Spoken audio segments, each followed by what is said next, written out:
Chapter 453. Zenith Yin's Intrusion. Han Li expressionlessly watched the box rebound off of the light barrier and fall to the ground outside. He didn't have the slightest intention of releasing the restrictions. He only solemnly stared at the gold box in complete silence. With his hands behind his back, the Bone Sage serenely spoke. "What? You fear that the box is under the effect of ghost thread alterations? Relax. This old ghost has already given up. I can no longer act against you as I only have you left to assist me with Zenith Yin. The large number of gold lightning bamboo magic treasures that are contained within your body were particularly outside of my expectations. They will prove to be extremely effective when dealing with Zenith Yin's profound Yin arts. Harming you at this point would be harming myself." Han Li focused his sights on the Bone Sage. If he plotted against him once, he would naturally be willing to do it again for reasons still unknown. Although his words and actions were agreeable, it was best for him to remain vigilant. With that thought, Han Li raised his arm and shot a slim arc of faint gold lightning, striking the gold box with shock. After swaying several times, no odd transformations had occurred. Han Li let out a sigh of relief. If the box was transformed from something demonic, it would have undoubtedly shown a reaction. With his heart at ease, he beckoned to the box and the gold case shot towards him. At that same moment, the light barrier flickered, allowing the gold box to pass through in that instant. Han Li saw that the Bone Sage still had yet to move with his spiritual sense and had somewhat relaxed. He then lowered his head to look at the gold box. With a cold glint shining from his eyes, Han Li stared at the box in his hands, contemplating about something. When the Bone Sage saw Han Li's cautious appearance, he scoffed and leisurely watched from above without any intention of urging him. Han Li then looked down at the avatar of the spirit ginseng, the white rabbit. It was motionlessly lying on the ground as if it were unconscious. Han Li muttered to himself for a moment. Then without any further hesitation he gently flipped the cover of the gold box, revealing a sudden azure light shining from the box. The box then fully opened the rest of the way by itself and revealed what was inside. Han Li hastily focused his gaze on the small item before him. It was 1/2 foot long and an earthy yellow with dry, wrinkled skin appearing like one would commonly expect from the roots of an old tree. Han Li was speechless. While Han Li was doubting whether this truly was the 9-curl spirit ginseng or whether the Bone Sage had replaced some unknown item to dupe him with, the motionless rabbit that was lying on the ground suddenly leapt towards him as an orb of white light, shooting towards the roots in the golden box. Han Li was initially surprised, but he soon revealed joy. The 9-curl spirit ginseng's white rabbit avatar's sudden actions clearly revealed that this item was truly the 9-curl spirit ginseng, causing him to feel assured. However, Han Li wasn't about to just ignore this avatar and allow it to fuse with its main body. He flicked his finger, striking the rabbit's head with a streak and azure sword light. It tumbled off a distance away. But with its true body before its eyes, it leapt forward again with the entirety of its strength, completely unwilling to give up. Han Li grew somewhat impatient. He immediately shot off an arc of lightning, thoroughly knocking out the white rabbit. A large patch of its fur had turned black. Afterwards, Han Li reached in the direction of the white rabbit, causing it to fly into his hand. After taking a look at it, he decided to place it into the golden box. Once the white rabbit avatar touched the body of the 9-curl spirit ginseng, it merged into the ginseng with a flash of white light. Han Li then closed the lid and placed a minor restriction on it to prevent it from fleeing. With that done, Han Li released a breath of true relief. The Bone Sage's inaction caused Han Li to feel relaxed, but it had increased his wariness as well. After placing the golden box into his storage pouch, he calmly asked, "After Senior gave the 9-curl spirit ginseng to this Junior, did he not fear that Junior would take it and run?" The Bone Sage's wandering gaze focused on Han Li. He unhurriedly said, "Run? Even with the ginseng, what would you think to do without the formula to refine it?" Han Li frowned and thought about what else he should say. The Bone Sage sneered and couldn't help but explain, "Zenith Yin has already acted on your body. You can either be pursued to the ends of the earth or cooperate with me. Even if you left the Heaven Void Hall with the spirit ginseng, Zenith Yin would later." Acted on me? Han Li's expression momentarily changed. He didn't believe that his body could be affected by something without his knowledge, given his immense spiritual sense. The Bone Sage naturally guessed that Han Li doubted this and immediately smirked. But just as he was about to offer evidence, his expression abruptly changed and he turned his gaze to the distance. Han Li was baffled by this, but he immediately felt alarm swell in his mind. He couldn't help but believe the old devil had sought to trick him. But for some unknown reason, the bone sage hastily turned back around and said something that caused Han Li to immediately tense. Zenith is coming. Most likely for you. You're on your own. I am going to conceal myself. Zenith then turned into a dark cloud and flew off, disappearing in an instant. Han Li was dumbstruck. Just as he was pondering whether or not the bone sage spoke truthfully, he heard booming, ghostly wails from the horizon. A huge sea of dense black clouds imposingly covered the skies. It appeared that they were heading in this direction. Han Li's heart dropped. This dark cloud possessed the astonishing pressure of the profound Yin arts. It was most likely that the person who was coming was Grandmaster Zenith. Could it be true that Zenith had schemed against him without his detection? How else could Grandmaster Zenith have flown such a far distance towards him with complete accuracy? At that moment Han Li inwardly rained profanities at the bone sage. Wasn't he going on about wanting to cooperate with him to deal with Zenith? Now he was left behind, abandoned with great speed. This caused Han Li to be beyond gloomy. Now that he had hid, it was too late for Han Li. He could only brace himself to cope with this directly. As Han Li remained inside the formation's spell, the black clouds arrived above the forest in the blink of an eye and came to a sudden stop. With this, Han Li no longer had any choice. He could only silently stare at the dark clouds with a tense heart. He believed that Zenith wouldn't kill him on sight and would be given a proper explanation of why Grandmaster Zenith was so intent on pursuing him. After a long while of strenuous thinking, Han Li couldn't figure out why he was being chased, much to his annoyance. With that thought, Han Li recovered his calm state of mind and he attentively gazed at the black clouds, waiting for Zenith to speak. But contrary to his expectations, a cold snort came from the dark clouds and shot out a jet-black light beam towards the magic formation at a speed greater than lightning. With a flash of yellow light, the light barrier was thoroughly destroyed with a deafening rupture. It was unable to hold for even a second. Completely unobstructed, the black light beam directly struck at Han Li. Han Li's face became deathly pale in an instant. His body blurred several times out of instinct and he dodged out of the way, appearing over 100 meters away with an expression of furious alarm. Han Li waved his arms without any further hesitation. Over 100 huge ape puppets appeared around him. He then twirled several spirit beast pouches around him, having them lightly sway in front of him. Han Li's gaze grew ice-cold. Although he knew his chances of victory were pathetically small, if Zenith truly wished to kill him, he still had to try his utmost. He was unwilling to resign himself to death. At that same time, 9 bamboo cloudsworm swords that were sealed in his body's true essence began to stir.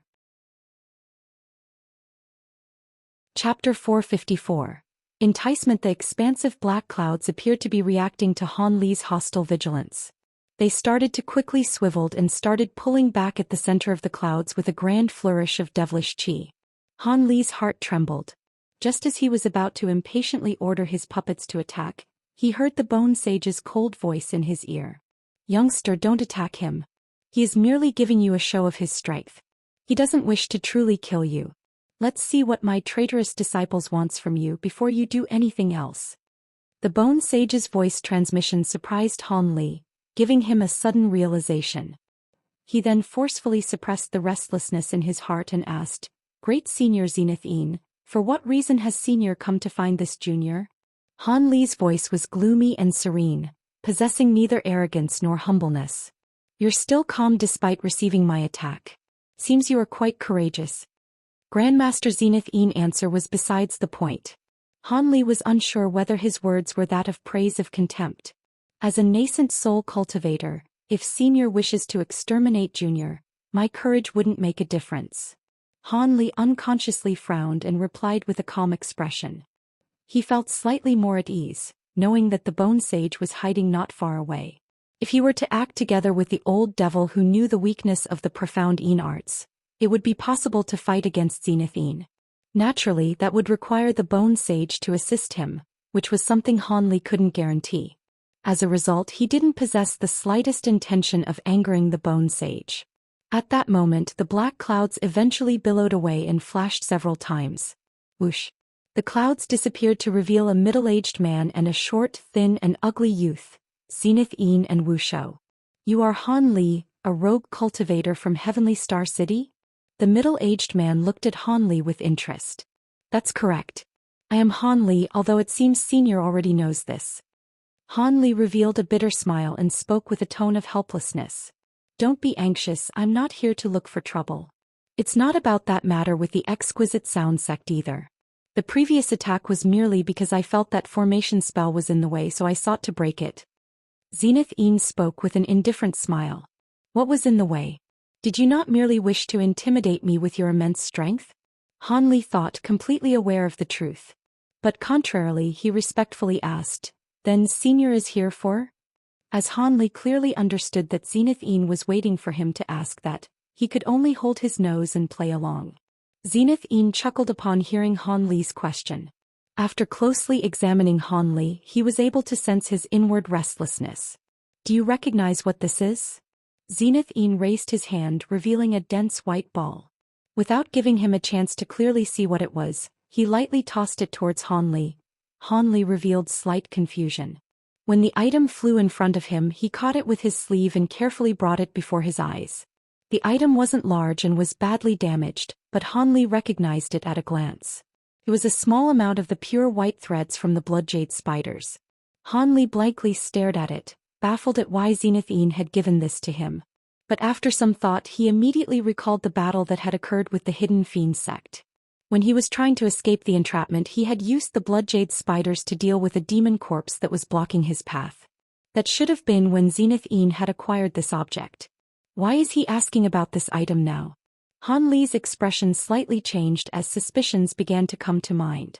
However, as Zenith wasn't going to give him much time to think, he could only answer honestly, I undoubtedly recognize this item. They're threads that my spirit beast shoot out. Why has Senior mentioned this? Han Li's expression was doubtful, as if he couldn't bring himself to believe it. Zenith revealed a smile upon hearing this. Good, very good. I came to look for you because I wish to see your spirit beasts. How about you take them out and let this Grandmaster take a look at them? Grandmaster Zenith revealed a trace of excitement and spoke with a surprisingly gently voice. This caused Han Li to grow even more vigilant.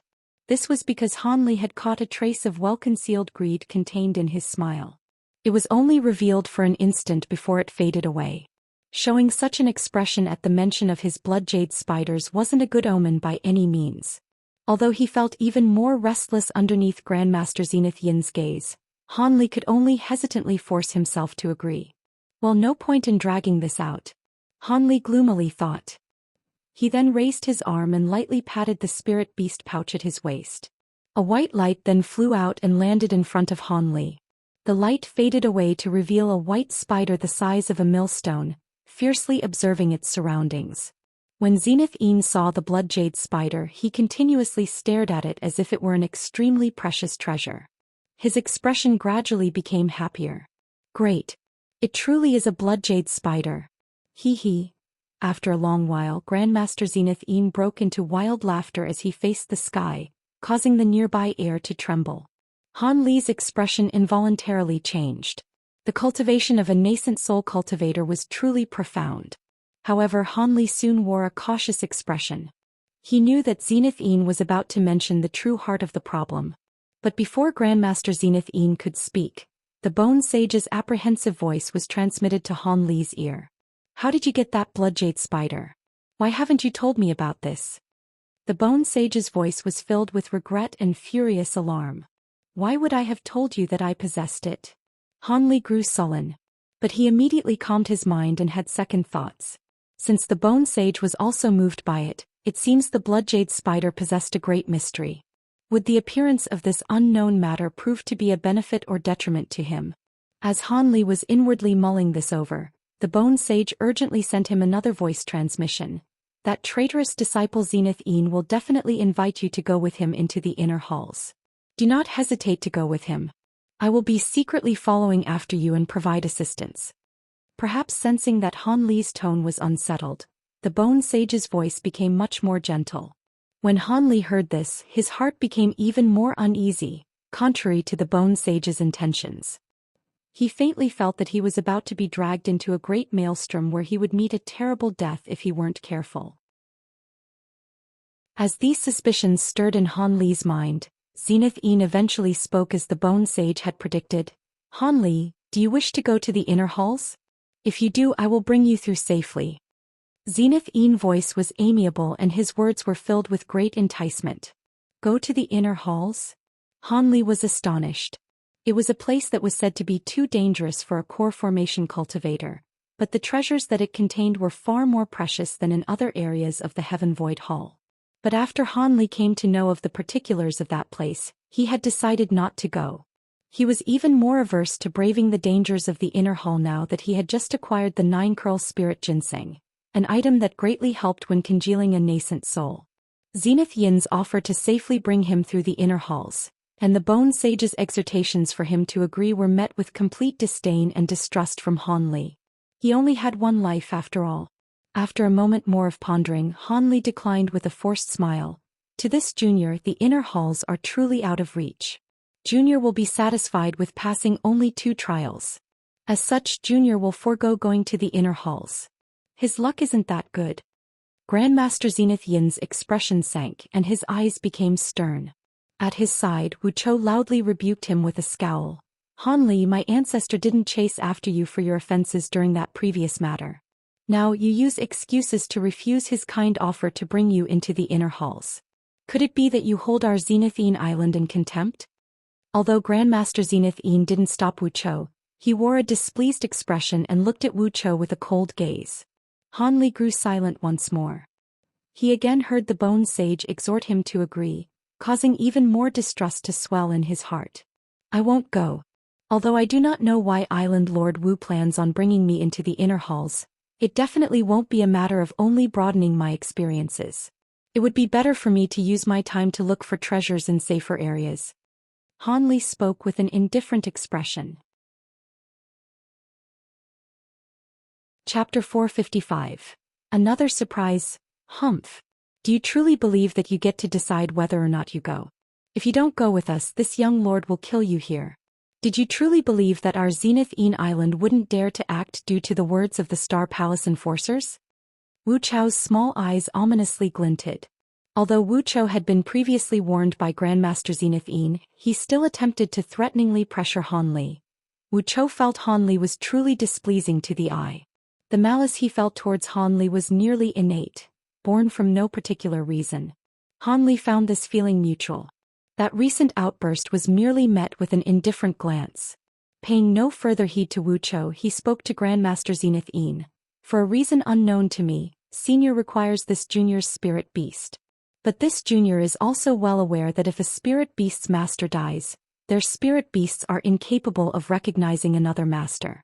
In addition, Junior is capable of ordering the Blood Jade Spider to self-detonate during a moment of crisis.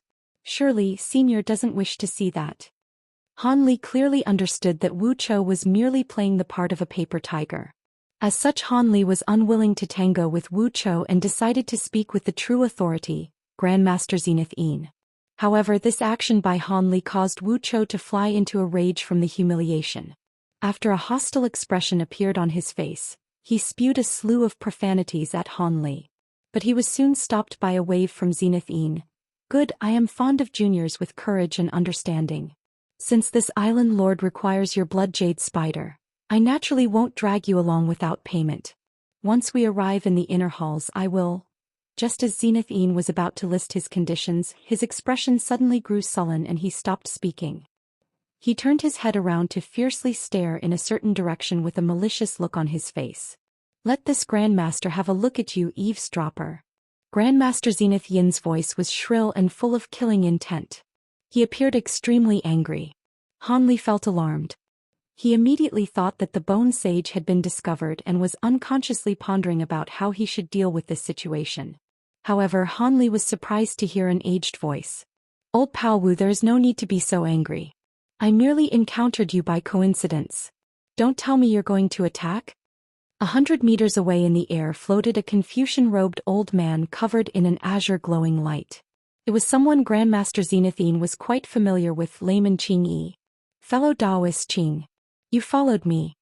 When Zenith saw him, he grimaced and his killing intent faded. What? Follow you? I was merely taking a stroll and happened to see fellow Daoist Wu and this young junior having a chat. So I thought I'd come over and say hi. I didn't think that I'd cause fellow Daoist Wu to be so unhappy.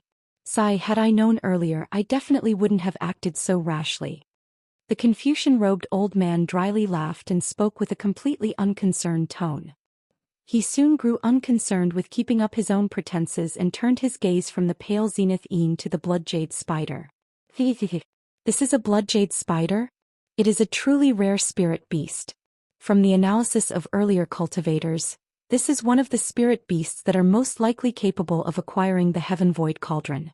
Its odds are far greater than your fire serpent or Wan Tianming's gold-threaded silkworm. Layman Qing Yi spoke, shaking his head. Taking a stroll nearby? While invisible. After hearing the old man's shameless excuse, Grandmaster Zenith grew furious. But his expression only grew gloomier upon hearing Qing Yi reveal the secret about the bloodjade spider.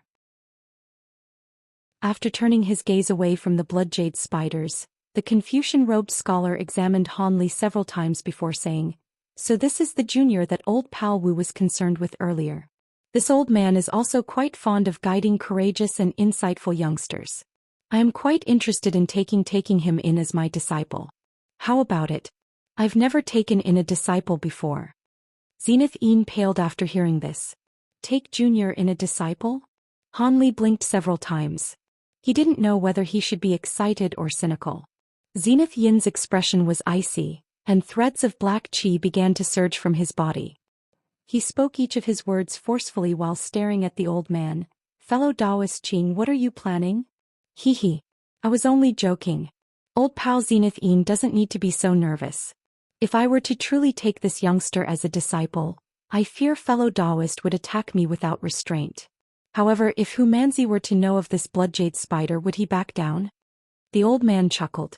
A strange expression appeared within his eyes as he played the matter off. Layman Qing Yi's words initially caused Zenith to relax.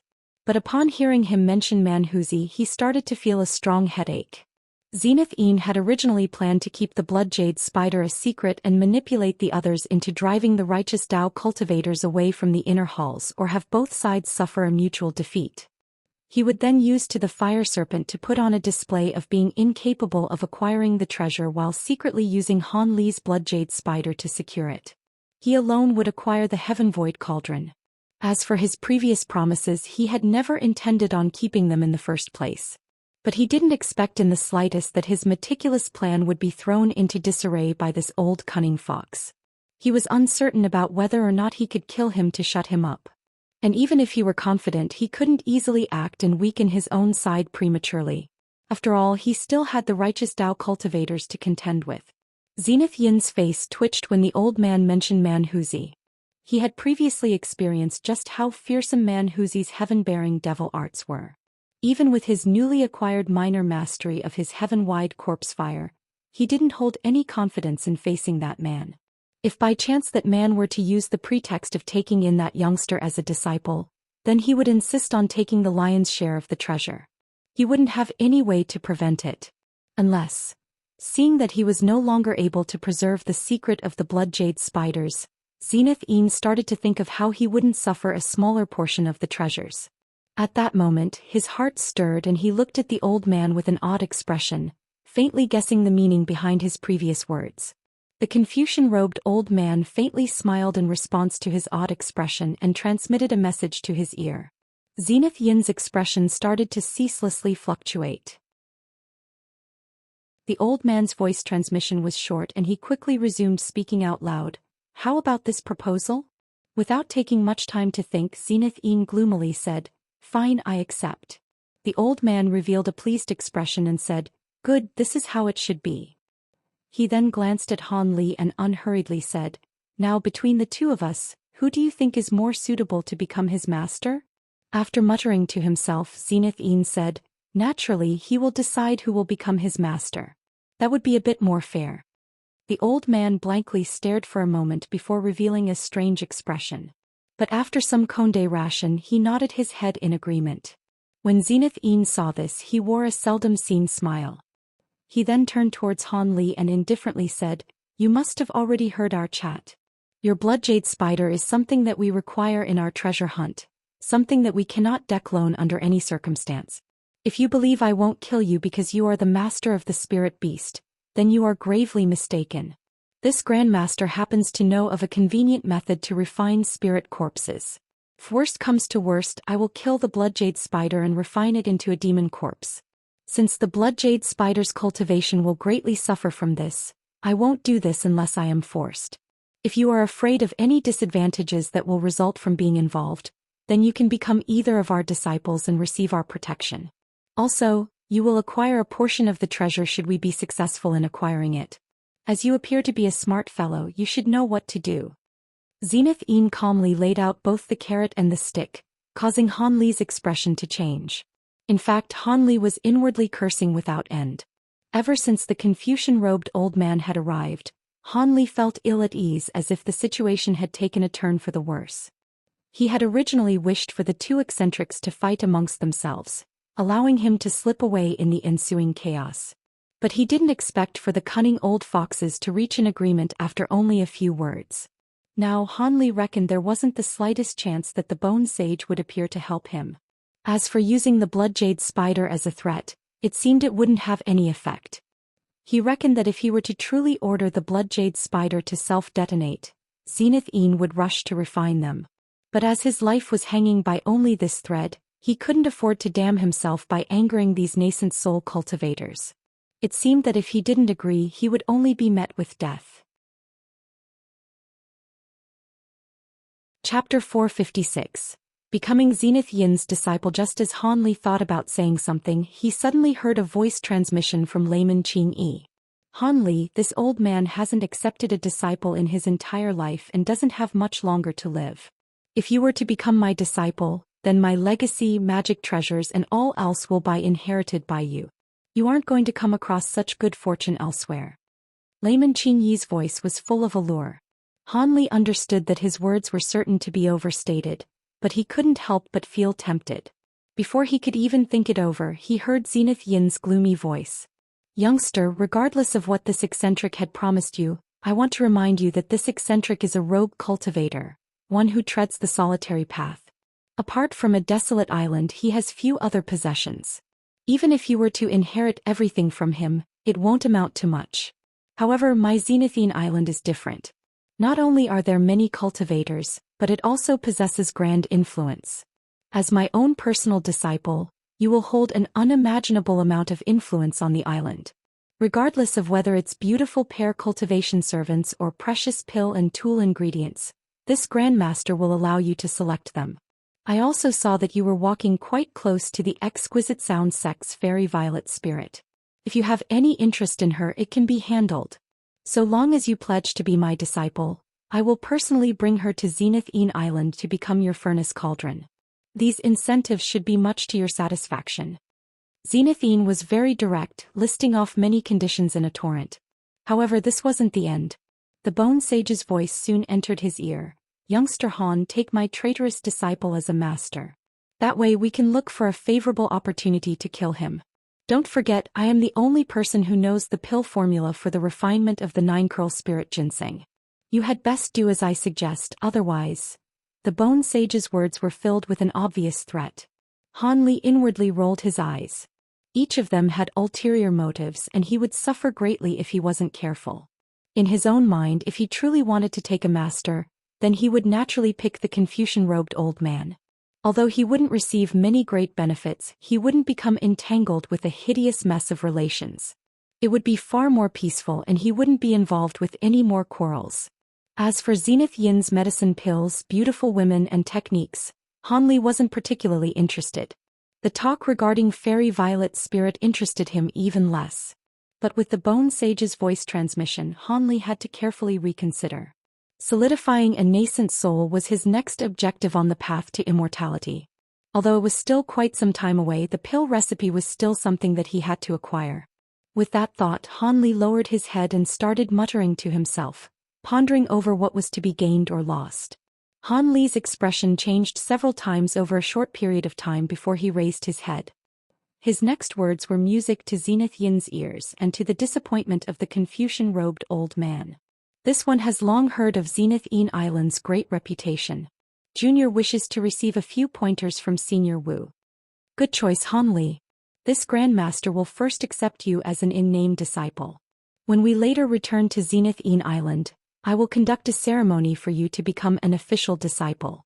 This profound Yin ring is a set of ancient treasures that I acquired when I was young, and I've given it to each of my personal disciples.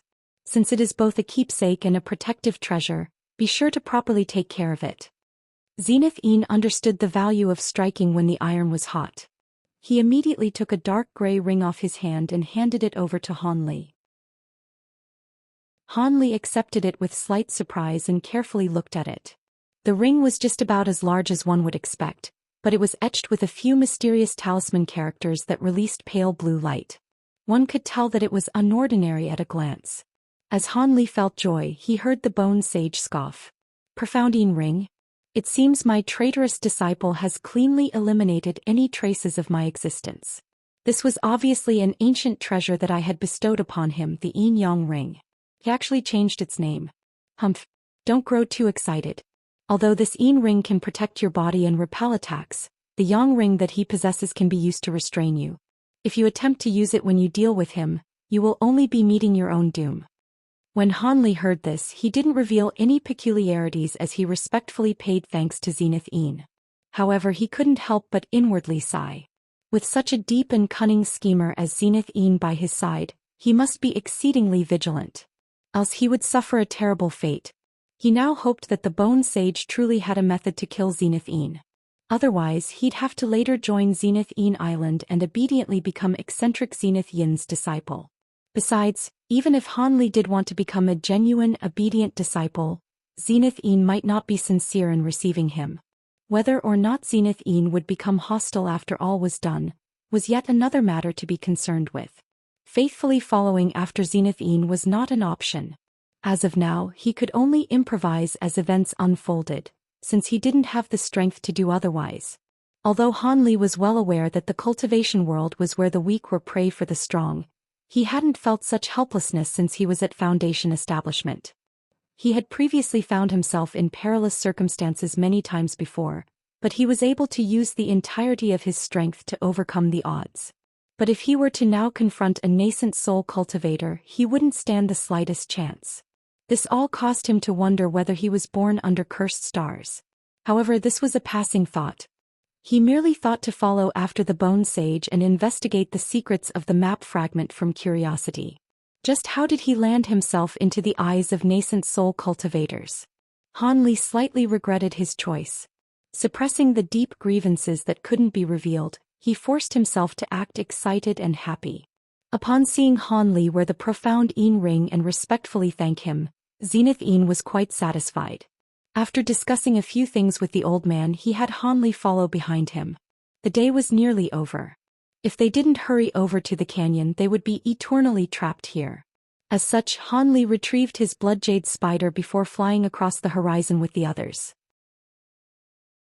Along the way, Zenith Yin happily chatted with Han Li and took the initiative to point out a few mistakes in Han Li's cultivation. Much to the benefit of Han Li couldn't help but sigh. There was quite a huge difference in the path of cultivation for those with a guide and those without. When Wu Chou saw this, his face carried a trace of resentment. Although he attempted to hide it with all his might, Han Li was still able to sense his immense hostility. Still, Han Li pretended to be unaware of this and paid him no further attention. The four of them flew quickly. About 6 hours later, they arrived in front of a mountain that was about 10,000 meters tall.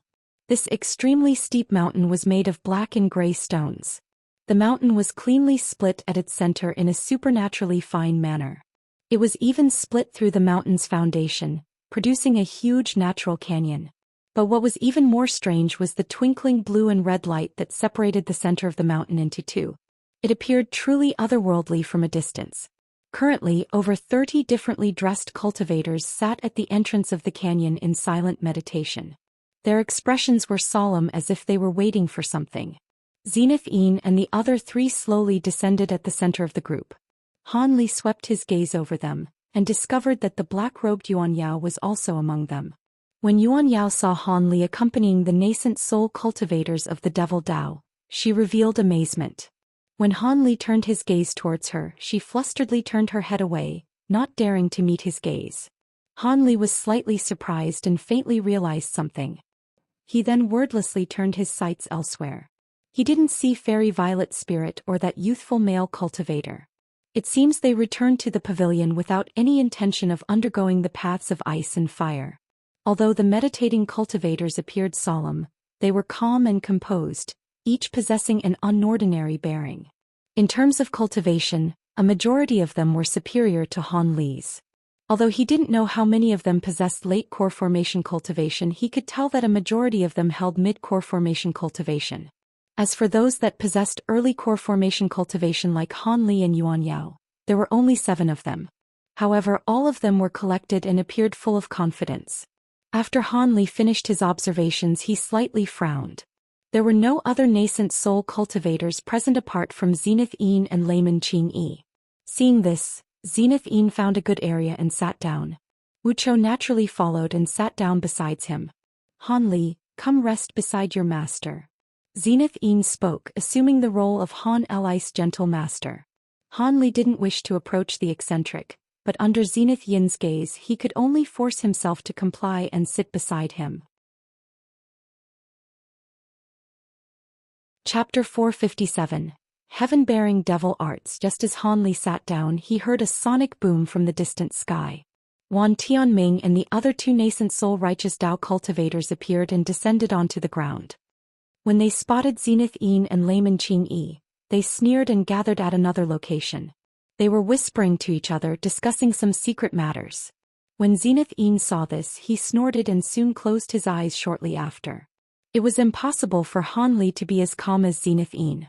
Instead, he turned his eyes elsewhere as if he were observing something.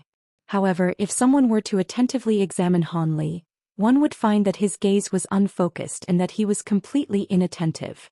In the time it took to finish a meal, 6 more cultivators arrived in succession. The 2 white-clothed Star Palace elders had also rushed over. Now there was only one nascent soul cultivator that had yet to arrive, Manhuzi. In the next hour, Manhuzi had yet to appear, causing Wan Tianming and the other righteous Dao cultivators to look at Zenith Yin and Layman Qingyi with strange expressions. Despite this, they both still appeared calm. As Han Li was closer to the 2, he was able to see a trace of apprehension in their eyes. Manhuzi's absence clearly worried the 2 Devil Dao eccentrics, as they would prove to be no match against the righteous Dao without him. As time slowly passed, Zenith Yin and Layman Qingyi were no longer able to maintain their calm facades. Their expressions grew stern as they began to repeatedly gaze towards the sky. Although the sky didn't show any indication of time passing and was eternally bright, Han Li supposed that the day was about to come to an end. Could it be that Manhuzi, the top figure of the Devil Dao, met with some mishap in the Heaven Void Hall? Han Li wondered. Under the circumstances, would this prove to be favorable or disadvantageous for him? With the Devil Dao cultivators growing uneasy, the righteous Dao cultivators grew increasingly malicious. Soon, piercing whistles reached them from the distant sky. These whistles were extremely loud and became more frequent and shrill as time passed by, causing all the nearby cultivators to appear at a loss. But when Zenith Yin and the Confucian-robed old man heard this, their expressions relaxed and they looked at each other with a smile. The Confucian-robed old man smiled and softly said, "It seems that Manhuzi's mood is quite good. He should have acquired an unexpected harvest." Humph! What would be unexpected? At most he would have plucked Genesis fruit without any complications. Zenith Yin shook his head and spoke without concern. Layman Qingyi smiled, but when he thought to say something, a ball of yellow light flashed in the distant sky and streaked towards them like a shooting star. In an instant, everyone was gazing at the sky. A strange expression was revealed in Han Li's eyes, looking at the light sphere with hidden apprehension. Han Li couldn't help himself. The other cultivators that saw the might of the heaven-bearing devil arts for the first time also revealed expressions of shock. Under the cover of the yellow light sphere, Manhuzi appeared extremely strange, resembling a terrifying demonic god. Not only was his body emitting a blinding golden light, but his skin was densely covered in coin-sized golden scales. The scales appeared as luminous as pure gold and shined with a grand, chilling light, leaving an impression of being eternally indestructible. To Zenith Yin's side, Wuchou gasped and spoke in a daze. That's the Heavenbearing devil arts? It seems truly fearsome. It seemed he was quite in awe of Manhuzi's appearance. Zenith Yin coldly glanced at Wuchou and said with slight annoyance, "Humph.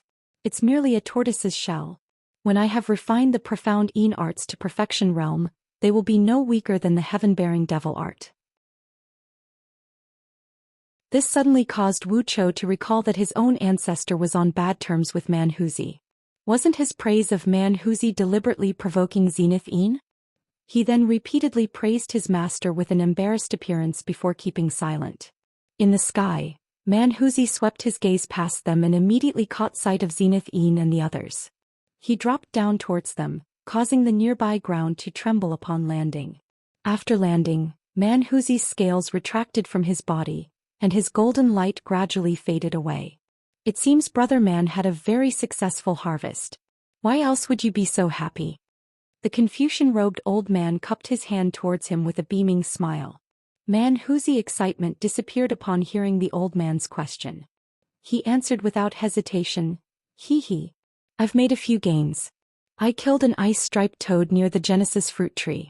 Its inner core will prove to be very beneficial towards my Heavenbearing devil arts." Zenith Yin and Layman Qingyi found this contrary to expectation. They looked at each other in dismay, not knowing whether he was speaking the truth. After a moment's pause, Layman Qingyi's previous smile was restored and he said, "Then I must congratulate fellow Daoist man. If your Heavenbearing devil arts progresses, you will have the same strength as the Archsaint of the Six Paths and the Heavenly Star Sages." Afterwards, Zenith Yin also congratulated him with a calm expression.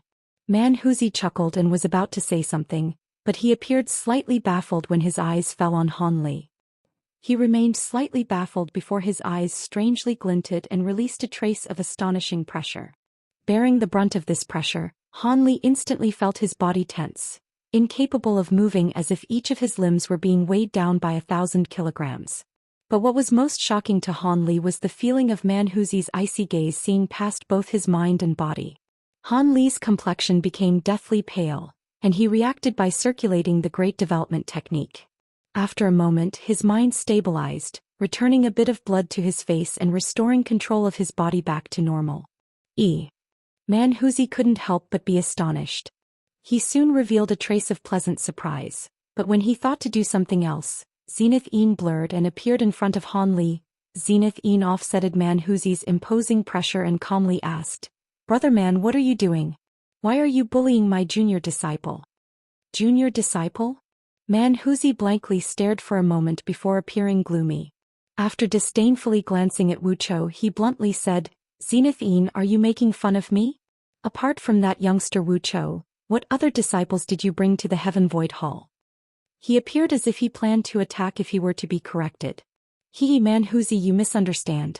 Young friend Han Li has been taken in as a disciple by fellow Daoist Wu just today. It's no wonder why fellow Daoist man didn't know of it. Layman Qingyi hastily gave an explanation from the side. Currently Han Li was very important to them. It was natural for him to prevent any mishaps from occurring. "Zenith Yin, did I hear correctly? You took in a disciple while here?" Manhuzi expressed shocked and sized up Han Li twice through. "Although he is only an in-name disciple as I've yet to conduct a formal apprenticeship ceremony, young friend Han Li is now a member of Zenith Yin Island.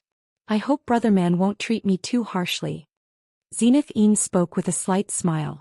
Manhuzi blinked a few times, staring at Zenith Yin and Layman Qingyi for a moment before turning his gaze towards Han Li. He then laughed and said, "Good, very good. This disciple of yours is quite good. Needless to say, his spiritual sense is several times greater than that grandson of yours. If you carefully foster him, he will have great prospects in the future."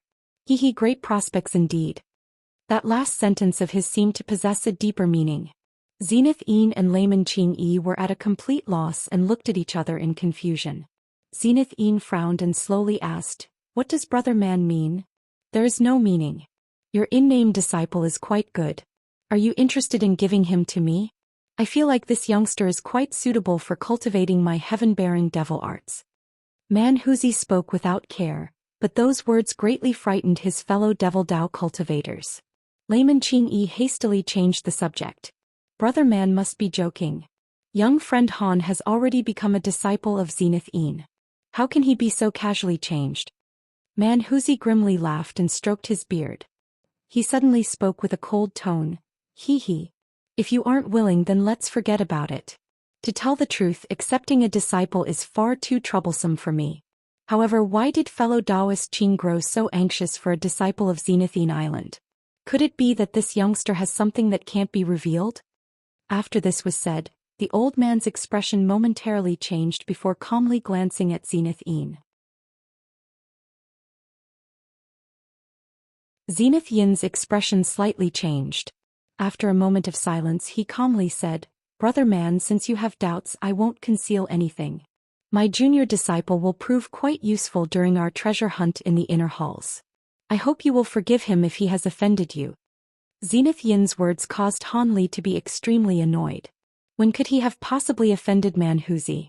Was it not Manhuzi who had forcefully seized the jade pillar from him and left him with a belly full of anger?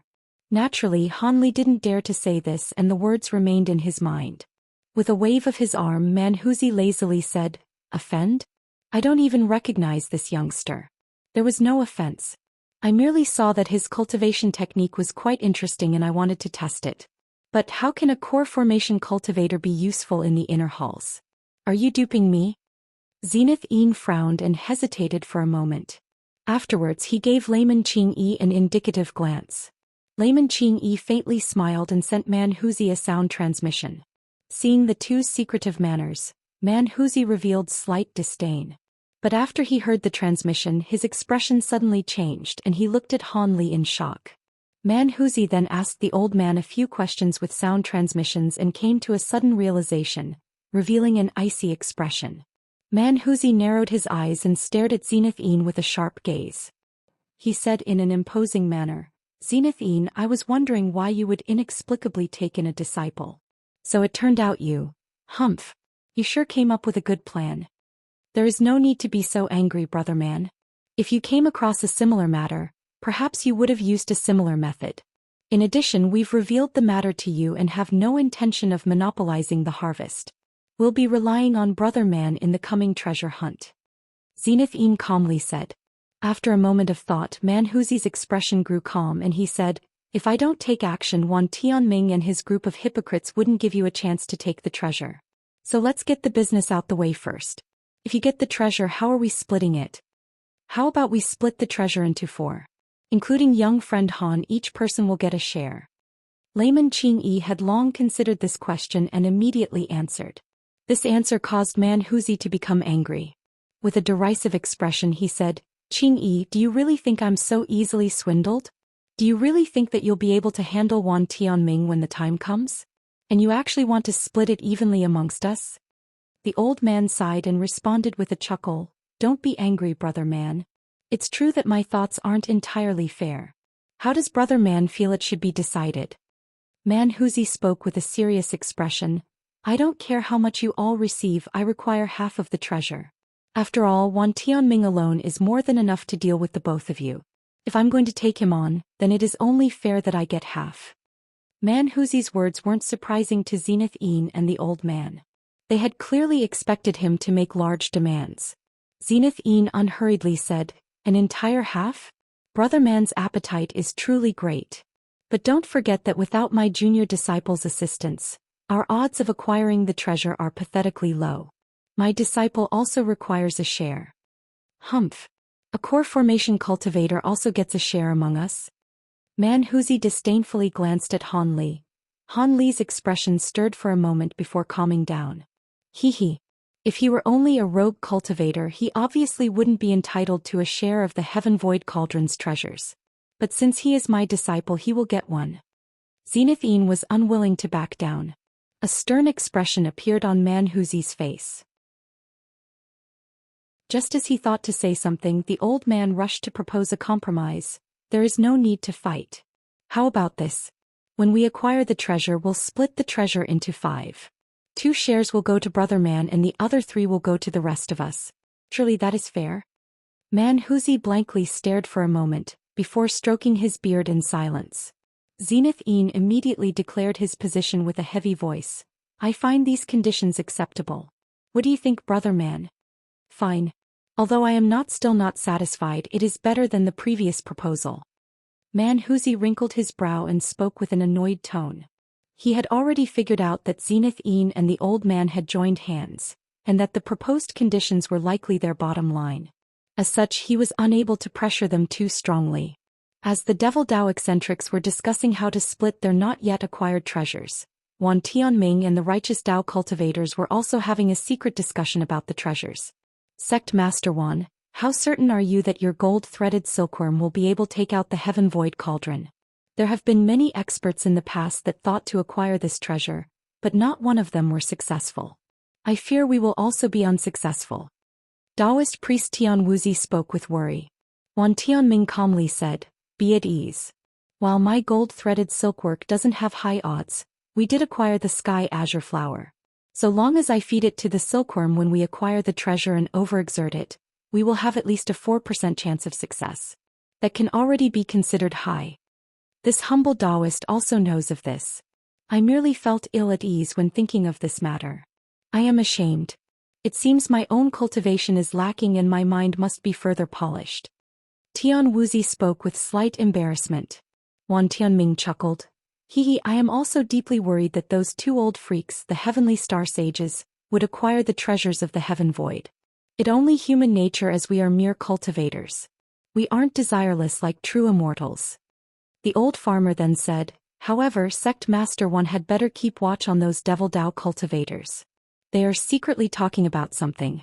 They seem to have just had some internal strife, but now they are bantering as if nothing happened. Are those Devil Dao cultivators scheming something? Having heard this, Wan Tianming looked at the Devil Dao cultivators in the distance who had finished their negotiations and scoffed. Then with a solemn expression he said, while the techniques and might of the Devil Dao are powerful, their temperaments are easily distorted. A few strange displays isn't out of the ordinary. There is nothing to make a fuss about. Even if we fail in our attempt, we must also make sure that the Heaven Void Cauldron doesn't fall into the hands of the Devil Dao. After all, Zenith Yin's mutant fire serpent is also a spirit beast capable of acquiring the treasure. Sect Master One speaks truly. If the Devil Dao acquires it, they will flourish. Given the current weakness of the Star Palace, we cannot allow the Devil Dao to replace the Star Palace as hegemon of the scattered star seas.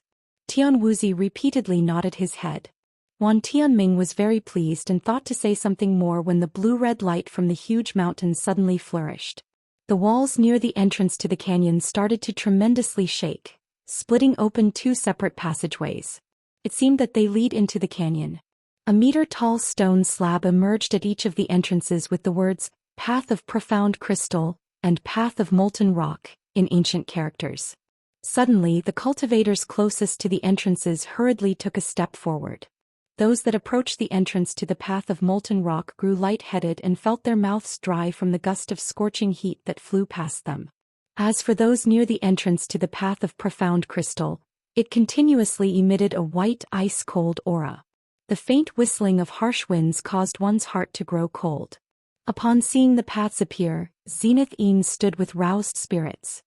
He spoke to Hanli with a caring voice. Hanli, let's go. We will gather up again on the other side of the paths of fire and ice.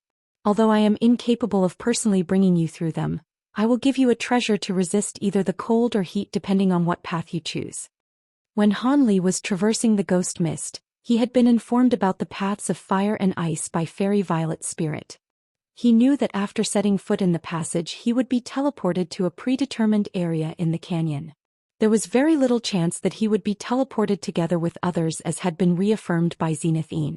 After some thought, Hanli slowly said, I will walk the path of molten rock. I happen to possess some fire-resistant clothes that might prove to be useful.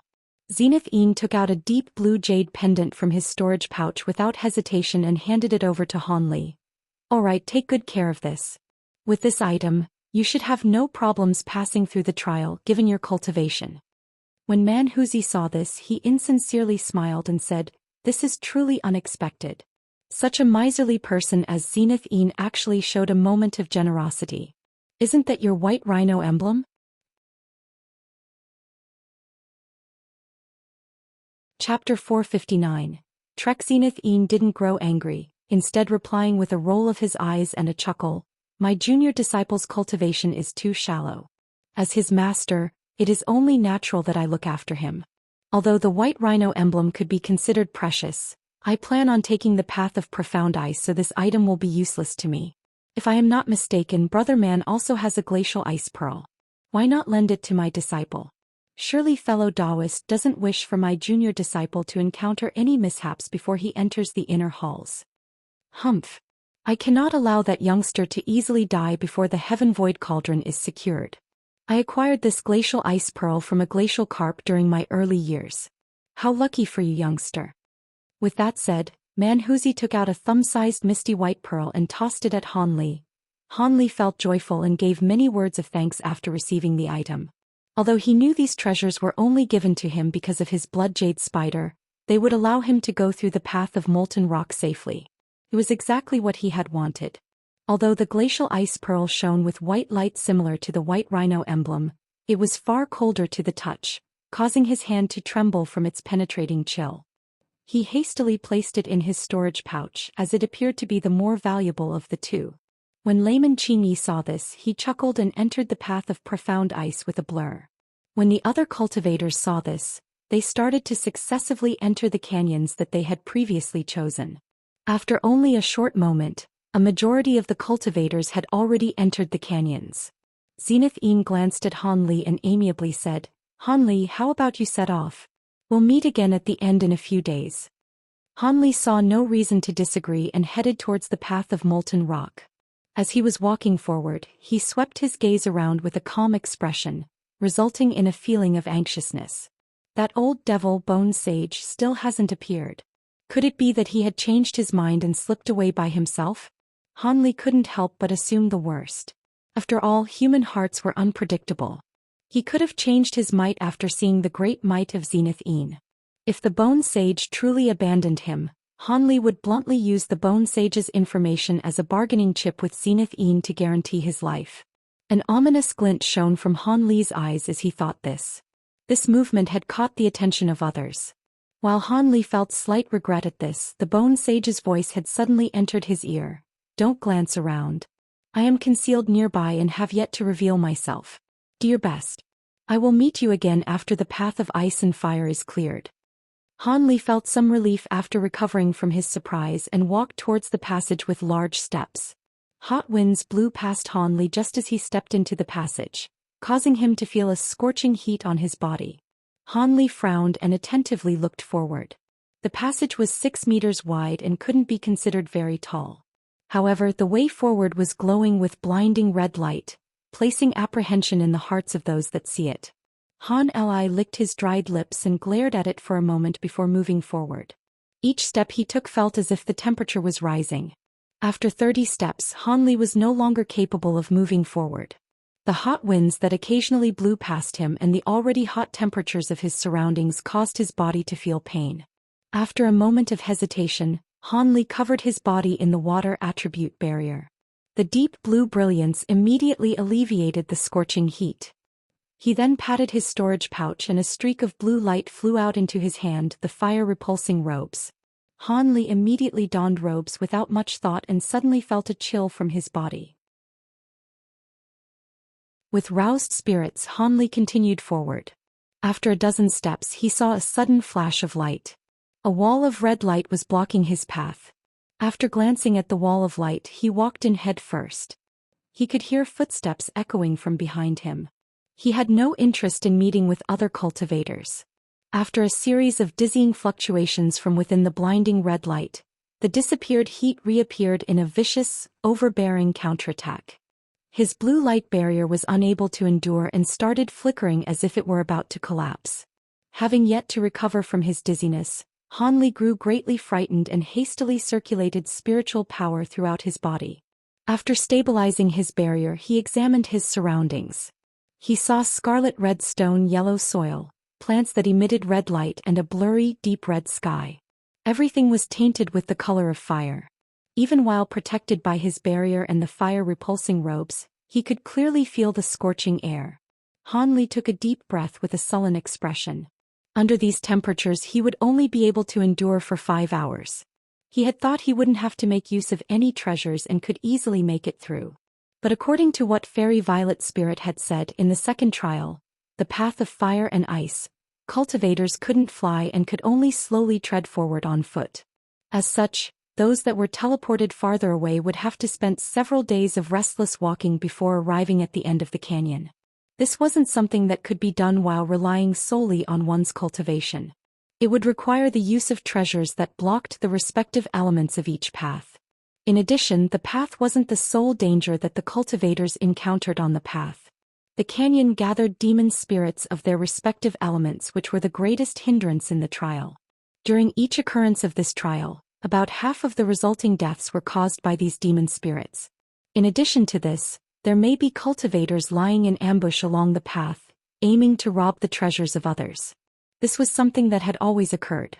After all, the closer one grew to the end of the canyon, the more likely one would encounter other cultivators. Their odds of survival would greatly increase after robbing the others of their elemental resistance treasures.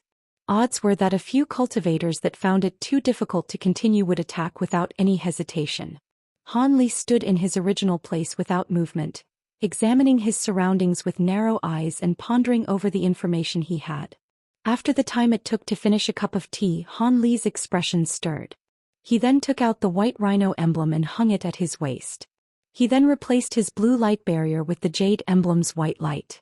He couldn't afford to squander any of his magic power. Staying still to recover his magic power was a suicidal action. He then turned his head to the sky.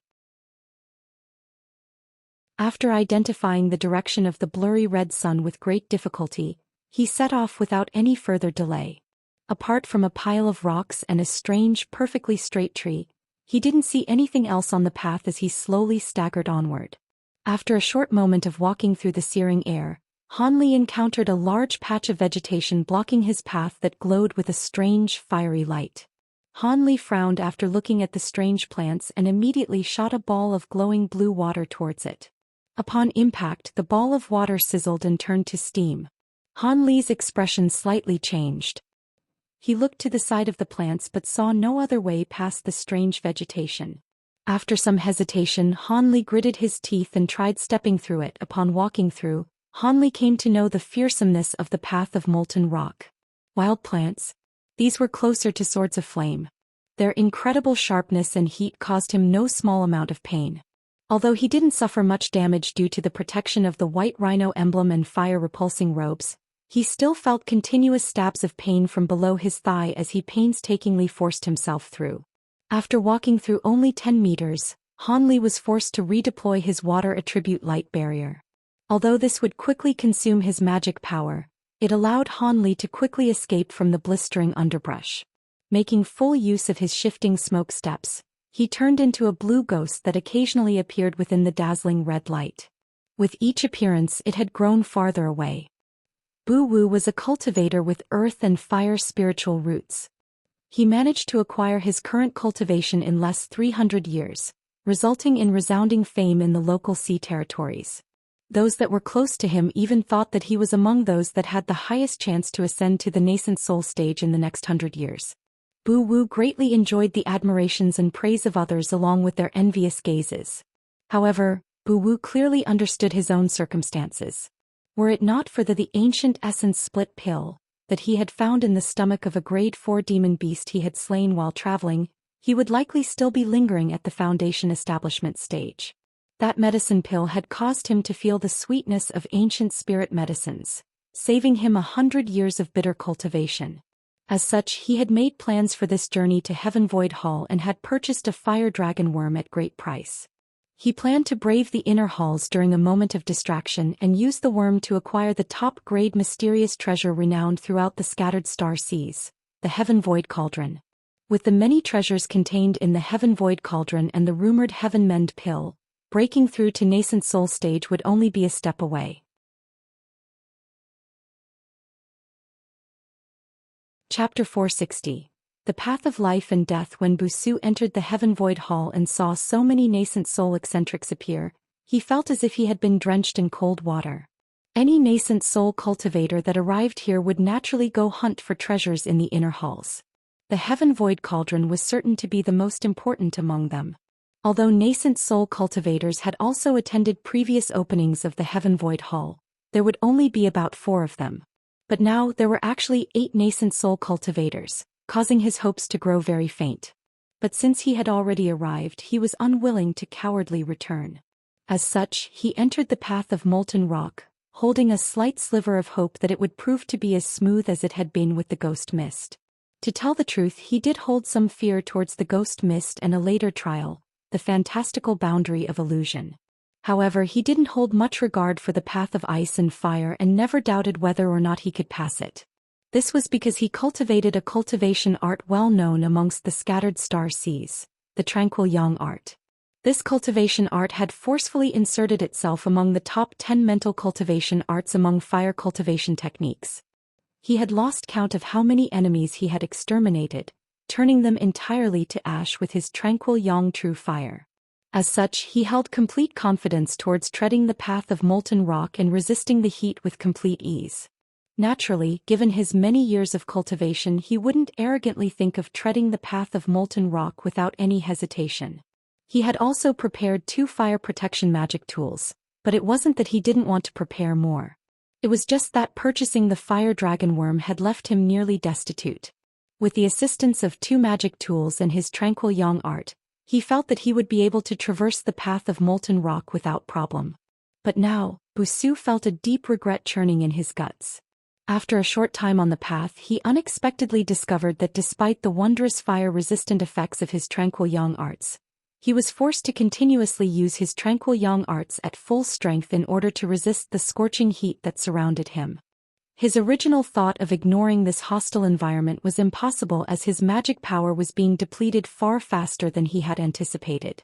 Outside the Heaven Void Hall, he ordinarily only had to make use of the Tranquil Yang arts in order to resist scorching flames. It was clear that the heat emitted by the path of molten rock was completely different from common flames on the outside. There were certain to be restrictions put in place that suppressed fire attribute cultivation arts. As for his 2 fire-resistant magic tools, they had a very limited effect in this strange environment, much to the dismay of Busuu. In his 6 hours of walking the path, his magic power had been drained at a visible rate despite having continuously replenished his spiritual chi with spirit stones. He'd only be able to persist for a day more before his magic power was exhausted, allowing the heat to turn his body to ash. Busuu naturally didn't wish to fall here. He nervously rushed forward while sweeping his gaze in every direction. However, his surroundings were quiet and was completely absent of any others. This caused his thoughts of plundering the fire-resistant magic treasures of others to prematurely perish. The further he rushed forward, the more intensely Busuu felt despair. After a quarter hour later, Busuu eventually stopped with apprehension contained in his eyes. Although he had both skilled techniques and magic power, he didn't have any hope of arriving at the canyon's end at this pace. In addition, if he were to encounter any other cultivators in his rush forward, his magic power would be in a sorry state. Forget about him attacking others, he would likely be preyed upon himself once they saw how weak he was. Busuu anxiously paced back and forth. As time passed, thoughts began to bubble from his mind, looking for a method of survival. Suddenly, he raised his head towards the deep red sky with fluctuating expressions. After a determined expression momentarily appeared on his face, his body flashed with yellow light and started to float. His eyes were unblinking and his face appeared cautious. After he rose up to 10 meters in the air, he was extremely joyful to discover that nothing had happened. At this altitude, he could make use of his techniques to fly and reach the canyon's end after only a short time. Wildly delighted at having found a way out of danger, Busuu formed an incantation gesture and turned into a ball of yellow light, disappearing with a blur. Bang! Just as Busuu flew about 100 meters, a silver bolt of lightning struck from the deep red sky. With a miserable scream, his body scattered into ash while 2 items then silently fell into the shrubbery below. Somewhere on the path of molten rock, A gorgeous 30-year-old woman wearing brilliant blue muslin looked hesitantly at the river of molten rock. Apart from a foot-wide stone pillar, there was no other way for the woman to cross the scarlet-red river that spanned over 150 meters. The gorgeous woman frowned as she felt the overpowering heat radiating from the river of lava. After a moment of hesitation, she carefully set foot on the red stone pillar. When the gorgeous woman stepped foot on the pillar, she immediately wore a pained expression. It was clear that the stone pillar was extremely hot.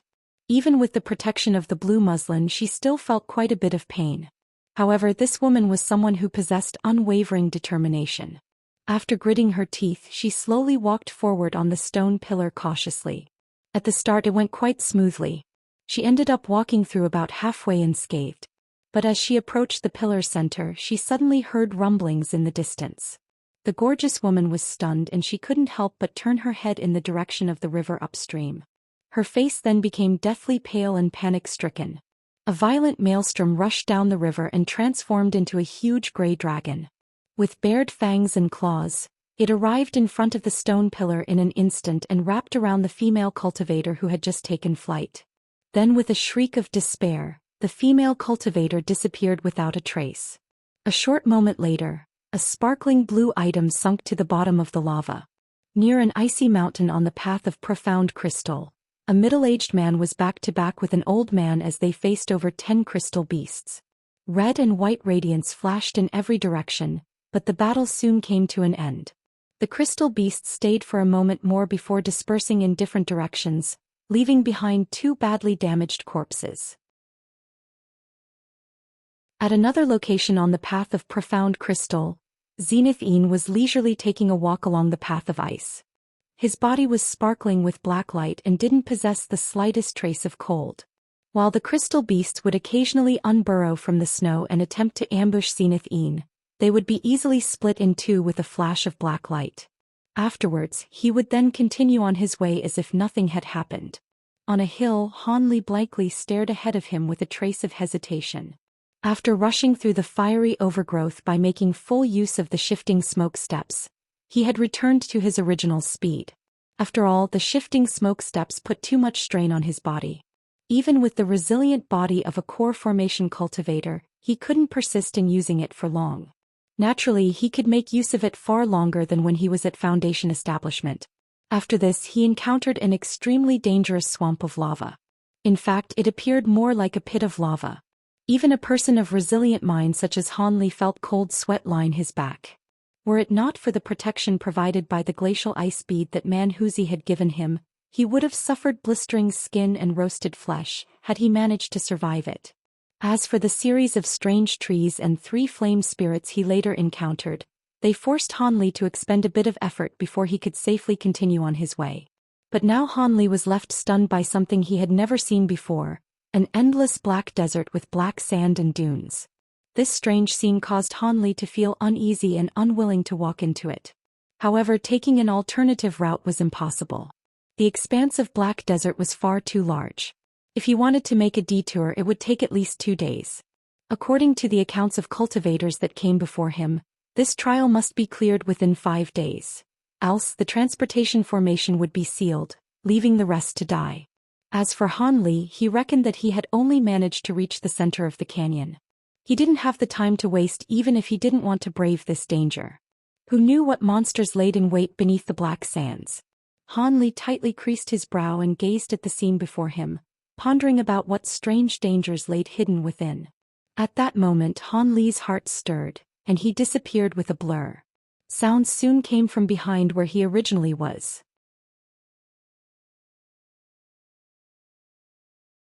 Chapter 461. Black Desert. Shortly after Han Li disappeared, a male cultivator slowly walked out from the side of the small mountain. He appeared to be about 40 years old and possessed a sallow complexion. He was the cultivator who had treated Zenith so fearfully at the entrance of Heavenvoid Hall. At that moment he was wearing an odd dark green conical bamboo hat and had a white jade bowl in his grasp. His body concealed a chill that was completely isolated from the blazing heat surrounding him.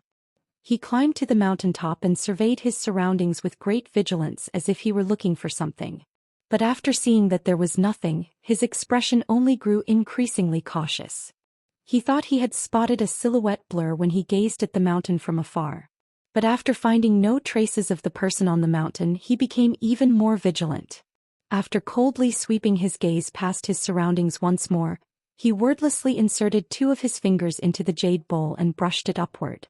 A streak of white light then flew out from it and started revolving around his head. "Execute!" The sallow-faced man softly shouted, forming an incantation gesture with one hand.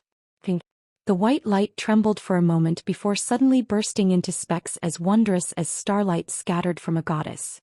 The light then completely enveloped a 40-meter radius.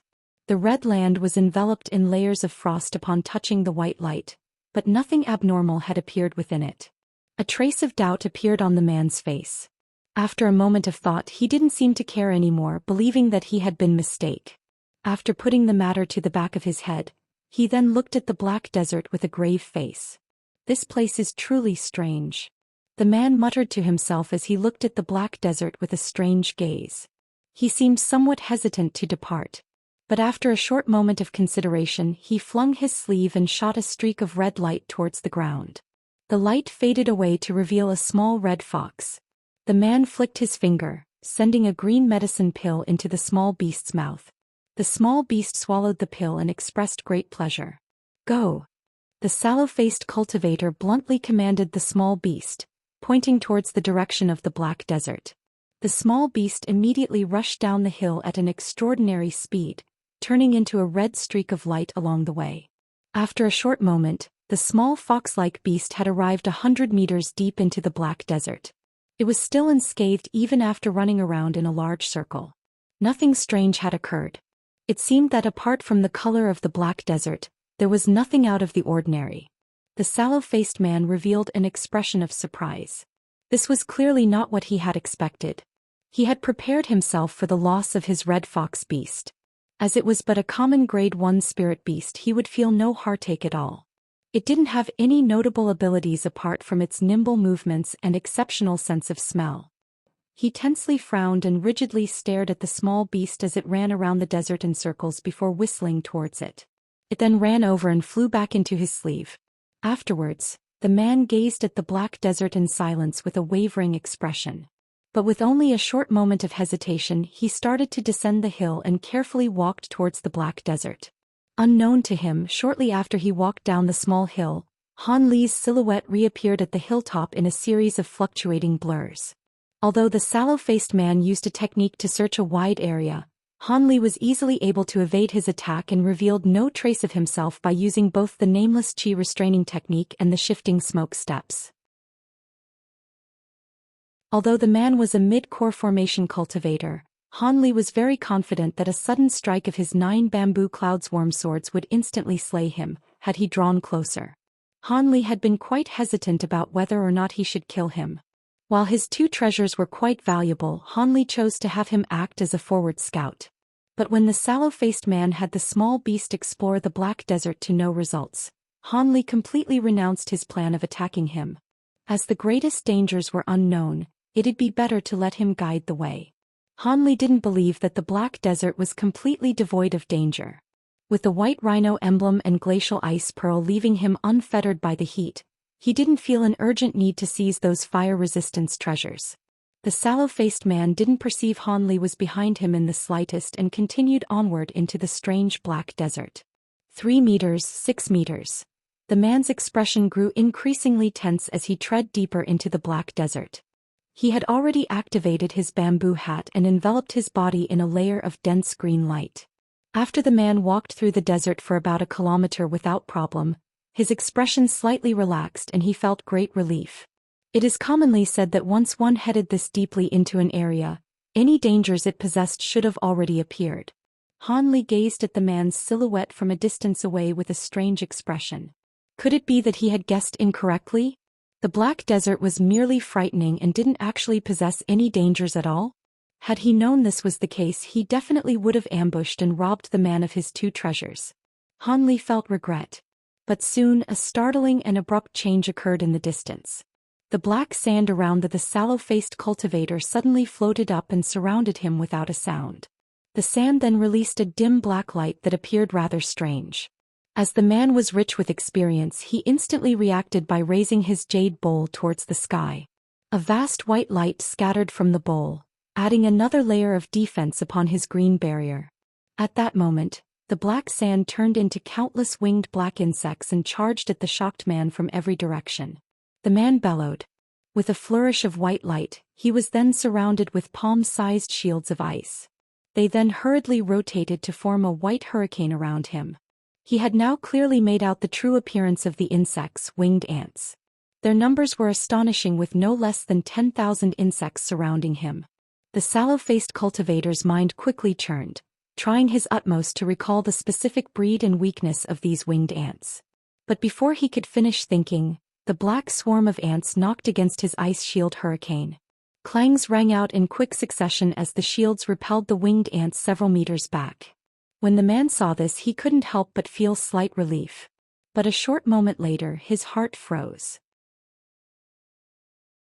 After knocking the black-winged ants tumbling away several times, they charged forwards once more without the slightest injury. He was greatly alarmed. Without taking further thought, he raised his hand and released a gray flying knife. It transformed into a 10-meter-long streak of light and fiercely chopped towards the winged ant swarm. Just as the flying knife left the hurricane, the countless ants let out a drone and surrounded it. The fierce attack of the gray light didn't harm the flying insects in the slightest. Instead, they swarmed all over the flying knife in an instant and held it still. The sallow-faced man turned pale from fright and tried to recall his magic treasure. However, he was too slow. The magic treasure's gray light flashed several times before being submerged in the swarm of black insects. A blood-curdling shriek soon followed. The man's face was bloodless. The destruction of his magic treasure had greatly injured his origin chi. Without any further hesitation, he hastily controlled the white hurricane to follow him as he rushed forward. Leaving the desert was now his only chance at life. At that moment, the black-winged ants finished devouring the remnants of the flying knife and didn't move to chase after him. Its next action was cause for disbelief. It gathered together in an instant and flashed with a strange light before turning into a 10-meter-long black lance. Then with a sharp whistle, the lance pierced through the air as if it had been shot from a crossbow. The sallow-faced man panicked at the sight and hastily exerted the entirety of his magic power to propel the hurricane with further intensity. The lance of black light struck the white hurricane and pierced through it in an instant. The spearhead and shaft were completely covered in scarlet blood.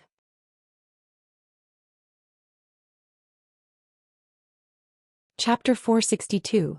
Ironfire Ants. The hurricane came to an abrupt stop, revealing the sallow-faced old man. His body listlessly stood in place with the ice shields and green barrier completely destroyed. A fist-sized hole appeared where his heart should have been. The hole's edges were pitch black as if it had been caused from incineration. The man lowered his head to look at his chest and involuntarily touched it with his hand. He wore an expression of astonishment as if he couldn't believe what he saw. At the moment, the black lance hummed and transformed back into a dense swarm of flying ants. They madly rushed towards the man without restraint, throwing him down and covering his entire body in an instant. Several miserable screams immediately followed before being met with silence. A short moment later, the winged ants suddenly floated in the air and dropped back down to their original location, blending into the grains of sand. As for where the old man had fallen, there was no trace of him that remained. Han Li saw this in its entirety from the hilltop. He wore a strange expression from the shock he felt. Those are Ironfire ants. They must be. I didn't think I'd see exotic insects at this location. Han Li muttered to himself. When Han Li initially saw the winged ants, he hadn't recognized what they were. Han Li only managed to identify them after he saw them fearlessly receive the attack from the sallow-faced cultivator's magic treasure and then condense into a lance. There were many winged ant spirit insect species in the cultivation world, and they all appeared nearly the same. Cultivators that didn't specialize in insect control techniques would find it difficult to differentiate them. As a matter of fact, different species of winged ants greatly differed in their degrees of power and ferocity. The more fearsome winged ants would cause even core formation cultivators to nervously recoil at the sight of them. As for the Ironfire ants, They were ranked 37th on the ranking of exotic insects and were one of the most fearsome winged ant species. Apart from the rank 9 heaven crystal ants from legend, these ants were possibly the most formidable of their kind. Not only were these winged ants nearly invulnerable to physical attacks, even a majority of magic techniques also had little effect on them. Apart from fire and water attribute magic techniques of mid-grade or higher as well as a few specific magic techniques, they were nearly indestructible, possessing abnormal defensive abilities nearly equivalent to that of the gold-devouring beetles. In fact, they were even superior to the gold-devouring beetles in resisting the attacks of magic treasures. While they didn't possess the gold-devouring beetles' bizarre ability to consume spiritual power, the Ironfire ants possessed the fearsome abilities to spout black flames and perform swarm transformations. A colony of Ironfire ants could transform into a fire attribute magic treasure at will. Its fearsome attack could penetrate through common defensive magic treasures and magic techniques without even the slightest resistance. As a result, the sallow-faced man's miserable death couldn't be considered surprising. Although the Ironfire ants weren't considered extinct like the gold-devouring beetles, they were seldom seen in the cultivation world. And even if they were seen, the swarm would only consist of 1,000 at most. This was due to the harsh living environment of the Ironfire ants. Not only did they require a scorching environment to survive, but they also had to stay near large quantities of metal ore. Upon leaving this environment, the Ironfire ants would quickly grow weakened. It wouldn't take long before their abilities completely disappeared and they reverted into ordinary winged ants. If it were just that, there would still be many insect-controlling cultivators that would desire to use them, even to the point of creating or finding an appropriate environment to breed them in. However, these winged ants possessed a fatal flaw. Regardless of whether the Ironfire ants were wild or domesticated, they were incapable of recognizing a master. When someone wished to conduct a master recognition ceremony on the winged ants, each of the ants would self-implode without exception, crushing the dreams of many cultivators. As for the specific cause of this, there was no definite answer. There were those that said the nature of the winged ants was unyielding and didn't allow them to be controlled. There were others that said it had to do with the Ironfire ants' constitution, while others, naturally, there were very few people that knew about the Ironfire ants in either the Heavenly South region or the Scattered Star Seas. They had been rarely seen in the last 1,000 years and their colonies were growing increasingly smaller.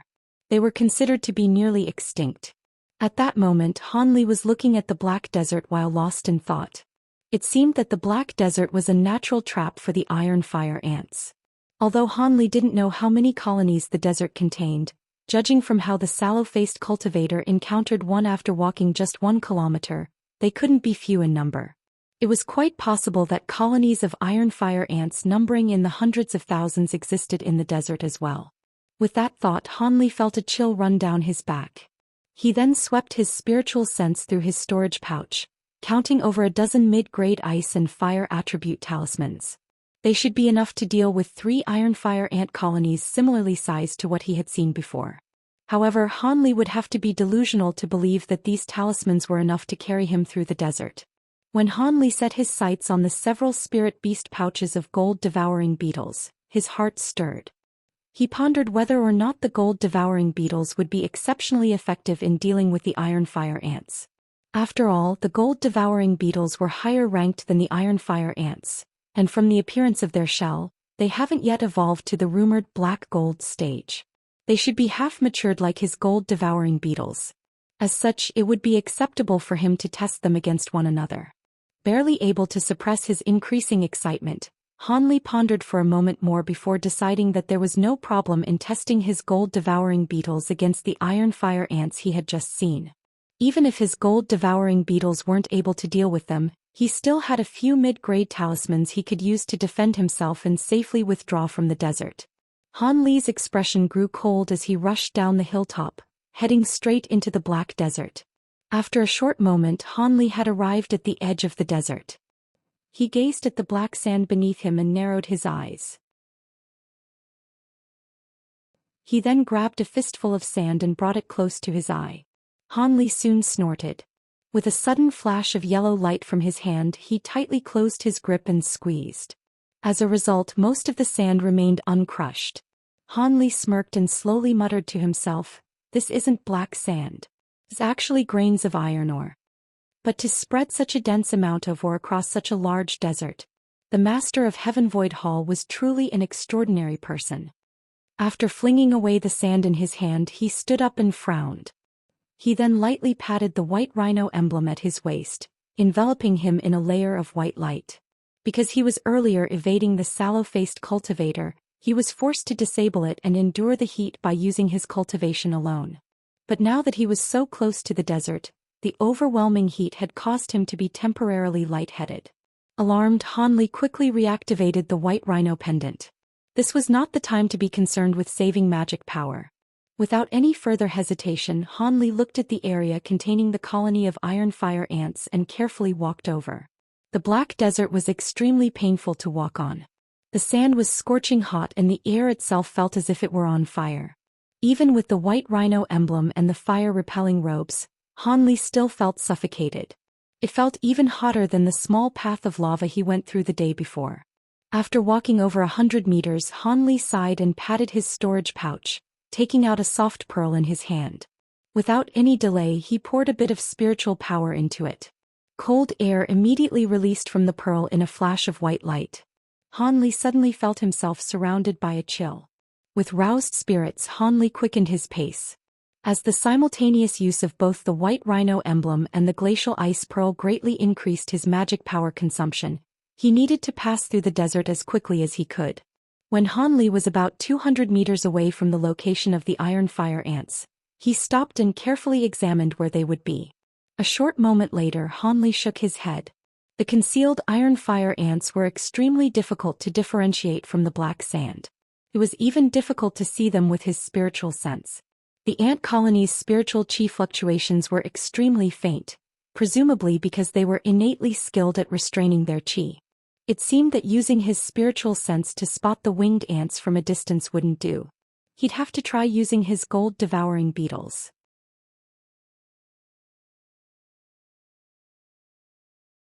Chapter 463. An opportune encounter. Han Li raised his hands with a solemn expression, and tossed several spirit beast pouches into the air.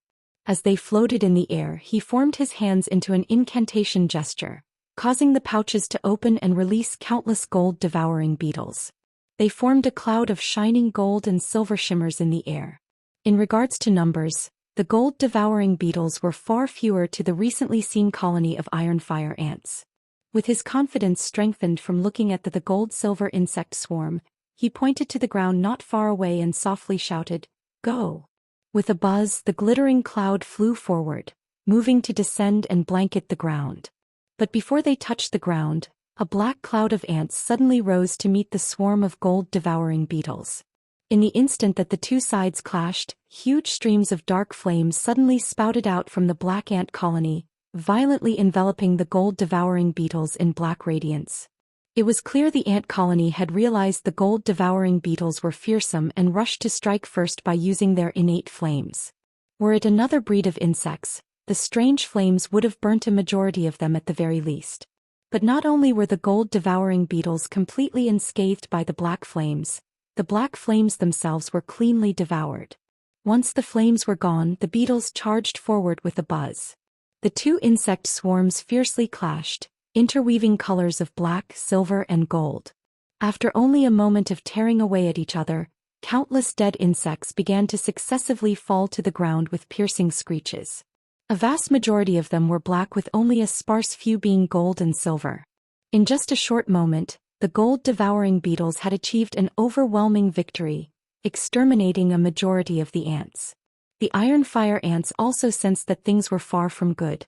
Their remnants released a weak cry and suddenly gathered together to form a jet-black arrow. They shot past the gold-devouring beetles in an attempt to escape. But at that moment, a streak of dazzling azure sword light pierced through the air and chopped down at the arrow. The arrow trembled and was greatly slowed down. In that moment of delay, the gold-devouring beetles swarmed around the arrow. In the blink of an eye, the black arrow was submerged in a sea of gold and silver and could no longer be seen. By the time the insect swarm dispersed, the arrow had completely disappeared. At that moment, Han Li slowly walked over and serenely looked at the dead insects on the floor. He silently pondered for a moment while clasping his chin. Only about several hundred of the dead insects belonged to the gold-devouring beetles, a trifling amount. The gold-devouring beetles' decisive victory clearly illustrated the superiority of the gold-devouring beetles. After all, the Ironfire ants had outnumbered the gold-devouring beetles 10-1. After a moment of analysis, Hanli revealed an expression of relief. It seemed that his gold-devouring beetles would be able to get him through the Black Desert without problem. After taking another look at the ground littered with dead insects, a strange expression flashed through his eyes. A low whistle left his mouth. The gold-silver insect cloud shrieked in response and fell from the sky, cleanly devouring the dead insects like an autumn wind sweeping away fallen leaves. They then obediently flew back into Hanli's spirit beast pouches. Having put away the pouches, Hanli gazed into the depths of the Black Desert before walking forward without hesitation. Hanli motionlessly stood in the distance as he expressionlessly gazed at the sky. The largest battle that his gold-devouring beetles had fought since entering the desert was currently taking place in the sky. Countless gold-devouring beetles and Ironfire ants were scattered across the skies at a low altitude, mutually devouring each other. Dead insects rained from the sky, forming a thin, dense layer on the ground. It made for a truly shocking sight. Hanli's brow creased during a moment of carelessness. Although only about a day had passed, he had already lost nearly 10,000 gold-devouring beetles. It was as if he'd encounter a colony of Ironfire ants every short distance he walked, numbering anywhere from 3,000 to 10,000.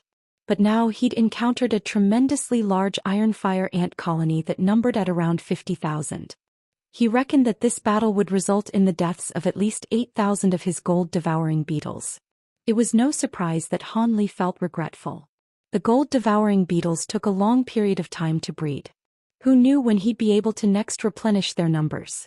After the time it took to finish a cup of tea, the ant colony retreated in defeat. Apart from the several thousand survivors that managed to retreat, the winged ants had been cleanly devoured by the gold-devouring beetles. Hanli was uninterested in wasting time pursuing the remaining Ironfire ants. Instead, he turned his gaze towards the glacial ice pearl and continued on his way with roused spirits. He supposed that he was currently at the center of the desert, which was why he had encountered such a large colony of ants. He had better be more vigilant on the path moving forward, else he would waste the much-needed magic power to fuel his heat-repelling magic treasures, leaving himself in a dire situation. After walking about 20 kilometers, Hanli's expression froze. He stared to the right with narrowed eyes. After a short moment, he revealed a trace of suspicion and suddenly changed his direction to a dune he was looking at. When Hanli arrived at the top of the dune, he unconsciously frowned. He had spotted yet another colony of Ironfire ants in his line of sight. This colony of winged ants only numbered about 10,000, and were attacking a sphere of faint blue light. The sphere of light was on the verge of collapse. As it flickered, the image of a person with a strained appearance leaked through. Hanli gazed at this with complete indifference. At that moment, the Ironfire ants had transformed into a keen long sword blazing with black flame and fiercely chopped at the sphere of light. Hanli was certain that this person was doomed. But then an unremarkable dark green pellet shot out of the light sphere. Just as the pellet touched the black sword, a fist-sized dark green flame violently combusted. The ants that were wrapped up by the flame rapidly dispersed, with nearly 100 Ironfire ants falling to the ground. Hanli felt surprised. That dark green pellet was an exceptional treasure. It was fearsome enough to burn away at fire-attributed Ironfire ants without resistance. An inconceivable display. It seemed he was still quite ignorant of the countless unique treasures that existed in the cultivation world. The appearance of the green flame infuriated the ant swarm. They scattered and wildly charged towards the light sphere without any intent to retreat. The cultivator inside the light sphere seemed to no longer have many pellets remaining. By the time the Ironfire ants had scattered, it was already too late to shoot a second pellet, resulting in a helpless situation. However, he had also become aware of Hanli's existence. As he was under attack from the Ironfire ants, he occasionally glanced in Hanli's direction. Hanli indifferently turned away and continued on his path. He currently had no mind to acquire his treasures or waste the lives of his gold-devouring beetles. His gold-devouring beetles had far more value in this strange desert than ordinary treasures, and he didn't wish to squander them in vain. But who could have known that just as he had taken his first step, he suddenly heard the transmission of a hoarse, familiar voice from the light sphere. "Fellow Daoist Han. Please wait. This is Yuan Yao. I must trouble fellow Daoist Han to assist me. I will definitely express my gratitude afterwards." Yuan Yao's voice was filled with anxious panic. "Yuan Yao." Han Li suddenly stopped and hesitated for a moment before slowly turning around. This was truly a small world. In an area as large as the Path of Molten Rock, he actually managed to encounter this woman he could barely be considered acquainted with. Unbelievable. Since she could be considered somewhat of a friend, Han Li felt reluctant to leave her to die. Moreover, he had initially considered finding her for a secret matter. This was just killing two birds with one stone. After looking at the dimmed light sphere and quickly muttering to himself, he tossed a spirit beast pouch from his waist and released a swarm of gold-devouring beetles into the fray. When she saw this, she was left speechless. The gold-devouring beetles only numbered about 1,000 but were able to easily exterminate a swarm of Ironfire ants that was over 10 times its size. She had finally recovered from her shock when Han Li calmly retrieved his gold-devouring beetles, and she quickly put away her blue light sphere. Yuan Yao's complexion had paled from the expended magic power, but this only made her appear even more endearing. Her black robes had already been replaced for thin, well-fit clothes, revealing her graceful, youthful figure. Her body was also drenched with the fragrant scent of her sweat, filling the air with deadly allure. Han Li was stunned by this, but he soon recovered.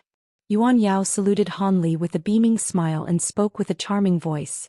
Yuan Yao cannot thank fellow Daoist Han enough for his rescue.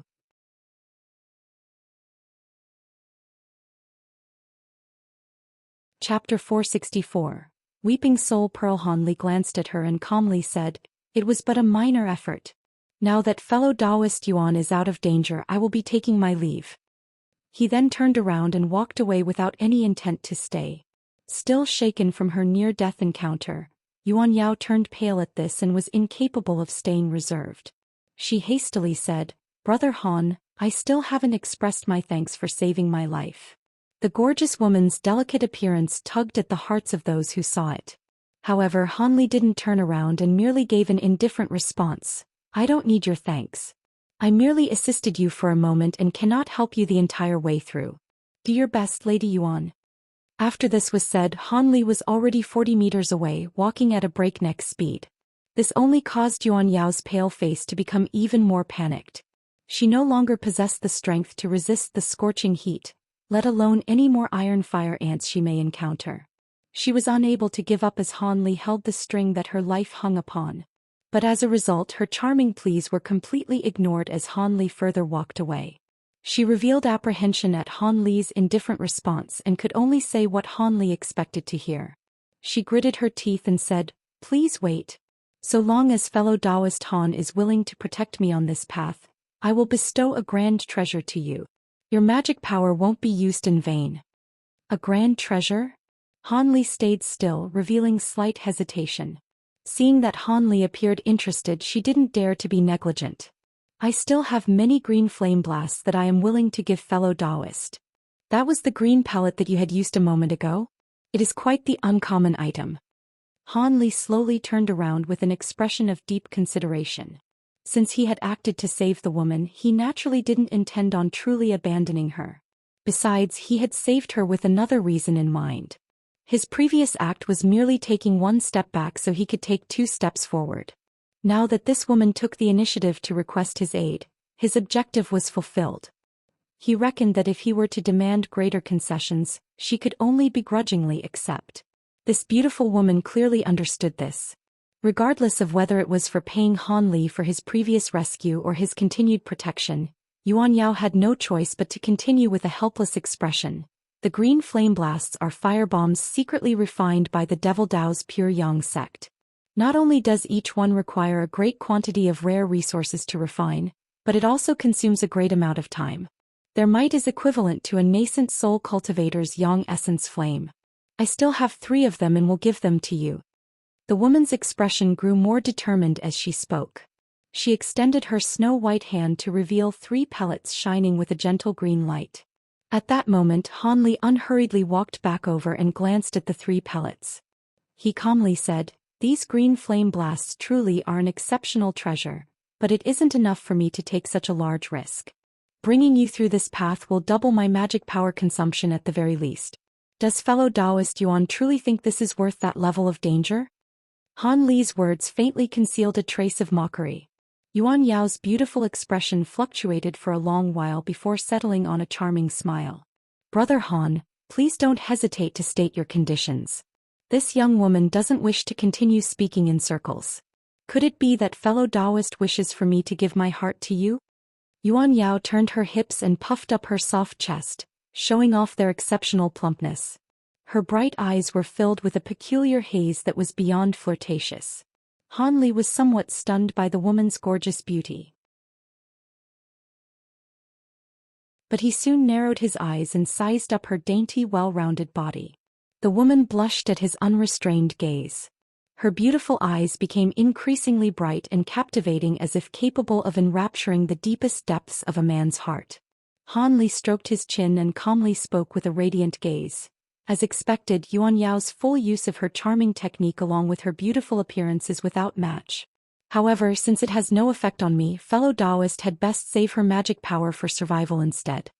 Tearing off her beautiful guise and halting her charming technique, she flusteredly said, "Humph! What a crude, uncultured boor. You don't hold the compassion for women in the slightest." Han Li insincerely smiled, saying, "How could Lady Yao say that? If this weren't such a place as dangerous as the Heaven Void Hall, I definitely wouldn't have refused your seductions. But here we are, hee. You sure like to dream. If it weren't this place, how else could I have possibly thrown myself into your arms?" Yuan Yao glared at Han Li with a resentful gaze. "It seems I've saved the wrong person. Since this is the case, I don't wish for fellow Daoist Yuan to give her heart to me.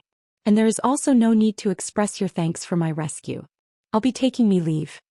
As if to deliberately anger the woman, he cupped his hands to her as if he were about to set off. Seeing this, Yuan Yao's words immediately grew soft and she returned to being lovingly pitiful. "Brother Han, it was my wrong, please don't be angry. Please don't hesitate to say what must be done to receive your assistance through the path of molten rock. I will absolutely do as you ask. Could it be that Daoist doesn't wish to help this poor woman despite being her acquaintance for 100 years and a fellow companion that accompanied you through the ghost mist?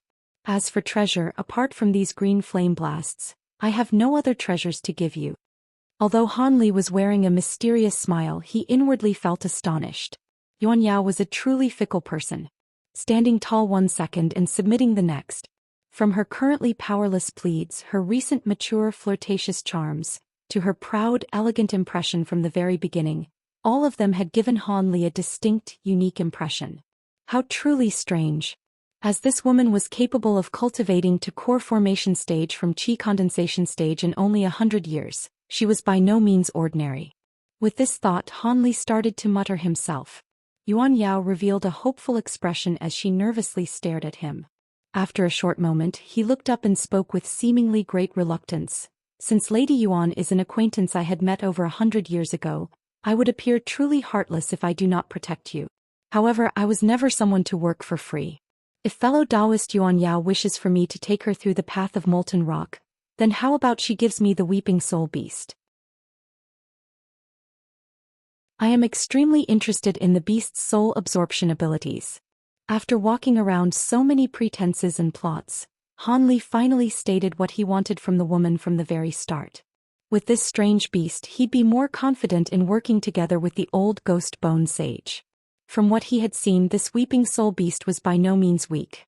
"You want the Weeping Soul Beast?" Yuan Yao's eyes widened after hearing Han Li as if she couldn't believe what he had said. "What? Will it not do?" Han Li's expression sunk and his voice grew cold. "If I give the Weeping Soul Beast to you, you will take me through the path of molten rock?" Yuan Yao asked Han Li this question word by word as she stared him with a strange expression. "That's right." Han Li frowned but still spoke with certainty. He faintly felt that there was something amiss. "That's good. Then I will give it to you."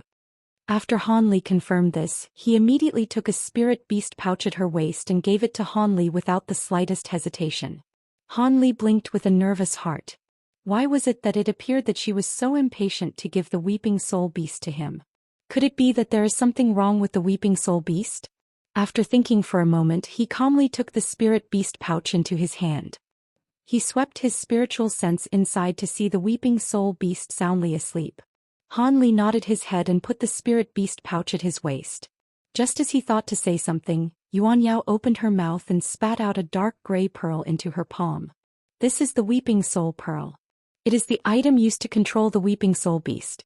If you refine this like you would with an ordinary magic treasure, the Weeping Soul Beast will be forever yours. I haven't owned the beast for long and haven't completely refined its pearl. You can forcefully erase the traces of my spiritual sense from it without problem. Yuan Yao chuckled and gave it to Han Li. Han Li looked at the Weeping Soul Peel with interest and didn't move to take it. This pearl was something that he had known about from Fairy Violet Spirit when he inquired about the Weeping Soul Beast. He later realized that she was incapable of smoothly controlling the Weeping Soul Beast because she hadn't fully refined the Weeping Soul Pearl during that time. This had raised his interest in acquiring the strange beast. But seeing as she had so quickly gave it to him with delighted expression as if she ridding herself of a demonic plague, Han Li grew greatly hesitant and didn't hurry to take the pearl.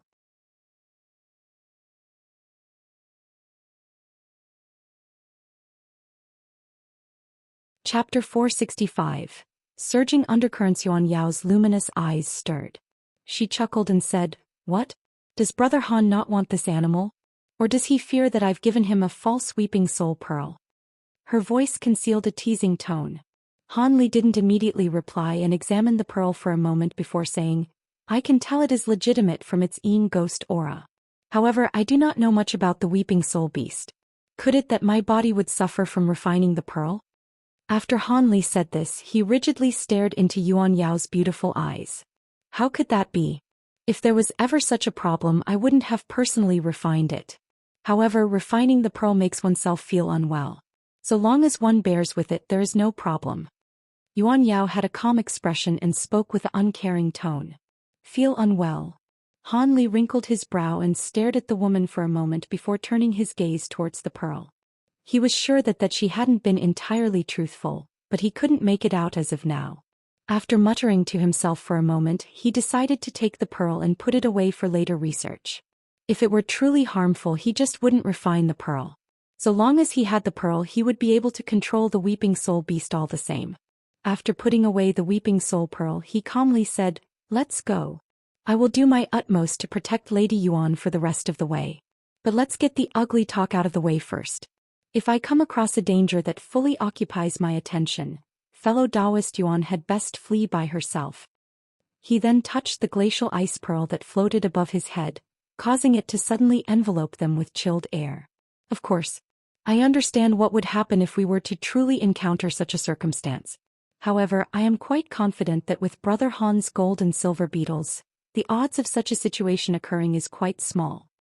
The gorgeous woman wrinkled her nose for a moment before revealing a smile as charming as a flower. Han Li bluntly admired the beautiful scene before him for a moment before wordlessly turning around and setting off. When Yuan Yao saw this, she followed after him with light steps and a faint smile. She soon walked alongside Han Li, creating a rather intimate appearance. This was because the closer she was to Han Li's side, the more cool air that was present from the glacial ice pearl. She naturally wanted to feel more comfortable. Now that I think of it, the path of ice and fire is somewhat strange. How could there be a black desert here along with such fierce winged ants? Not only can those ants fearlessly endure magic treasure attacks, they can spout black flames and can undergo swarm transformations. They also managed to break through one of my ancient defensive treasures. If I didn't have the green flame blasts, I wouldn't have lasted long enough to meet Brother Han. Yuan Yao grumbled with a relaxed expression as she continued walking. It was clear that she didn't recognize the Ironfire ants. Han Li was stunned by her words. He couldn't help but ask her with, "The Black Desert hasn't been seen before?" He felt that the appearance of such fierce exotic insects at this location was somewhat odd. Apart from cultivators with extraordinary abilities and exceptionally powerful magic treasures, It would be unlikely for even a late core formation cultivator to leave the Black Desert unscathed. No. This is the first time the Black Desert has appeared on the path of molten rock. Previously, other cultivators that underwent this trial merely faced high temperatures and dangerous areas. At most they would encounter a few flame beasts as well. But these bizarre winged ants haven't been seen before.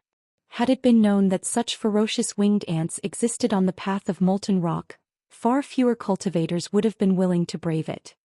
Yuan Yao replied without hesitation. Despite appearing to know quite much, she remained puzzled by the appearance of the ants. If that's the case, there must be something amiss with the paths of ice and fire. Han Li muttered to himself with a contemplative expression. This is completely abnormal. Someone must have taken action. In a forest of blood-red icicles on the path of profound ice, Layman Qingyi looked at the sky with his arms behind his back.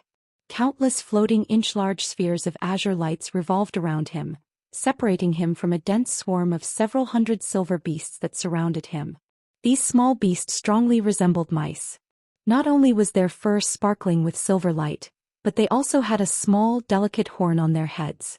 They surrounded the old man as streaks of silver light and continuously struck at him like arrows with their horns. Each of the strikes released a thunderous boom in a display of astonishing momentum. However, the azure lights surrounding the old man's body remained motionless, completely unaffected by the erratic attacks of silver light. Courting death. The Confucian-robed old man grew annoyed by the strange mice's attacks. After lowering his head towards them, he swept his sleeves outward with a cold expression.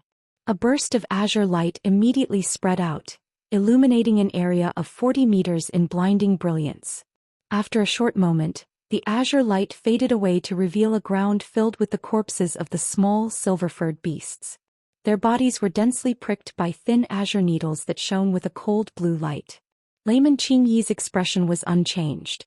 It was obvious that the outcome was as he had expected. After indifferently glancing at the ground, he extended his shriveled right hand and lightly swept it across the air. The needles flew back towards him as azure streaks of light and disappeared into his body. Silverlight mice. How could these damned animals appear at only the second trial? Could it be? The old man pondered motionlessly and his expression grew sullen. Humph. Since these silverlight mice have appeared on the path of profound crystal, the path of molten rock should also have something equally inconceivable. I'm afraid that youngster Han will encounter quite the problem. Layman Qingyi coldly snorted with annoyance and spoke to himself with slight apprehension. Soon after, he deeply sighed, disappearing from sight with several blurs. The forest of blood-red icicles appeared quite strange with its ground littered with the corpses of the small silver beasts. In some lightless place in the Great Canyon, two voices were calmly having a chat in the darkness. Weren't you too sloppy using both Ironfire ants and silverlight mice? Although we've always played our tricks in each of the treasure hunts, they were well hidden. The appearance of the Black Desert and Blood Icicle Forest is far too brazen. Apart from the few that didn't encounter these obstacles, I fear that a majority of Devil and Righteous Dao cultivators will have died. When that time comes, those nascent soul cultivators will no longer be fooled. A voice spoke with slight fear. Did you truly believe that our previous actions in the Heaven Void Hall were unnoticed by the Righteous and Devil Daos? They had long figured them out, but they chose to feign ignorance due to our Star Palace's power. They also knew that we could only control a few of the Heaven Void Hall's minor restrictions that wouldn't result in too great a death. In each treasure hunt, it would merely result in a few more deaths of the Righteous and Devil Dao core formation cultivators. The other voice unhurriedly replied. The Black Desert and the Blood Icicle Forest are the most ferocious restrictions I can control. It is only somewhat of a pity for them to be used like this. After all, as the previous generation masters of the Star Palace, we've spent quite some effort to grasp them. He unhurriedly spoke with a tone of regret. There is nothing to regret. Right now, there are rumors widely spread that the two sages have reached a crucial point in their seclusion and cannot be contacted, causing the inhabitants of the scattered star seas to be alarmed. However, this has caused the inner disciples of the Star Palace to become restless. They are completely reliant on us old fellows to handle the arduous affairs of the palace. With the Righteous and Devil Dao starting to stir, it is becoming far more difficult to suppress them. Although each of the sides alone prove no threat to us, it will become dire once they join forces. The only method we currently have is to forcefully cripple the strength of the two sides and cause them to become doubtful and unsure of our true circumstances. After all, given the many years that the Star Palace has governed the scattered star seas, it is impossible for them to not have misgivings. So long as we can drag this on for a moment more, the two sages will be able to leave seclusion. At that time, even if the two sides joined hands, we won't have to worry about them. Our two Lord Sages' divine essence-fused light will be able to force that madwoman from myriad gates of enlightenment and Devil Saint Island's archsaint of the six paths to retreat. The usage of the Ironfire ants and Silverlight mice restrictions were unavoidable.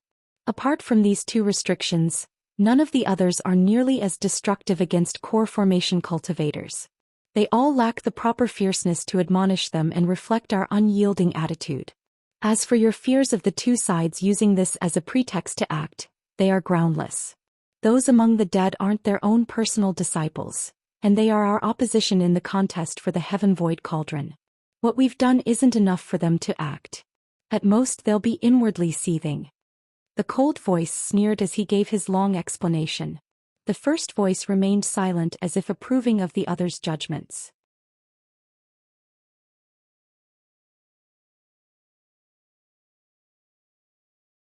Chapter 466. Refined Crystal. How many swarms have we hit since we've traveled together? Han Li slowly asked as he looked at the insect corpses on the ground. 7.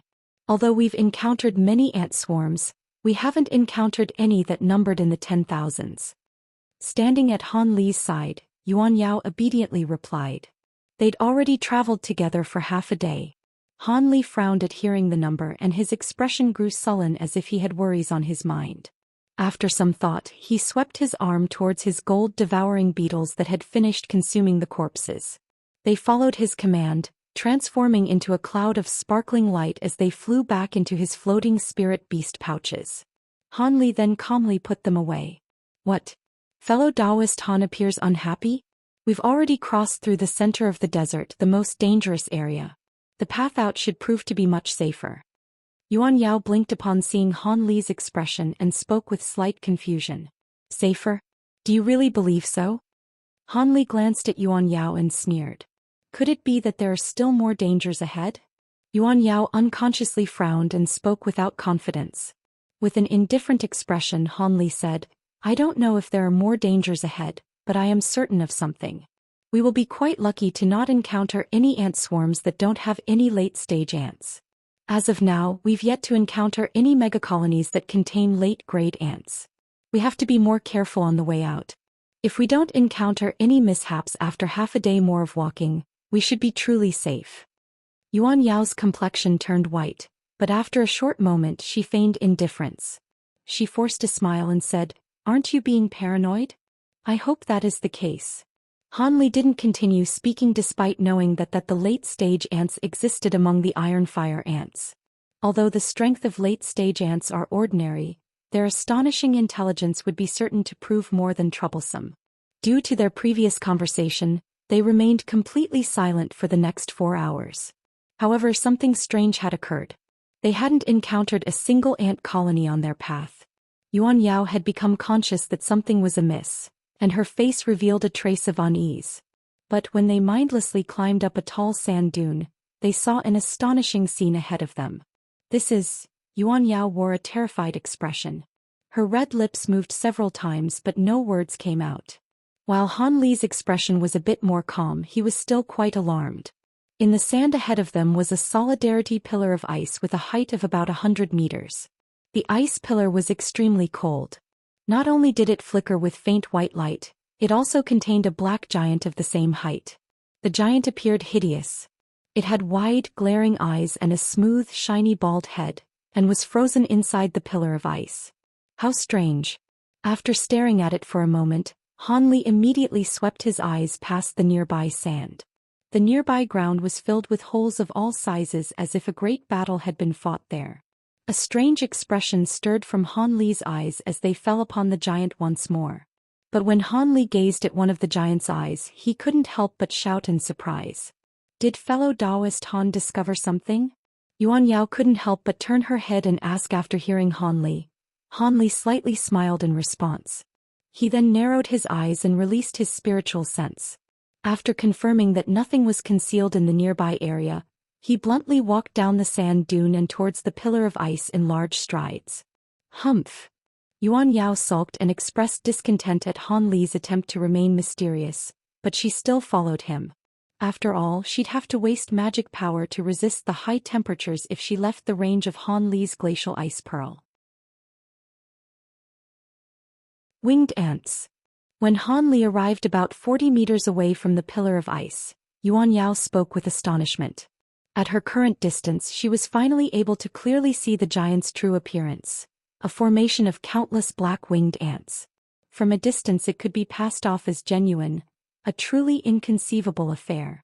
But as the Ironfire ants remained completely motionless inside the pillar of ice, it was unknown whether they were alive or dead. At that moment, Han Li stopped and started muttering to himself as he gazed at the ice pillar ahead of him. After examining it, Yuan Yao slowly said, "Since these ants are already dead, let's go on our way. It's a waste of time to remain here." "Are you truly certain they are dead?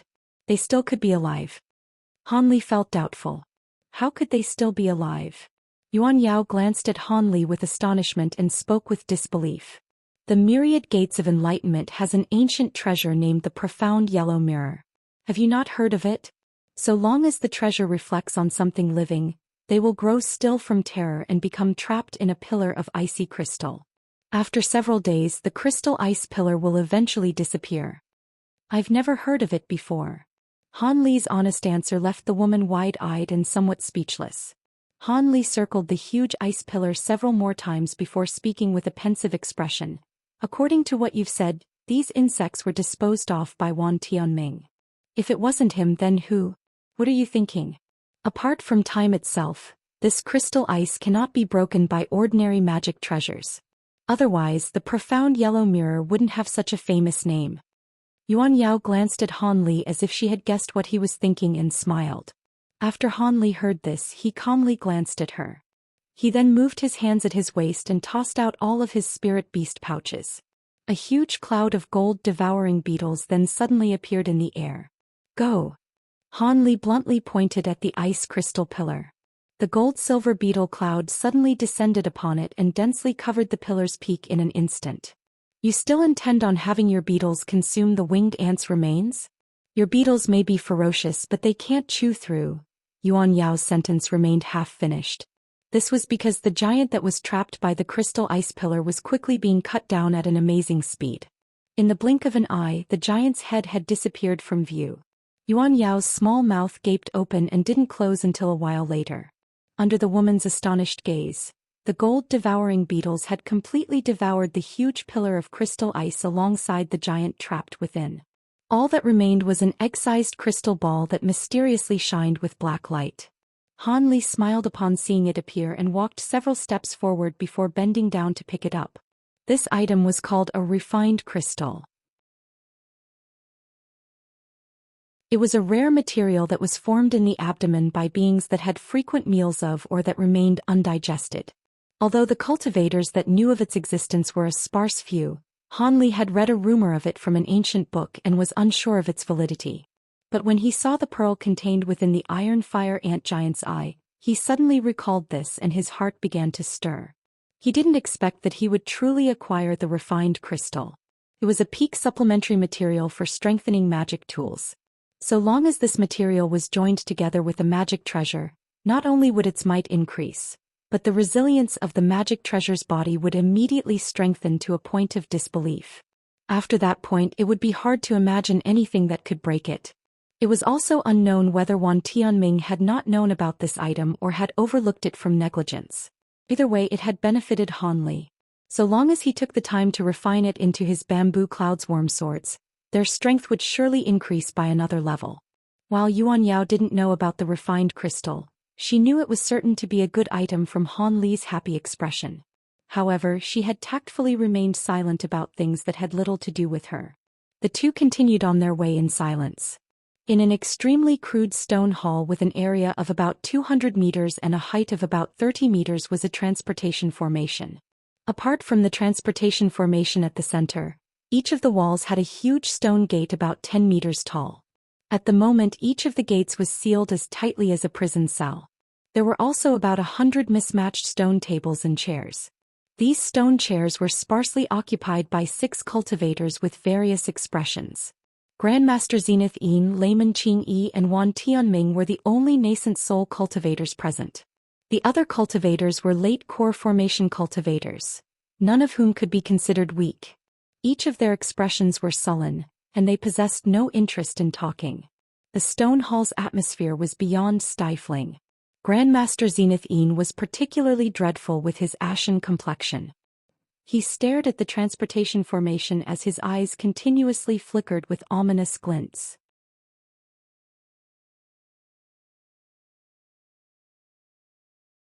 Chapter 467. More treasures. These cultivators were the first ones to reach the end of the path of ice and fire.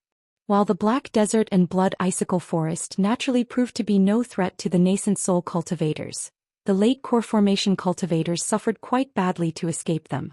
As for the weaker cultivators, their odds were grim. Only a few of them had managed to make it here so far. Zenith Yin and Layman Qing Yi naturally worried about Han Li's fate. If Han Li died on the path of molten rock, his bloodjade spider would have perished with him, leaving them without any cause for joy. Zenith Yin, who stood to benefit the most, felt especially terrible, far worse than Layman Qing Yi did. Although Wan Tianming appeared calm, he had lowered his head and was silently staring at his wide, thin hands with an icy gaze. Naturally, these 3 nascent soul cultivators knew of the strange changes of the path of ice and fire. They were certain that these changes had to do with the Star Palace elders that had yet to appear, causing them all to clench their teeth in resentment and feel great trepidation. What was the intent behind the Star Palace's actions? Could it be they truly wanted to tear away at the faces of both the righteous and devilish Daoists? Time slowly passed by underneath this stifling atmosphere. Manhuzi, Tian Wuxia, the old farmer, Wuxia, and the Bone Sage all eventually arrived from the transportation formation from the Stone Palace. These people either had wretched expressions or were gritting their teeth in fuming rage. They were clearly inwardly cursing at the Star Palace elders for causing these changes. As of current, it was only half a day more before the path of ice and fire were sealed off. Zenith Yin's expression had originally softened upon seeing Wuxia appear. But with Han Li still missing, his face grew unsightly once more. Wuxia was able to pass through the path of ice and fire unscathed because he had fortunately been given an ancient protective treasure beforehand. Zenith Yin didn't expect he would need to give Han Li such a treasure in order to protect himself. Presumably, Qing Yi and Manhuzi also felt remorse from this. After all, Qing Yi and Manhuzi also had many powerful ancient treasures on hand. Had they given some of them to Han Li, they wouldn't have to worry about his survival. With that thought, Zenith Yin gloomily glanced at the old man and Manhuzi. The Confucian-robed old man was currently gazing at the transportation formation with a fluctuating expression, appearing to be thinking of something. Manhuzi was gazing at the hall's roof with his chin moving as he muttered to himself. It was clear that he was pondering about something as well. Seeing this, Zenith Yin's pent-up rage grew stronger, but his heart soon grew calm. He merely had to face reality and consider his steps moving forward without the bloodjade spider. At that moment, the Bone Sage was sitting cross-legged on a stone table.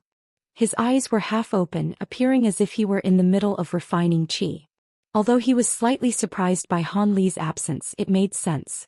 According to his view, Han Li's true strength was at most that of a late core formation cultivator. He merely had a 50% chance of making it through the strange transformations of the path of ice and fire. But without Han Li's assistance, he feared he lacked the strength to deal with Zenith Yin. The Bone Sage became unsure whether or not he could take action inside Heaven Void Hall. Perhaps he would look for another suitable opportunity and take some time to better prepare himself, increasing his odds of success. Feeling helpless, the Bone Sage couldn't help but inwardly curse at the Star Palace elders for a long while. As for Wan Tianming and the other righteous Dao cultivators, they also had bellies full of grievances. They had no choice but to alter their original plans of drawing support from the core formation cultivators. As a multitude of various attitudes and sinister designs stirred among those inside the stone hall, the two white-clothed Star Palace elders suddenly appeared in the transportation formation at the center of the hall. At that moment, everyone gazed at the two cultivators with menacing expressions. The kindly-faced white-clothed man ignored their icy gazes and swept his gaze across the room. He then deeply sighed and said, "Sigh. Just which of you imprudent fellow Daoists activated those ferocious restrictions on the path of ice and fire? You stirred up huge changes in the canyon. Us too were unable to find a way to reverse these changes, resulting in a loss of many Daoists from the cultivation world. We are quite ashamed at this failure and will beg for forgiveness from the Star Palace sages when we return, spending over 100 years in meditation." He appeared as if he were truly lamentful. Having heard that, the righteous and devilish Dao cultivators shamelessly cursed them out in their hearts. They planned on cleanly brushing the matter aside with those frivolous words as if the affair had nothing to do with them. However, what happened next was just as the two had anticipated. Although the people in the palace coldly glared at them, none of them took the initiative to question them. Manhuzi, Wan Tianming and the other nascent soul eccentrics fiercely glanced at them several times, but they eventually turned away, each minding their own business. It seemed none still dared to easily provoke the Star Palace. After the two white-haired elder glanced at each other with a smile, they sat down in a corner and closed their eyes in meditation. Although many still felt unresigned, nobody was willing to take the initiative to act. In that next moment, two people appeared with a flash of white light from the transportation formation, Han Li and Yuan Yao. In the moment Zenith saw Han Li appear, his eyes brightened and he shouted, "Han Li!" He then waved his arms towards Han Li with a smile, having him immediately come over. Manhuzi and Layman Qing also revealed expressions of pleasant surprise. After exchanging a glance with one another, the two bluntly walked over to Zenith Yin's side. Han Li let out a sigh in his mind. After saying a few words to Yuan Yao, Han Li roused his spirits and walked over towards Zenith Yin. As Han Li fortunately knew that these Devil Dao eccentrics needed him in their hunt for treasure, he was able to remain calm. In addition, Han Li felt particularly assured after spotting the Bone Sage when he entered the large hall. After Zenith Yin called Han Li, he warmly greeted him and assumed the standard role of a kind master, inquiring about the circumstances of the path of molten rock. Han Li didn't go far into detail and merely gave a short, vague description to go through the motions. He understood that Zenith Yin didn't actually care about the matter. As he had expected, Grandmaster Zenith Yin didn't pursue the matter and praised Han Li instead. The Confucian-robed old man looked at Han Li with a smile and would occasionally chime in as if he was quite concerned with Han Li. As befitted him, Manhuzi indifferently watched from the side and didn't take the initiative to ask any questions. However, when Han Li returned the glacial ice pearl to him, Manhuzi waved his arm in a relaxed manner, indicating that he was giving it to Han Li. It seemed these old eccentrics valued Han Li far more now that he was one step closer to entering the inner halls, having rushed through the paths of ice and fire. However, Wuxia gazed at him from the side with increasing hostility, occasionally revealing a malicious glint from his eyes. Zenith Yin seemed to have noticed this and suddenly glared at Wuxia, transmitting a few words to him. Wuxia suddenly lowered his head, and his expression had returned to normal after he raised his head again. While Han Li dealt with Zenith Yin and the other eccentrics, he thought about whether or not he should contact the Bone Sage. It appeared that the old eccentrics didn't have a concrete plan in mind. Could it be that they were planning on responding based on how events would unfold? As Han Li thought about this, the final moments of the path of ice and fire had passed. The transportation formation at the center of the stone hall disappeared without a trace. There were only about a dozen people in the room before it disappeared. At that same moment, the walls around them began to rumble. The stone doors then opened by themselves to reveal long, narrow limestone passages. 3 of these 4 passageways lead to their own pavilion, each separately holding ancient treasures, medicine pills and cultivation arts left behind by ancient cultivators. However, all of those items are sealed and each person may only pick one item. After the item is chosen, that person will immediately teleport to the next trial, the boundary of fantastical illusion. As for the last passage, it will teleport those immediately to the next trial. Whoever walks that path can only accept their bad luck for having passed the previous trial without reward. The restrictions here are a bit strange. The passage they lead to changes with each occurrence. But if one chooses a passage, they will have no option to withdraw. If there is anyone who doesn't wish to attempt the boundary of fantastical illusion, so long as you stay in this stone room for the day, you will be teleported back to Heavenvoid Hall. I wish the best for all of you. Upon seeing the passages appear, the kindly-faced elder slowly gave the explanation as he remained seated with legs crossed. When the others heard him, they indifferently glanced at him before ignoring him. When the Star Palace elder saw this, he didn't seem to care and closed his eyes with a smile.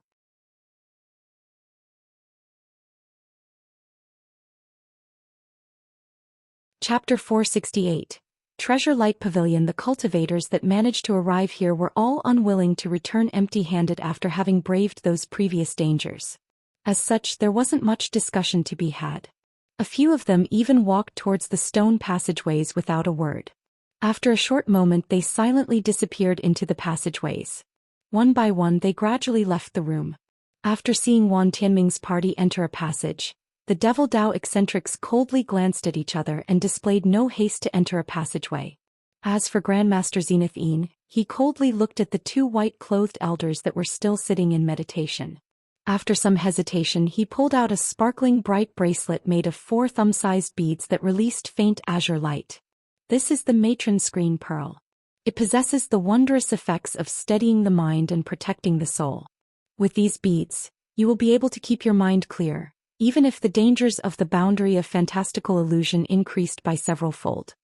After this was said, Zenith handed the bracelet over to Hanli.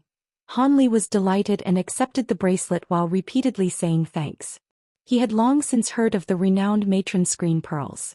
It was said that with a single pearl in your possession, one was far less likely to be interfered with by their inner demons during cultivation.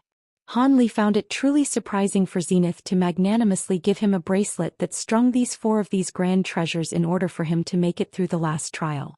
From Zenith Yin's reluctant and hesitant appearance, Hanli reckoned that since it would be embarrassing to immediately reclaim it, Zenith would be certain to take it back after the treasure hunt when there was no longer anything to be gained.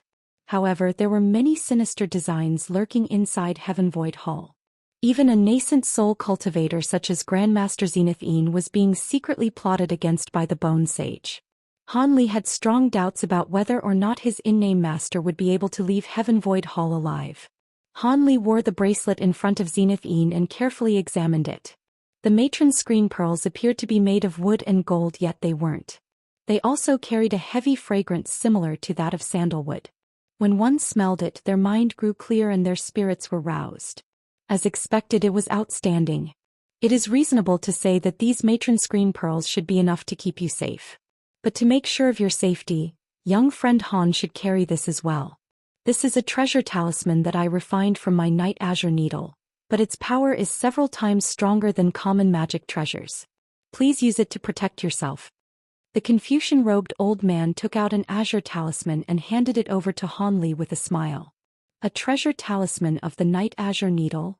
Hanli was initially stunned when he heard this, but he soon grew excited. This was a treasure talisman from a nascent soul cultivator, fundamentally incomparable to common trash treasure talismans. Although the divine Devilbane lightning from his bamboo cloudsworm swords was formidable, he couldn't use it at every turn. With this item his safety would be greatly increased. Hanli took the item without any refusals and respectfully said his thanks. At that moment, Manhuzi wordlessly took out a piece of black armor. It was covered in silver Qilin scales and appeared quite heavy. When Zenith saw this, his heart was moved and an expression of greed momentarily appeared on his face. He hastily said, "Brother Man is quite magnanimous to give this distinguished treasure for the survival of my junior disciple.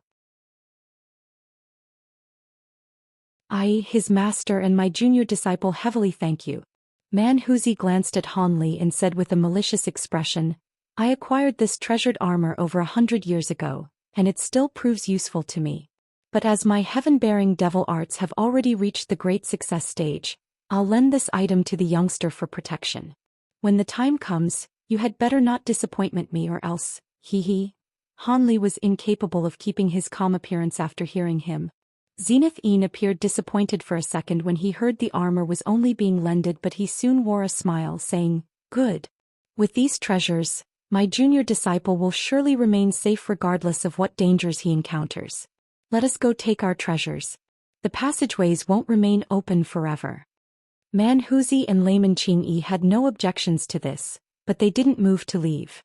Instead, they first took a deep look at Han Li. Han Li was startled for a moment before bitterly smiling. It appeared they were fearful that he would turn back from fear, so they would watch him go through a passageway first instead. As a result, Han Li walked into a passageway with a slight smile.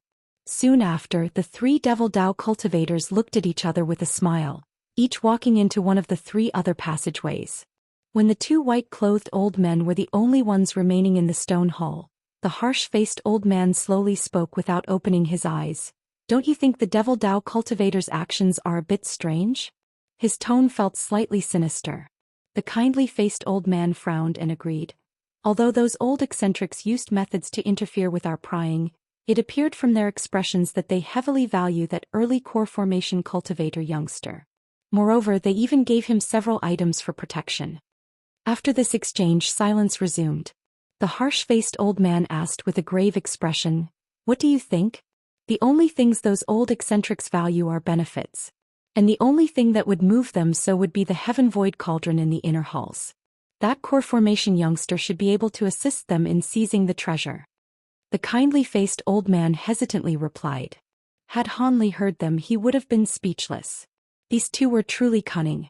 With only a few sparse words, they managed to nearly guess the truth. This would have resulted in both Han Li's fear and respect were he there. Seize the Heaven Void Cauldron? They still daydream of this. Unless one possesses those spirit beasts long extinct from the scattered star seas, any attempt would be made in vain. Otherwise, the master heavenly star sages would have seized it several generations ago. The harsh-faced old man spoke with disdain. That could be the case. Perhaps there were some ambitious individuals who entered the wilderness, spending the time and effort for the sliver of a chance. After all, in the last occurrence of Heaven Void Hall, the Heaven Void Cauldron had nearly been seized. Although that person managed to barely open the lid at the last moment and had their Heaven Mend pill seized by others, Wan Tianming's gold-threaded silkworm does have a chance. Since it's like that, we had best secretly follow them just in case. It would be best if they don't acquire it. If they truly manage to acquire the treasure, we cannot allow the Heaven Mend pills to fall into their hands. Of course. Han Li didn't know that he had roused the attention of the 2-star palace enforcement elders. As of current, he was climbing up spiraling limestone stairs with an expression of amazement. Not long after he had entered the passageway, he was met with an unending spiraling stone stairway. He still hadn't reached the end even after walking for the time it took to finish a meal. Han Li's curiosity grew stronger. Just how far up did this place reach? Calming the doubts in his heart, Han Li continued to calmly climb up the stairway. After climbing up another 400 meters, Han Li caught sight of a gleam of light. With newly roused spirits, he hastened his steps and eventually arrived at an exit. Han Li's heart stirred when he saw a faint glimpse of what lay past the exit. He hastily strided through. He arrived underneath a gloomy, dark yellow sky. It was filled with gray clouds and lacked a sun. It was an unfathomably huge cylindrical world. Its area reached about 4,000 meters. At first glance, it appeared rather narrow as the world's borders were lined with thick fog walls that couldn't be seen though. He stood at an opening of the fog wall where a 40-meter-long bridge of white jade was floating in the air. The bridge was exquisite and was engraved with dragons and phoenixes. It led to a rectangular pavilion that floated at the center of the area. The 2-story pavilion was over 100 meters tall and was constructed entirely out of jade. It shone from the air as if it were a palace from the afterlife. A golden signboard hung from its entrance with the words, "Treasure Light Pavilion," written in an ancient script. Han Li didn't hastily set foot on the bridge and carefully examined the pavilion. Although the pavilion wasn't large, unfathomably deep spiritual chi fluctuations emitted from within, and a layer of white fluorescent enveloped the building. It appeared that an extremely formidable spell formation was set up there. Han Li eventually started to move, slowly treading across the jade bridge and towards the Treasure Light Pavilion. When Han Li reached the halfway point, he couldn't help but take a glance below the bridge. The endless, black abyss that entered his view left his heart ice cold.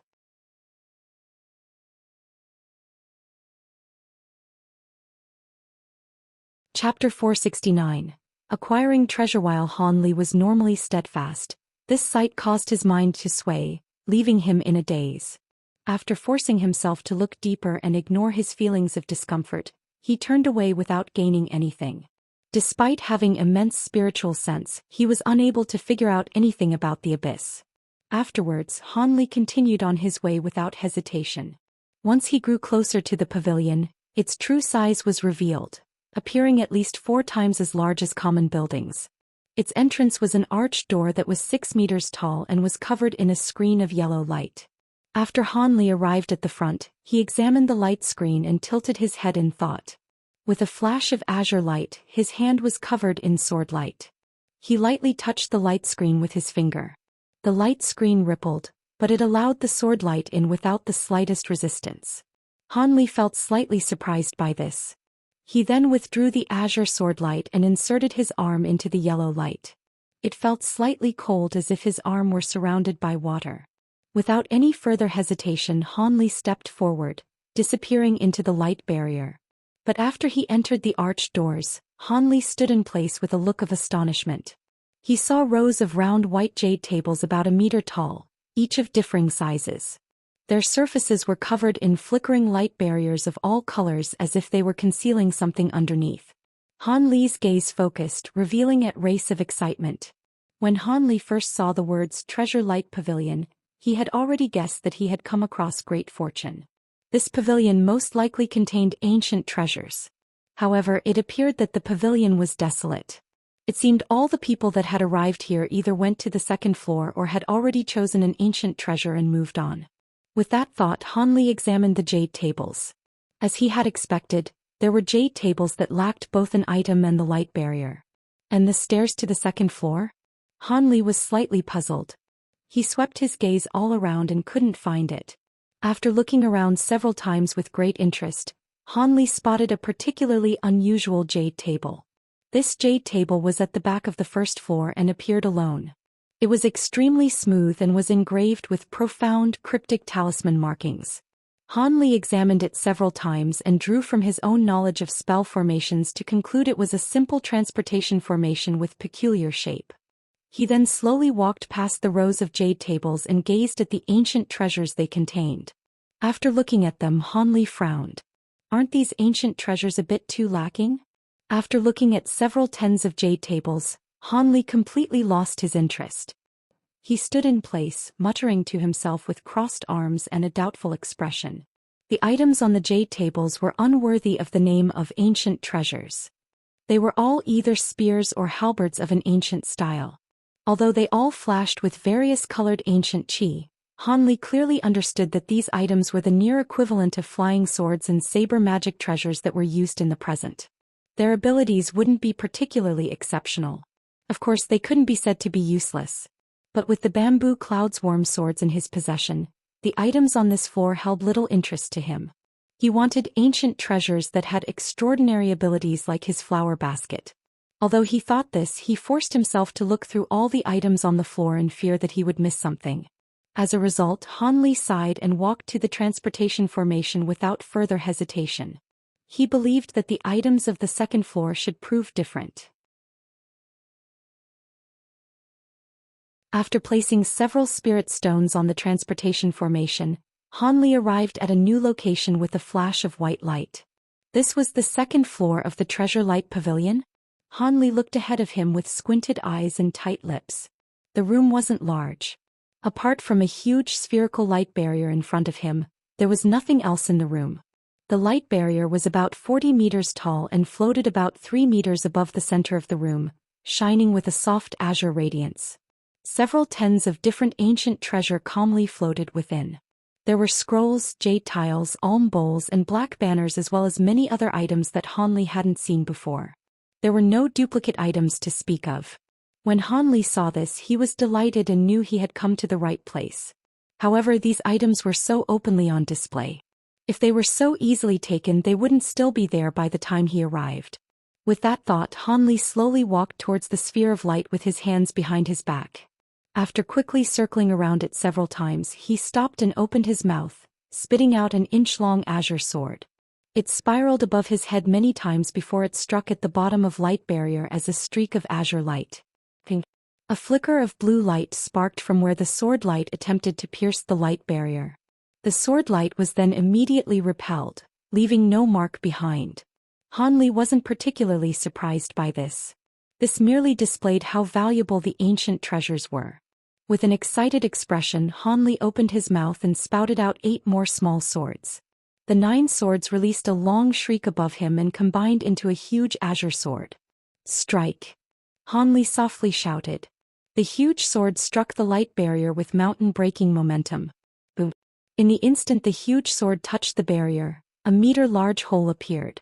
Han Li revealed a trace of happiness, but before he could move, a huge force suddenly blew away the huge sword from the light barrier. With a flash of blue light, the light barrier returned to normal. Han Li was astonished. He then re-examined the sphere of light with a gloomy expression and with his chin in hand. Not long after, Han Li's expression relaxed and he faintly smiled. He pointed towards the huge sword, causing it to disassemble back into 9 small swords with a clear ring. Having returned them into his body, he reached towards his waist and took out the gold-devouring beetle's spirit beast pouches without the slightest hesitation. With a loud buzz, the gold and silver insect swarm flocked out from the pouches. Han Li whistled in a low tone, causing the insect swarm to charge towards the sphere of light. In an instant, the insects had covered the bottom of the light barrier. In mere moments, the insect swarm forcibly gnawed out a meter-large hole from the light barrier. Blue light flourished from the light barrier, causing the round hole to distort and shrink. The barrier was recovering at greater speed than the gold-devouring beetles could destroy. When Han Li saw this, he didn't dare to delay. He immediately turned into a streak of slender azure light and quickly flew into the hole just before it closed. The azure light faded away inside the light barrier to reveal Han Li. He gently floated amongst the many ancient treasures inside the light sphere. Their ancient aura caused him to feel somewhat excited. However, Han Li didn't dare to wait too long and hastily released his spiritual sense in an attempt to probe the intensity of the ancient treasure's spiritual qi. He soon wore a bitter expression. His spiritual sense was actually unable to leave his body inside the barrier. As such, he would only be able to rely on experience and intuition to choose a treasure. Without any other choice, Han Li could only glare at the items with widened eyes. The strange blade?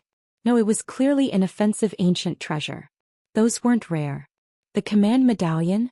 No, it was engraved with the image of a strange beast.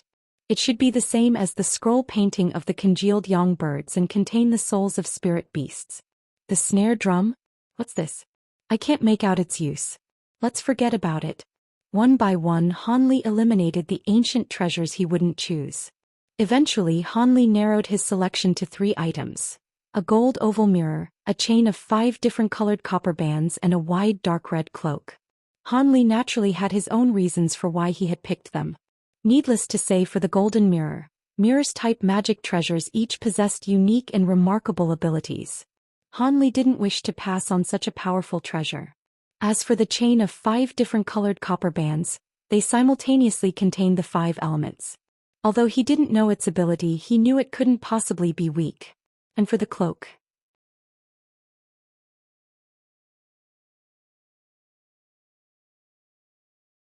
Chapter 470. Strange black armor. Han Li's gaze focused on the black cloak, the longest out of the 3 treasures. This cloak's appearance was very peculiar, consisting of 2 layers. The interior was made of silver thread, and the exterior was made of the feathers of an unknown bird. The feathers emitted a fluctuating dark red blood light from within the light barrier, appearing rather bizarre. This was also the first time Han Li saw this type of magic treasure, and he was very curious about its abilities. Han Li guessed that this ancient treasure had either defensive or stealth properties.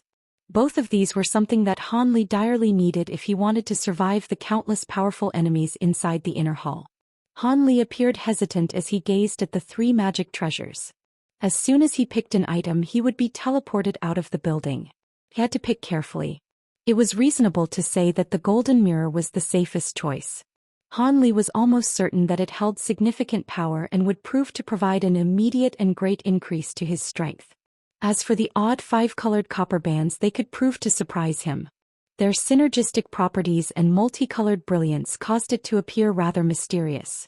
As for the cloak, there was a good chance that it would also be immediately useful. Perhaps it could save his life during a moment of danger. Han Li's focus continuously changed between the 3 items. Although he would normally be happy about being able to acquire such powerful treasures with ease, he was worried about what would be gained or lost from choosing one over the other. A while later, Han Li took a deep breath and grew calm. He muttered to himself for a moment more before a spirited light flashed from his eyes as wild imagination unfolded in his mind. These unexpected thoughts caused Han Li's heart to become restless. According to Han Li's knowledge of formation spells and restrictions, the room's high-grade involuntary teleportation restrictions couldn't be tricked or worked around apart from finding the central crux of the formation or forcefully erasing the restriction from the entire room. Once someone was caught in the restrictions, they would be automatically teleported out. Both of those options were out of reach for Han Li. Finding the central crux of the room's restrictions was something that would take a Grandmaster-level formation expert several years to accomplish. The very thought of it was something best left alone. As for forcefully erasing the formation, it was only something that Han Li would attempt if he were out of his mind. Given the many nascent soul eccentrics that clearly hadn't succeeded, he would have to be deluded to think that a core formation cultivator like himself could succeed. However, he did possess the formation-breaking insights of the genius spell formation master Xianxia. Her records described a theoretical response to area restrictions that could disable an area's restrictions temporarily. Although it was only for a short instant, it would give Han Li enough time to acquire an extra ancient treasure. This method required the cultivator's own spiritual power to be completely severed from the energy-contained room, leaving not the slightest connection for the duration. After Xianxia wrote this in her records, she self-mockingly added that even a nascent soul cultivator couldn't perform such a feat. The thought was but an indulgence moment of her imagination. If a cultivator truly had such amazing abilities, they wouldn't have to go through the trouble of this, as they could rely on their own strength to forcibly break through the formations. After all, the cultivators of this world were only at most capable of chi concealment techniques that could hide themselves from others. How could they possibly sever their own connection from the spiritual chi of heaven and earth? But when Han Li read this inside his cave residence, he immediately thought of his gold-devouring beetle's bizarre capability of devouring the energies of heaven and earth. This roused enough interest in him to perform a small test with his gold-devouring beetles. He had spent a short amount of time on it and regarded it as a momentary diversion to be later forgotten.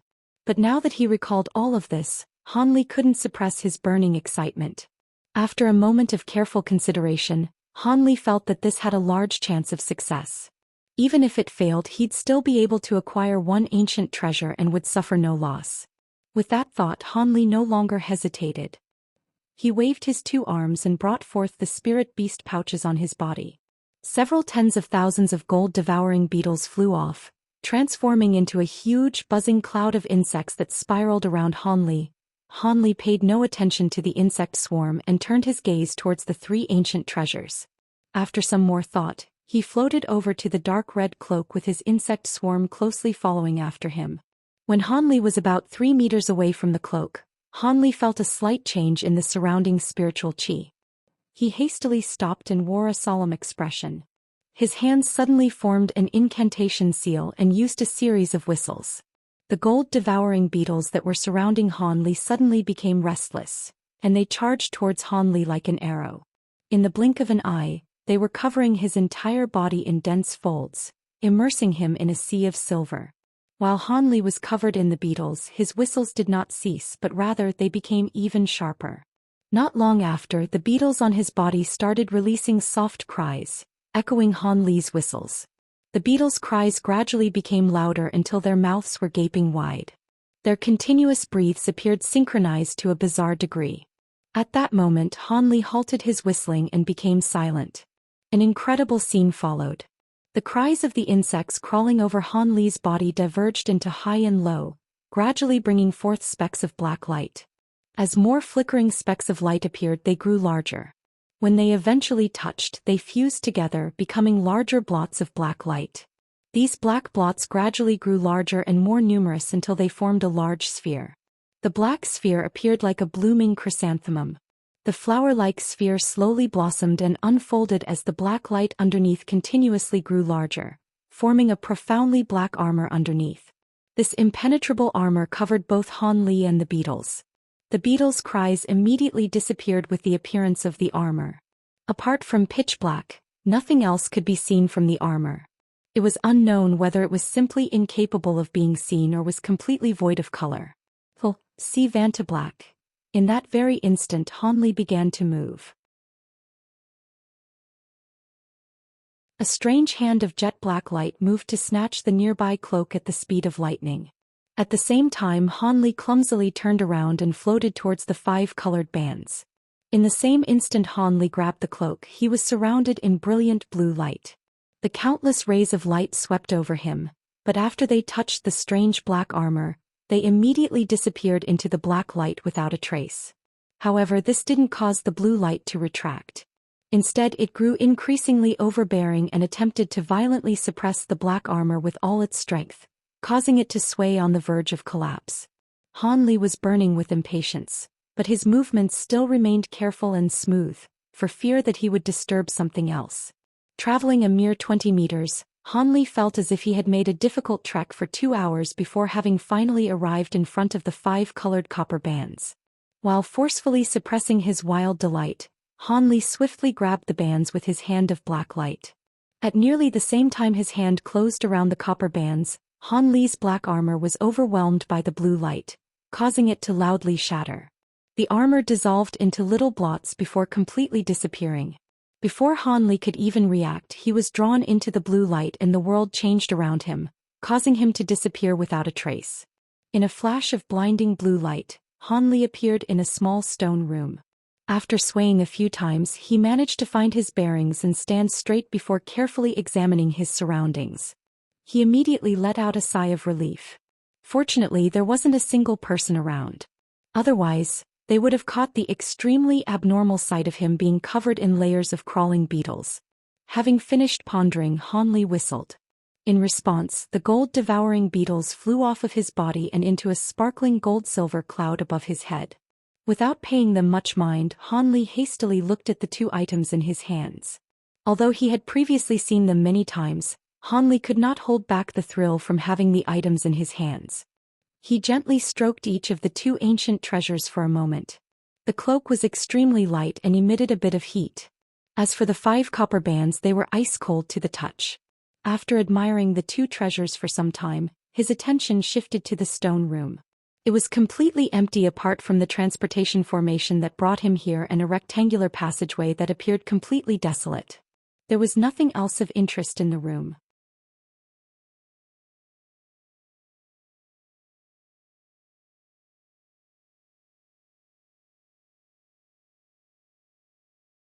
Chapter 471. An odd treasure. There was no question as to whether or not this passageway led to the boundary of fantastical illusion. With his cultivation of the great development technique along with the matron screen pearls that Zenith lent him, passing through this trial should be a matter of ease. With that thought, Han Li turned his attention to carefully examining the 2 ancient treasures in his hands. If he couldn't fully understand the scope of their power, he wouldn't be able to effectively use them when the time came. With a flash of blood-red light, the cloak disappeared from his hand, leaving only the chain of 5 copper bands in his other hand. These 5 copper bands were about as wide as an ordinary arm and had mysterious talisman markings engraved on their surface, causing them to appear mystifying. Han Li lightly shook them with a wave of his wrist. The colorful glow of the copper bands continuously fluctuated in response and released the faint cry of a phoenix. A flicker of spirit appeared from Han Li's eyes as he lowered his head in thought. He then slowly poured spiritual power into the copper bands through his fingers. During this, Han Li solemnly gazed at the bands without blinking. Then with a flash of colorful light, the chain of 5 bands abruptly disappeared without a trace. Han Li was startled, but something soon came to mind. He looked upward to see the 5 copper bands floating not far above his head. They were ceaselessly flickering with demonic light. Han Li frowned and raised his arm, sending out an azure incantation seal. The copper bands immediately twirled for a moment before striking the wall to the side. With several muffled pungs, the wall flashed with white light, revealing not the slightest damage. The copper bands had instead been pushed far away. It seemed the copper bands were not intended to be used to directly attack. Han Li's expression remained unchanged. He waved his arm and had the copper bands fly back above his head. Then without any hesitation he spouted out a breath of spiritual qi towards the rings, causing them to swell into a huge size in the blink of an eye. Blinding radiance coiled around the bands, and their talisman markings began to move. Ring-type magic tools weren't ordinarily used to make direct attacks. A majority of them were used to either trap the enemy or defend one's self, something that Han Li had learned through experience. After looking at the huge bands and the astonishing pressure they radiated, Han Li lifted his head and slowly uttered the word, "Execute." Immediately after he spoke, the huge bands released a cry and directly fell down onto him. The rings overlapped one another and covered Han Li within them. Afterwards, the huge bands revolved around him with increasing speed, completely covering Han Li in a blurred screen of rainbow light. Han Li wore a slight smile. It seemed the copper bands possessed defensive abilities. As for how effective they were, that was something that could only be tested during an enemy confrontation. With that thought, Han Li shot an incantation seal towards the light screen with a flick of his finger. In an instant, the light curtain dissolved and the rings returned to their original appearance. But after a period of violent swaying, the copper rings released a flash of brilliance and disappeared from sight. This time Han Li remained calm as he extended his palm. Following a flash of rainbow light, the 5 palm-sized copper bands appeared in his hand. Han Li calmly gazed at the copper bands with a pensive expression as if something had come to mind. Not long after, Han Li chanted a series of cryptic incantations, causing the bands to disappear from his hand. But after only a second, they appeared around Han Li's limbs and neck in a flourish of light. Han Li's stance grew unsteady as he began to drop down like a log. Fortunately, he had already prepared for this and hastily muttered an incantation to release the copper rings. Han Li hastily recovered his balance and rubbed his choked neck. However, his eyes betrayed immense excitement. This magic treasure could be used as a sneak attack, and was something that was impossible to defend against. Even if his opponents had immense spiritual sense and realized something was amiss with the copper rings before they were restrained, they still wouldn't have time to react. Han Li was confident that even nascent soul cultivators couldn't guard against them. He reckoned that the odds of success for an ambush were quite large. Of course, he still had no way of knowing how long the bands would be able to restrain his opponents. Han Li was delighted to find that the copper band's abilities went far beyond his original expectations. Feeling completely content, Han Li placed the copper bands in his storage pouch, and he took out the dark red cloak. Tests for this ancient treasure were naturally much simpler. He simply wore the cloak on his body and poured a bit of magic power into it. It brightly flourished with a blood light and caused Han Li to feel a burning sensation on his body. At that same time, his magic power began to wildly flow into the cloak beyond his control. Han Li was greatly frightened and hastily severed his magic power towards the cloak, causing its brilliance to immediately dim. Han Li was startled and took off the cloak.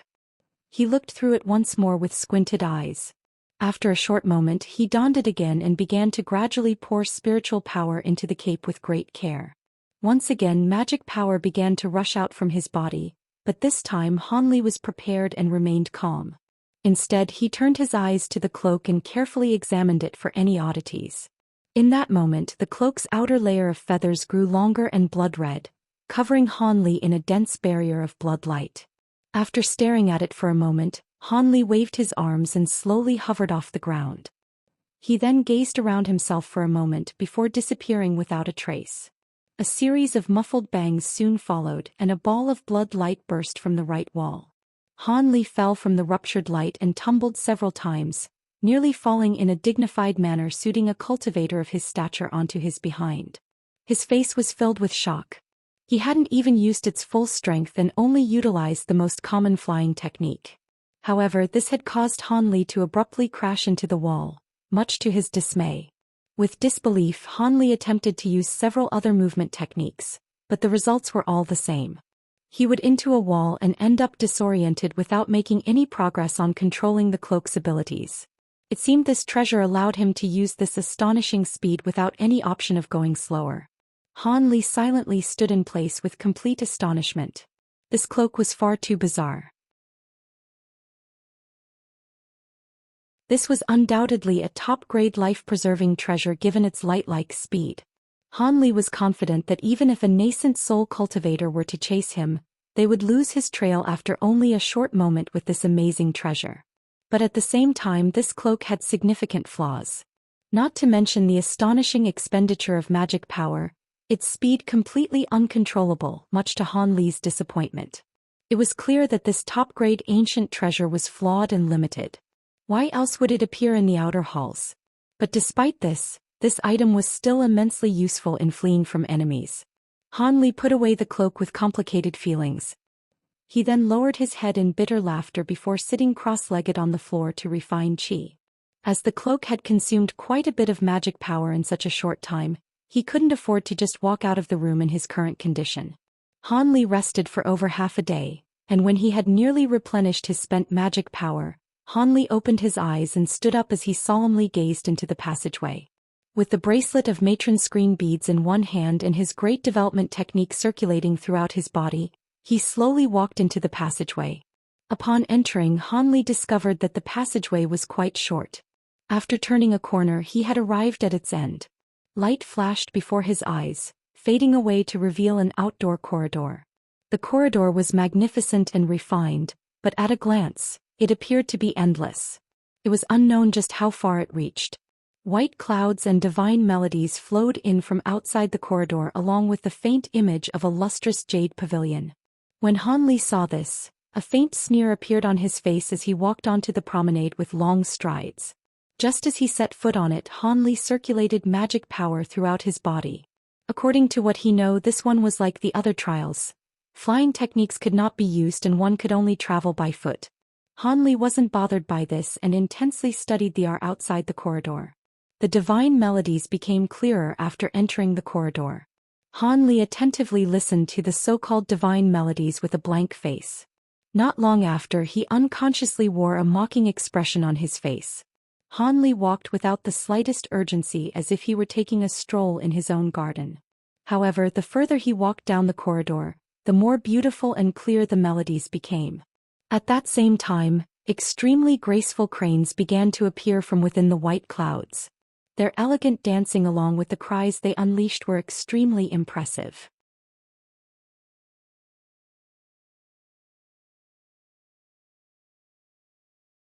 Chapter 472.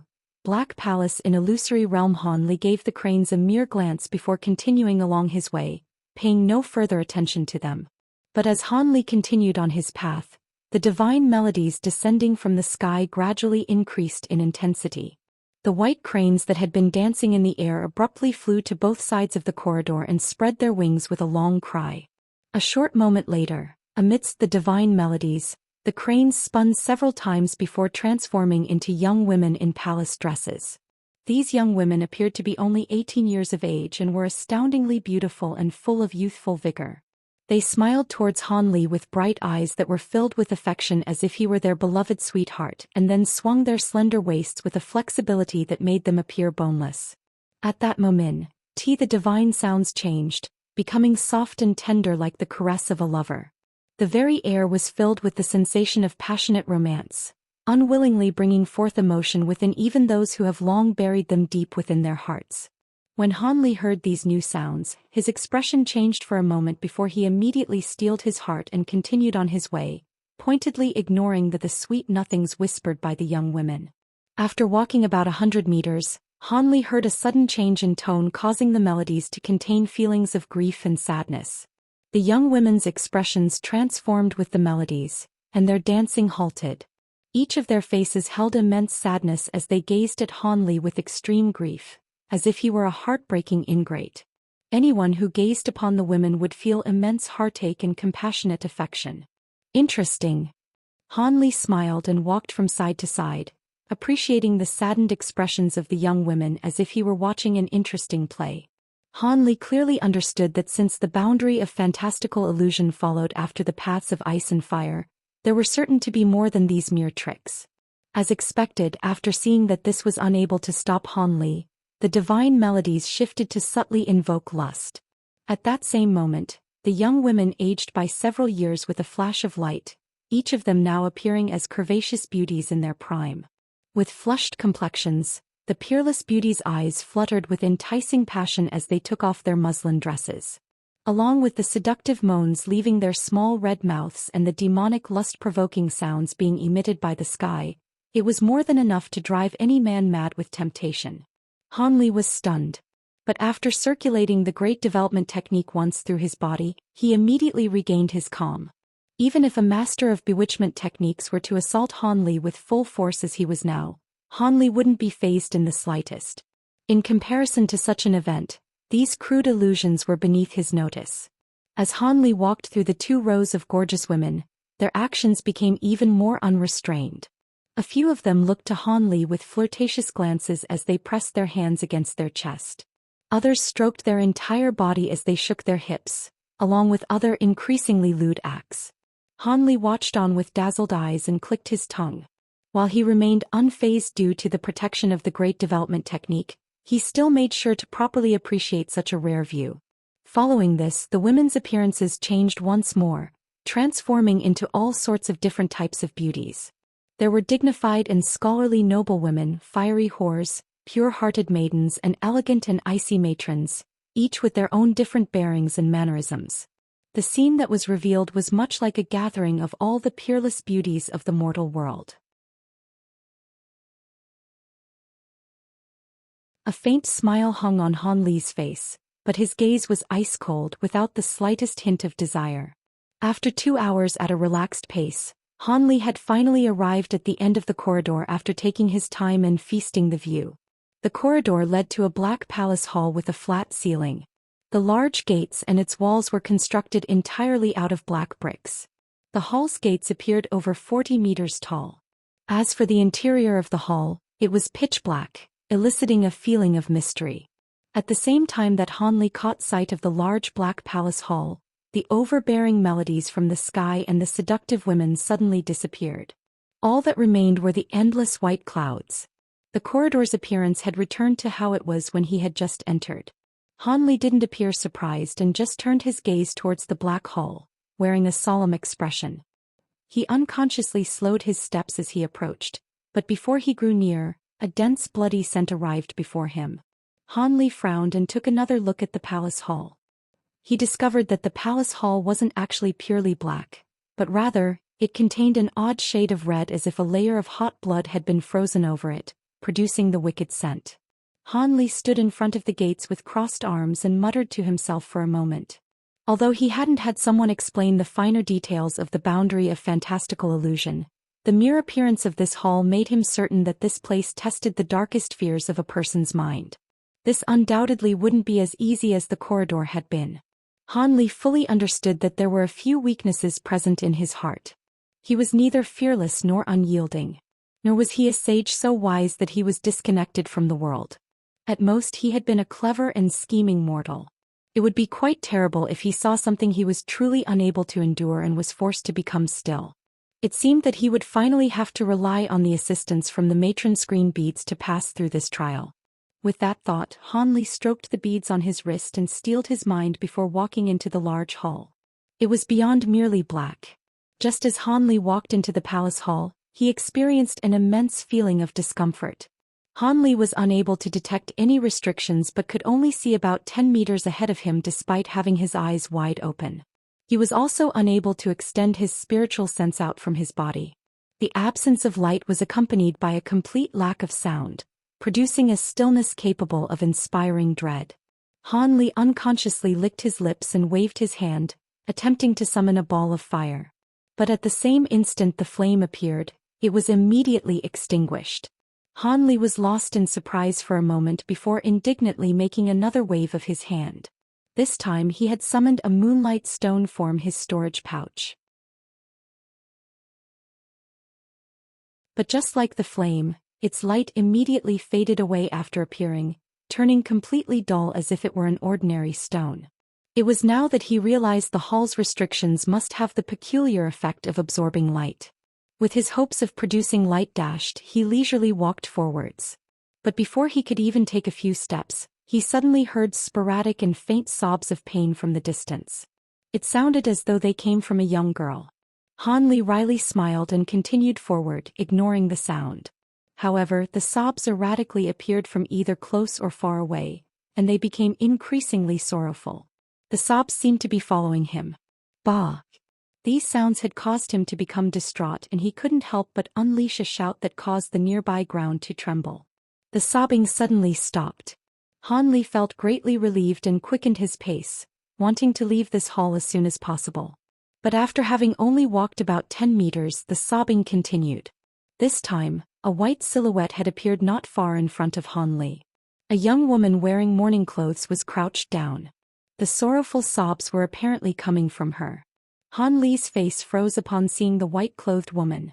Strangely enough, despite the fact that she was kneeling and made no attempt to approach him, he hastily approached her instead. He knew that the more timid and cowardly he acted in this place, the more likely he was to become entangled in its illusions. As avoiding any conflict wasn't possible, a calm confrontation seemed to be the optimal choice. With that thought in mind, Han Li arrived about 20 meters from the white-clothed woman. Just as Han Li thought to recklessly roar once more and disperse the woman, he suddenly felt that this woman's sobbing seemed familiar, as if he had heard it before long ago. Han Li's heart trembled. He hastily reassured himself that this was but an illusion to prevent himself from becoming mesmerized. But the longer he gazed at her, the more familiar she seemed. His mind began to fervently shuffle through his memories, but he was unable to recall who she was. Han Li unconsciously stopped and frowned, coldly gazing at the woman in front of him in silence. "Fourth brother," the woman exclaimed with a timid, delicate voice. When Han Li heard this, he felt his mind shudder as blood rushed to his head. He couldn't help but ask, "Who are you? Could you be? Fourth brother, don't recognize me anymore? I'm your little sister." The white-clothed woman slowly lifted her head from the ground and revealed her delicate, grieving face.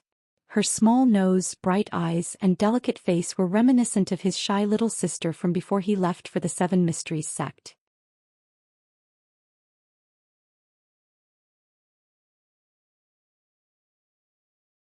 Chapter 473. Opening of the Inner Halls. Little sister? Han Li's gaze darted around as he studied the young woman.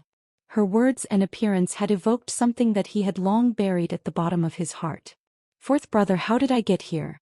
Didn't I die from illness many years ago? I'm scared." The white silhouette shivered as she stood. He could see that her complexion was pale as she grew near him, appearing just like a small, terrified bird. Han Li's eyes revealed a strange expression.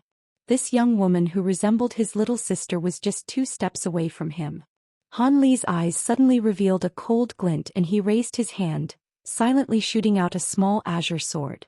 In an instant, it pierced right through the young woman's forehead. The white silhouette released a tragic scream before turning into a puff of black smoke. "Even if you take the form of my little sister, the two of us were separated when we were young. Not only should my current appearance greatly differ from long ago, but I imagine she had already forgotten my appearance as well. Just how could she have recognized her fourth brother at a glance?" Han Li looked in the direction of the fading black smoke and revealed a trace of loneliness. With that finished, he brought his wrist up to his eyes and looked at the 4 matron screen beads. Although he had spoken those words with confidence, Han Li might not have taken action if the matron screen pearls had not burned him when the white silhouette had approached him, dispelling the last trace of hesitation from the depths of his heart. Although he knew it was only either an illusion or a transformed ghost, he had wanted to take a longer look at his sister's appearance. Bearing a trace of indescribable sadness, Han Li continued forward through the darkness. There were over 10 people sitting motionlessly in front of an enormous pagoda. The pagoda appeared to reach the clouds and was constructed entirely out of huge limestone bricks. From a distance, the pagoda appeared to be separated into 5 floors, with each floor being slightly thinner than the one below it. However, each floor was separated by at least 400 meters. Even the limestone gate at the very bottom was at least 200 meters tall, making for an astonishingly grand display. The entire pagoda was covered by a white barrier of light, with everyone resting outside of it with their eyes shut. They appeared like ants compared to the White Tower. A white transportation formation was set up at the center of the resting cultivators. All of the nascent soul cultivators were amongst those resting in front of the pagoda. Apart from Wuxia and the Bone Sage, there was also a late core formation cultivator there. Han Li Yuan Yao, the 2-star palace elders, and another late core formation cultivator had yet to appear. Zenith Yin's face appeared calm as if he were without a care. However, he was inwardly anxious. As both were core formation cultivators, Han Li should have arrived here at the same speed Wuxia had. At that moment, a flash of white light appeared at the center of the transportation formation, revealing a silhouette. Manhuzi and the other Devil Dao cultivators opened their eyes to see, but a moment of disappointment flashed from their eyes as it was the masked Yuan Yao who appeared. When the woman saw so many nascent soul eccentrics simultaneously gaze at her, her heart dropped. But she soon forced herself to silently walk out of the formation as if nothing were wrong.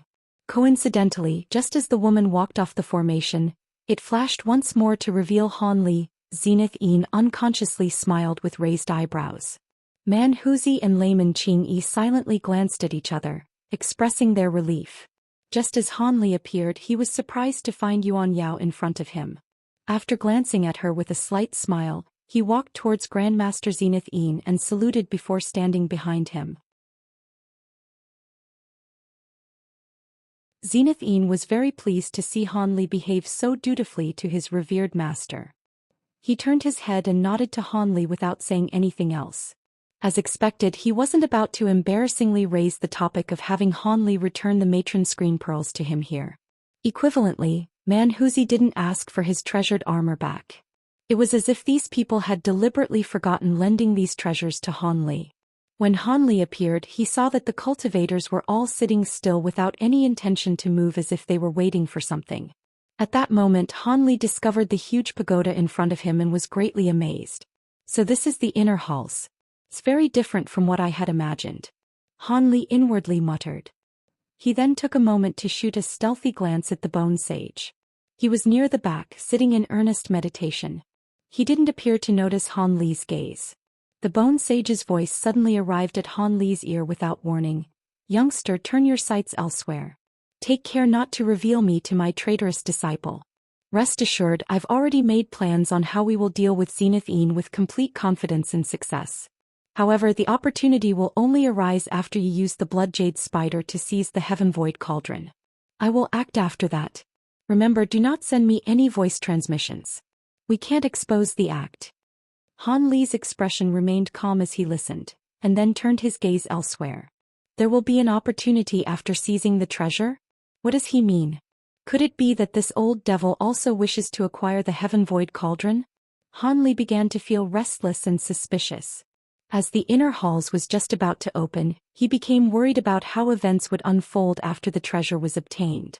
Regardless of whether or not he succeeded in obtaining the Heaven Void Cauldron, what happened afterwards would be anything but good for him. As Han Li was inwardly pouring out his grievances, he heard a cold voice from his front. The inner halls are about to open and the 2-star palace fellows have yet to appear.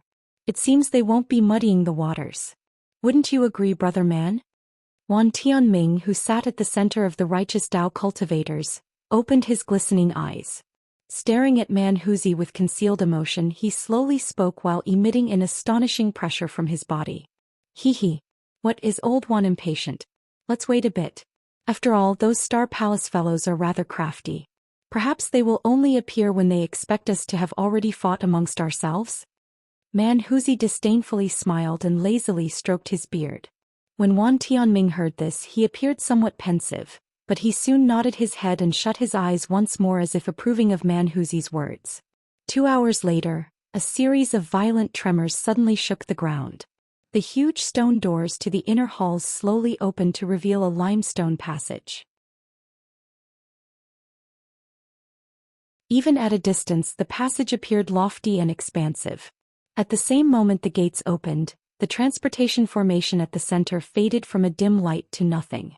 Manhuzi suddenly leapt up and threateningly grinned. Without waiting for Wan Tianming to speak, he fervently said, Hee hee. Good. Good. It seems those 2-star palace fellows won't be stirring up any mischief. How about this one, Tianming? We'll have a proper battle and the loser's party is barred from entering the inner halls. No, I don't wish to fight you. I have different plans. Contrary to everyone's expectations, Wan Tianming gave a staunch refusal with a resolved expression. Manhuzi was initially stunned before wearing an evil grin. He mockingly said, "Different plans? Could it be that you're taking the initiative to admit defeat and withdraw without fighting?" Wan Tianming shook his head and unhurriedly said, "Withdraw? Of course not. But it would be ridiculous to fight without having even acquired the treasure. Would it not be better for our parties to take turns in attempting to acquire the treasure? Before this, we will restrain ourselves temporarily. As such, we can prevent a mutual struggle. After all, our current enemy is the Star Palace, not each other. We may appear brimming with confidence, but odds are that we will both be incapable of acquiring the treasure. In that case, there would have been no point to our battle." The Devil Dao cultivators were somewhat shocked and couldn't help but exchange a glance with one another. They soon began moving their lips and sending voice transmissions. Wan Tianming and the other righteous Dao cultivators seemed to have already discussed this and were calmly waiting for the Devil Dao cultivators' response. After a short moment, Zenith spoke with a gloomy expression. "Your words are pleasant, but in the end, what will happen to the side that takes the treasure? If we were to succeed, how could we trust that you wouldn't then try seize it from us? Are your words merely the result of a silver tongue?" Wan Tianming grinned in response and said without hesitation, "Zenith, you're speaking nonsense. If you successfully acquire the treasure, then of course we will fight over it. Likewise, you'd contest us if we were to acquire it. When that time comes, we will rely on skill to decide.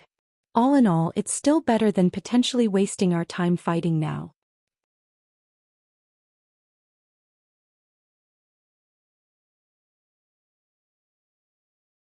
Chapter 474. The Mantis and the Oriole. When Zenith heard Wan Tianming call his words nonsense, a sinister expression appeared on his face, but after hearing what Wan Tianming said after, he forcefully suppressed his fury. He then turned his head to Manhuzi and Layman Qi and spoke to them in voice transmission. Not longer after their discussion was finished, Zenith coldly said, "As per your esteemed suggestion, we will cease fighting for now. We will wait until after the treasure is seized." Wan Tianming chuckled. "Good. You've made a wise decision. Let us enter together." He then walked towards the huge limestone gate with Tianwuzi and the old farmer closely following after him. Humph. Manhuzi couldn't help but snort at their grandiose mannerisms. His gaze then suddenly swept to Yuan Yao and the core formation cultivator that Han Li didn't recognize, with an ominous glint in his eyes. At that same moment, the two paled at having become aware of Manhuzi's malicious appearance. They both turned into a streak of yellow and red light, rushing towards the stone pagoda. Manhuzi evilly grinned. "Where do you two think you're going?" He rubbed his hands and then waved them, shooting out 2 streaks of gold light in an instant, striking at them from behind. The male cultivator in the yellow light released a miserable shriek before he tumbled to the ground. He was then swept up by the golden light and was split apart, scattering across the ground as a dismembered corpse. As for when the golden light neared Yuan Yao's red light, several bursts of blinding green flames temporarily scattered the golden light. As if spurred on by this, her red light transformed into a scarlet-red bird and became even faster. Shooting past the golden light in a blur, she entered the stone pagoda's entrance and disappeared. That's odd. Layman Qing softly said with a frown. Layman Qing and Zenith didn't mind Manhuzi's actions, but upon seeing Yuan Yao escape Manhuzi's attack, they couldn't help but be surprised. "Manhuzi, what is the meaning of this? Why did you attack the innocent?" Tianwuzi turned around and spoke with an angry expression. Manhuzi gave an uncaring glance at the old Daoist and callously said, "I wasn't in a good mood. What does it matter to you if I kill a few strangers? Could it be that you wish to take justice on their behalf, or do you just wish to personally test my heaven-bearing devil arts?" "You," without turning his head, Wan Tianming shouted. "Enough, Tianwuzi. Those two aren't members of the righteous Dao. Leave them be. We have more important matters to attend to." Tianwuzi could only hatefully glance at Manhuzi after hearing this and begrudgingly turn around. Not long after, the righteous Dao walked past the stone gate and entered the inner hall. Zenith glanced at the righteous Dao cultivators as they left and applauded Manhuzi with a sinister smile. Brother Man had done good in attacking them. We don't want any annoying rats scurrying around us before the big event. Those two core formation cultivators actually wished to enter the inner hall and take advantage of the chaos for their own gain. How the living are so impatient. Still, there is still one person here who Brother Man still hadn't killed. Having said that, his gaze fell upon the Bone Sage. The Bone Sage was completely calm and indifferent, as if Zenith was talking about someone else entirely. Manhuzi expressionlessly said, "This person has somewhat of a connection with me. As he had done me a favor, it is natural that I do not attack him. You two are also forbidden from disposing of him." Zenith narrowed his eyes and carefully examined the Bone Sage, confirming whether or not he recognized this person. He then ambiguously said, "Since he is a junior with relation to Brother Man, it is only natural that we won't dispose of him. Although it is quite surprising that Brother Man would accept a favor from someone." Manhuzi's face grew cold and he intensely glared at Zenith. Hee. Zenith, you dare to interrogate me? How could I possibly? I was merely a bit curious. If Brother Man doesn't wish to answer, then so be it. But it seemed the black-robed woman who escaped should have significant origins. Brother Man has best be careful. Zenith conceded the matter with a chuckle, but his last words seemed to carry some heavy meaning. Manhuzi was silent for a moment before gloomily saying, "I am not blind. Did you think I didn't see her use old Devil 3 Yang's azure flame bursts? Apart from his most intimate disciples, no other disciples of the Azure Flame sect could possibly acquire such an item. How else could that young woman possibly escape death?" It seems I was meddling. Seeing that Manhuzi's expression was far from good, Zenith tactfully said nothing else. "It is no matter. Even if that woman is important to old Devil 3 Young, Brother Man has nothing to fear, given his cultivator. However, it is currently a crucial period of conflict in the scattered star seas between the Star Palace and both the Righteous and Devil Daos. The old Devil's abilities are significant, and despite originating from the Devil Dao, he is personally unaligned to the sides of good and evil. As such, we had best avoid having this man become our enemy. Let's quickly go after the girl." The Confucian-robed old man smoothed the matter over from the side. Manhuzi stiffly nodded his head and said no more. It was clear that he held great fear in his heart towards old Devil 3 Young. These many newly unfolded events left Hanli with heavy, complicated feelings. All sorts of distracting thoughts began to appear in his mind. A core formation cultivator was killed before him as easily as one would step on an ant. Yet how did Yuan Yao had managed to flee such a fate? Since when did the Bone Sage force a relationship between him and Manhuzi, one of the top figures among the Devil Dao? It was no wonder why he was so calm. As for Yuan Yao, she seemed to have some sort of relationship with old Devil 3 Young, someone who could inspire fear in a hegemon such as Manhuzi. These thoughts simultaneously weaved through his mind and he was unable to clearly arrange them for the time being. He could only wordlessly pay attention to what Manhuzi and the others were saying in hopes he could gather some information that would allow him to form a dependable plan. But unfortunately, Layman Qingyi next words ended the conversation. "Let's quickly enter the inner hall. The righteous Dao fellows won't wait for us. We can't let them stealthily leave us behind." Layman Qingyi glanced at the huge passage past the stone gate and wrinkled his brow. Manhuzi glanced in the direction of the stone gate and sunk into thought for a moment before silently setting off. Zenith and Qingyi glanced at each before following after them with relaxed expressions. Han Li, Wuchou and the Bone Sage naturally followed after them. Han Li and the others slowly entered the passage until they eventually disappeared from sight. 3 hours later, the darkened transportation formation suddenly shined with dazzling light, followed by the emergence of 2 silhouettes from the formation. They were the Star Palace elders. At that moment, the 2 were cautiously looking around. After they saw that no one was around, they wore a face of relief. One of them spoke with a slight smile. "It appears that they've all entered. As cunning as these old eccentrics may be, they couldn't imagine that our Star Palace had already unraveled this transportation restriction 1,000 years ago. We can arrive at this place anytime we want." The other spoke with a cold voice. Let's go. We must be careful by all means. We cannot allow this secret to be easily revealed unless they actually manage to extract the Heaven Void Cauldron. Of course. The first to speak nodded his head in approval. With that said, the two shot towards the stone gate as two streaks of white light. Han Li was walking behind Zenith and was unexpectedly beside Wu Chou, much to Han Li's displeasure. Possibly due to what Zenith had said to Wu Chou before, Wu Chou acted very cordially to Han Li on the way. He would on occasion talk about some trivial matters with Han Li as to avoid treating Han Li coldly. It was as if his hateful gaze from before had come from an entirely different person. But the further this fake act continued, the gloomier Han Li felt. Han Li couldn't help but bitterly laugh to himself in his mind. Did Zenith hint to Wu Chou that they would kill me after they acquired the treasure? Is that why Wu Chou was acting so different? Although he was very much worried underneath, Han Li spoke to Wu Chou with a smile, producing an fake atmosphere between the two. Even those over 30 meters away could clearly make it out. Still, Zenith and the others turned a blind eye to those as they continued forward. Ever since the three nascent soul eccentrics entered the inner hall, they've become solemn in contrast to their relaxed, easy attitude from before. But what baffled Han Li the most was even after such a long period of time has passed, nothing had occurred. They had neither encountered any restrictions nor dangers. Could it be that they had triggered some sort of restriction after entering the stone gate?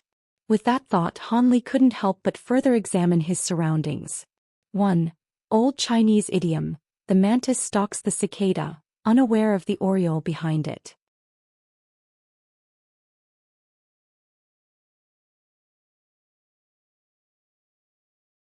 Chapter 475. Wolf Head Puppets. Currently, Han Li and the others were walking through a maze-like series of intersecting stone passageways. Each intersection had a stone gate inscribed with strange talisman characters. These stone gates were identical in size. They were over 30 meters wide and were in the shape of a square. They would always point in the direction of north, south, east, or west, seemingly at random. However, they all shined with a faint white light. They were clearly affected by some sort of restriction. Although he would only encounter a crossroads after a long distance, Han Li reckoned that during their entire time in the inner halls, they've already encountered at least 8 stone gates. Each time they neither changed direction or entered the stone gates. They eventually arrived at an intersection that made Han Li's expression stir. The gate there slightly differed from the others' ones. Although its talisman characters and structure was the same, it was completely lightless, as if the restriction on it had been extinguished. As a result, Han Li further looked at it with a strange expression. Wu Chou saw Han Li's expression and spoke to him with a familiar tone. Junior Marshal Brother Han, this stone gate had already had its treasure seized by others. What is worth seeing? If it weren't for the fact that each person could only use a single Heaven Void map fragment before being teleported out, I would have also thought to pick a stone gate and hastily see what was within. Once a Heaven Void map fragment was used to open a stone gate, one would be unable to leave until the treasure was acquired. As core formation cultivators, we will only be able to acquire treasures on the first floor. Picking a room on the later floors would nearly be the same as suicide. Junior Marshal Brother Han? When Han Li heard Wu Chou address him as such in a voice transmission, he felt disgust spread throughout his body. When Han Li eventually managed to recollect himself, he replied with a beaming smile. Then why isn't Brother Wu choosing a gate on the first floor? Would it not be a waste of an opportunity to wait until you've arrived to the second floor or higher? Sigh. I wish I could, but my esteemed grandfather had repeatedly warned me that I must stay by his side on this treasure hunt, as I may prove useful. Wu Chou wore a reluctant expression as he glanced at the stone gate. A trace of greed flickered from his eyes. Han Li slightly smiled and swept his gaze at the stone gate. So long as he entered and acquired the treasure it contained, he would be teleported outside. He would be keeping this in mind. Who knew whether or not he could use this as a method of escape? At that moment, the group passed through another intersection and into the passage ahead of them. But at that moment, a heavy, muffled thud came from their front. The sound continued as if something huge was slowly heading towards them. Zenith and Qing Yi's expressions slightly changed and they halted, staring into the passageway ahead of them with grave expressions. In contrast, Man Huzi chuckled and revealed a trace of excitement. At the same time his body flashed with golden light and a layer of golden scales suddenly covered his entire body. He had activated his Heavenbearing devil arts. This was the first time Han Li saw the bizarre appearance of the Heavenbearing devil arts up close. He couldn't help but take a curious stare at Manhuzi's transformation. Manhuzi keenly felt Han Li's stare and turned his head around, giving Han Li's sinister grin. The face covered in small scales made for a frightening sight. Han Li's heart dropped, not knowing what he had meant by it.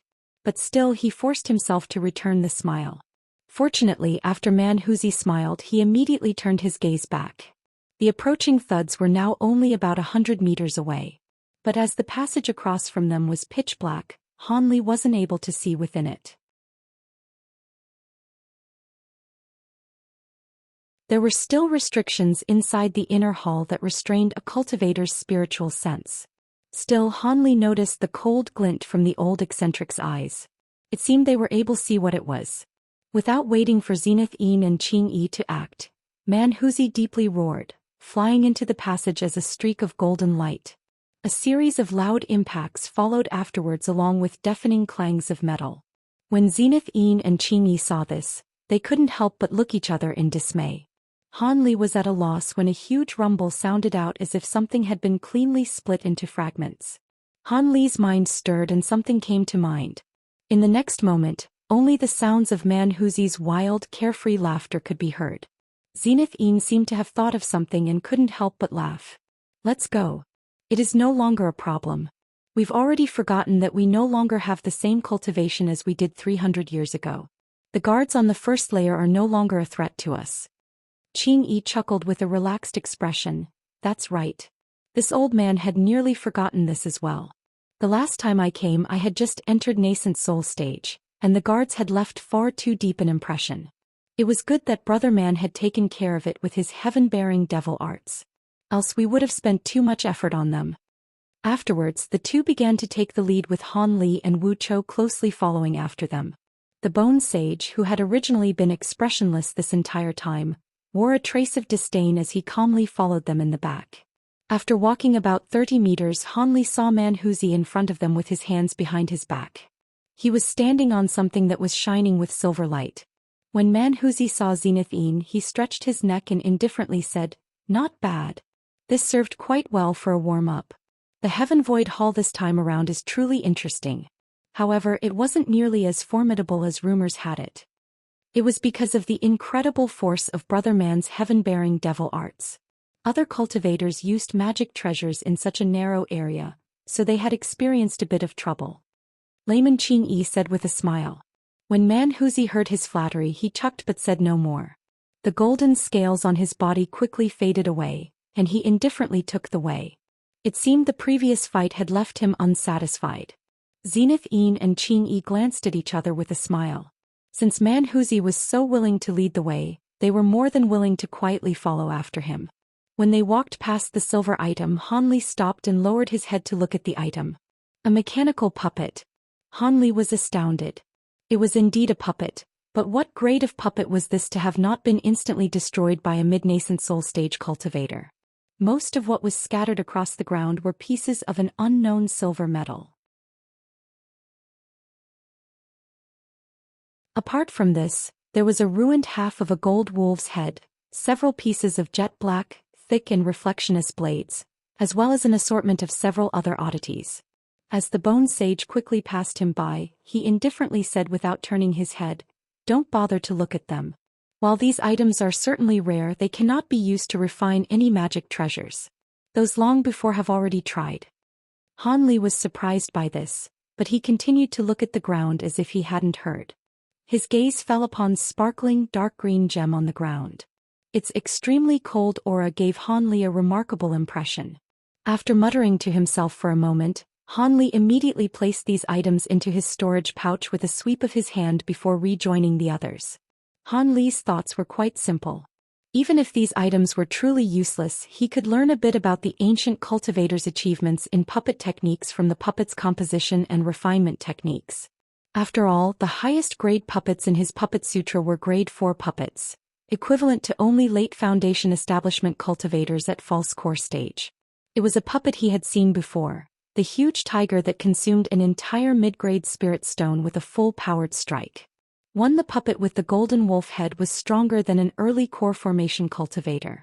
Although Manhuzi dealt with it like child's play without using any powerful magic treasures, Zenith Yin's and Layman Qingyi's serious attitude towards indicated that it was unordinary. With such good items in hand, it was only natural for Han Li to want to leave and research it.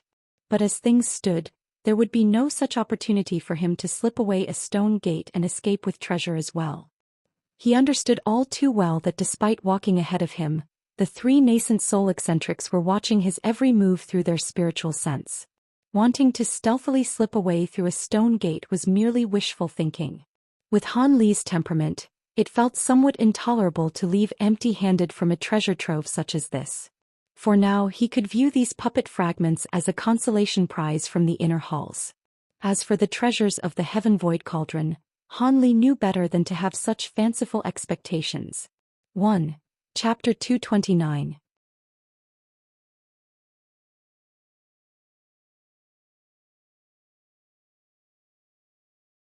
Chapter 476. The second floor. Following after the first encounter with the wolf head puppet, they encountered more puppets in quick succession. But under the unyielding transformation of the heaven-bearing devil arts, Manhuzi smashed them into pieces as if they were made of clay. Zenith Yin and Qingyi didn't need to help the slightest. With each encounter, Han Li bluntly gathered and put away the remains of each puppet, much to the confusion of the Bone Sage and Wu Chou.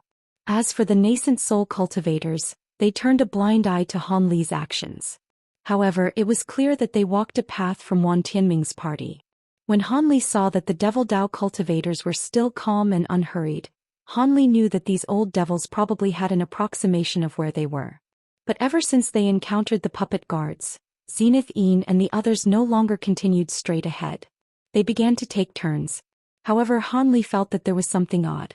From their earlier advance, Han Li had a clear feeling that all pathways were the same. But these three nascent soul cultivators made a sudden turn to the left and another turn to the right without the slightest hesitation. It was as if they already knew the route in advance. Were it just Zenith Yin and Qingyi doing this, Han Li wouldn't find it strange. After all, they've been to the inner halls before. Perhaps they already memorized the route from their last time here. But this was clearly Manhuzi's first time coming here, and he was leading them at the very front with Zenith Yin and Qingyi following after him without any objections. Han Li found this baffling. Han Li's mind set into motion as he stealthily swept the intersections for any differences or markings. After passing several intersections, his efforts was vainly spent as he had found nothing. He could only leave the matter be for now. After Manhuzi wrecked the 8th wolf head puppet along the way, they arrived at a small transportation formation. The transportation formation was at the center of an intersection and emitted a faint, sparkling light. This will take us to the second floor. I wonder if Wan Tianming and his party had used any tricks. They actually managed to get ahead of us. Layman Qingyi grumbled upon seeing the transportation formation, but a trace of a grin was still on his face. Manhuzi coldly snorted and said without concern, "Humph. Scope. Even if they're ahead of us, the Heaven Void Cauldron isn't something that is so easily acquired." Soon after, he led the way, entering the transportation formation in stride.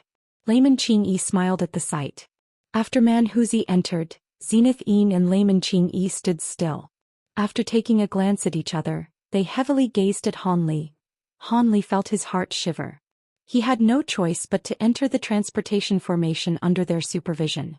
Han Li saw a flash of white light and regained his bearings before raising his head. He was shocked. He was at another intersection of stone passageways. If it weren't for Manhuzi standing in front of him, Han Li would have thought that the transportation formation had failed. While Han Li was at a loss, white light flashed from behind him, bringing along the rest of the party. Just as Zenith Yin appeared, he took a look around. He grimaced and muttered, "What method did those righteous Dao folk use to travel so fast? I can no longer find them." Layman Qingyi's eyes coldly glinted as he stood behind Zenith Yin. "Leave it be. I had felt it was strange as to why the righteous Dao cultivators had made such a sly proposal outside. From we've seen, it seems they were scheming against us all along. But it'll still be fine if they try to seize the treasure first." Actually acquiring the Heaven Void Cauldron with Wan Tianming's gold-threaded silkworm is merely wishful thinking after all. They're merely testing what little luck they have. It wouldn't be too late for us to hide and lie in ambush. Brother Qing's words make sense. However, we cannot delay for too long. We must quicken our pace. Zenith nodded his head. He agreed, a much improved expression. Qing spoke to Man Huzi with a solemn expression. Brother Man, be careful. The snake puppet's guards on this floor are somewhat troublesome. Fellow Daoist Wu and I can both provide assistance in taking them down. This way we can save a bit of time and magic power. Let's prevent having a weakness the righteous Dao can exploit. Snake puppet guards? That seems interesting. Do as you like.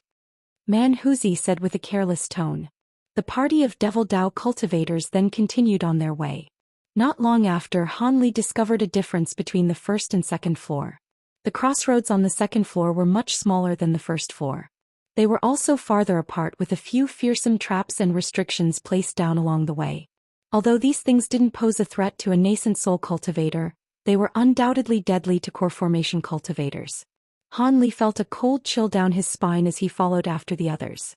There was no question that he would have lost his life to the restrictions and traps had he entered the second floor of the inner halls alone. By the time they crossed the intersection on the second floor, Han Li finally saw the snake puppet guard. The puppet appeared truly disgusting. Its snake heads were both blue and red, but its body were also covered in jet black scales. It also had 2 arms on both their back and front.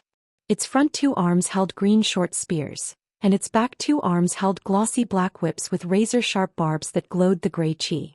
When the puppet saw them, it immediately charged towards them as a black streak of light without a sound. Its actions were extremely quick. Man Huzi howled with laughter. He charged to meet it after activating his Heavenbearing devil arts. The following scene left Han Li in awe. The snake demon puppet was extraordinarily swift with its green spears and flailing whips. Although its unceasing barrage of attacks didn't pose much of a threat to Man Huzi, he was forced to protect a few of his vital spots.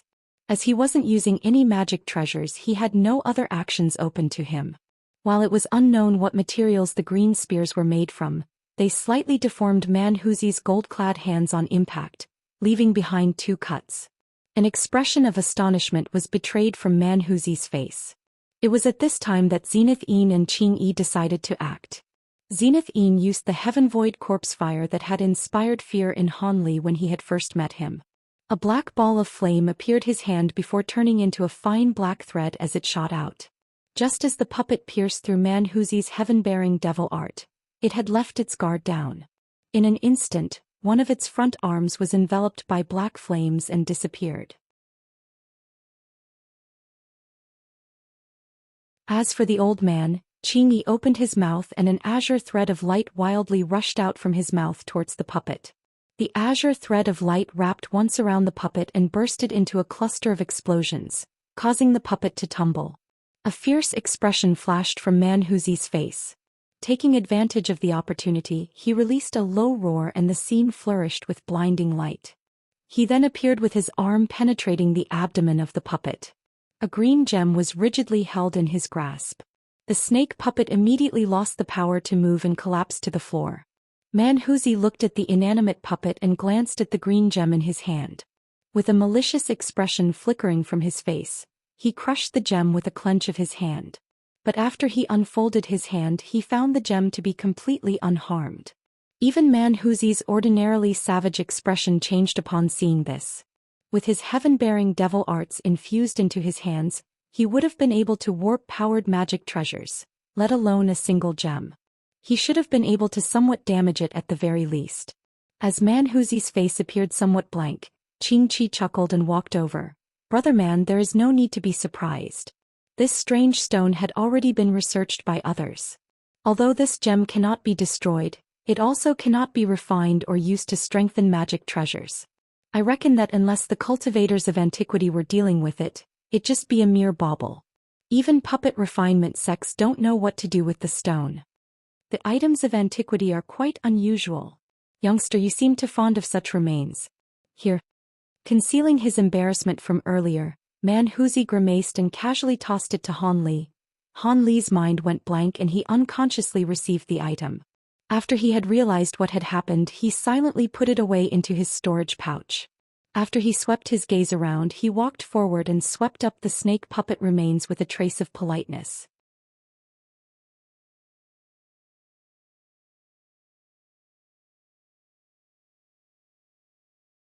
Chapter 477.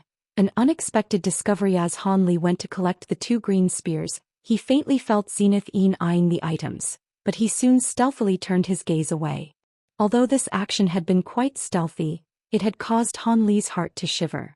These 2 short spears were definitely good items and Zenith wanted them for himself. But he couldn't forcefully acquire them now and lose sight of the Heaven Void Cauldron. This, however, merely gave Zenith yet another reason to dispose of Han Li afterwards. With that thought, Han Li lowered his head and bitterly smiled. His expression quickly returned to normal before he raised his head. After that, the 3 nascent soul cultivators worked together. Although the puppets and restrictions on this floor were somewhat fierce, nobody suffered any damage when they passed through this floor and moved on to the 3rd. Half a day later, at some place on the 5th floor of the inner halls, there were 3 people discussing something in a whisper. They were Wan Tianming's party of righteous Dao cultivators. Not far in front of them laid an enormous stone platform. It was over 400 meters wide and about 100 meters tall. It appeared to be entirely made from the same common gray stone. There were several hundred steps in front of it leading to the very top, and it was covered in a white light barrier. But what was most odd was the blue radiance lying inside the light barrier. This blue radiance grew brighter as it approached the top, with blinding glimmers roaming within it. It made for a scene so brilliant, one could not look directly at it and see what was within. To the side of the stone platform was a thick block of ice. Its clear shimmers made for a beautiful contrast to the stone next to it. Standing in front of the stone platform, Wan Tianming said in a deep voice, "What? Your magic power has almost recovered? If that's the case, let's set off. Although we're using the Divine Fate Sex creation rites to evade the puppet guards, we still don't have much time. Manhuzi's Heavenbearing devil arts should be able to deal with the puppets with ease. Only when he reaches the 4th floor would he have to expend more effort." The old Daoist Tianwuzi spoke in agreement with a trace of excitement in his eyes. "Brother Wan speaks true. Let's go get the treasure." The old dark-skinned farmer silently nodded and said nothing else. Wan Tianming did not mind his actions. He knew that although this shriveled old man was taciturn, his jade core arts was quite remarkable. Its true strength was beyond that of even Tianwuzi. Despite having emerged from the righteous Dao, he had spent most of his time in concealed cultivation and rarely interacted with others, leading to his detached mannerisms. Wan Tianming smiled and led the 2 into the light barrier. A dense wisp of purple smoke flickered through the air, and the barrier of white light released out a resounding hum. With a wave of his hand, Wan Tianming split open a 3-meter-tall opening, allowing them to walk through in a line. Soon Wan Tianming and the others disappeared into the blue light as they climbed.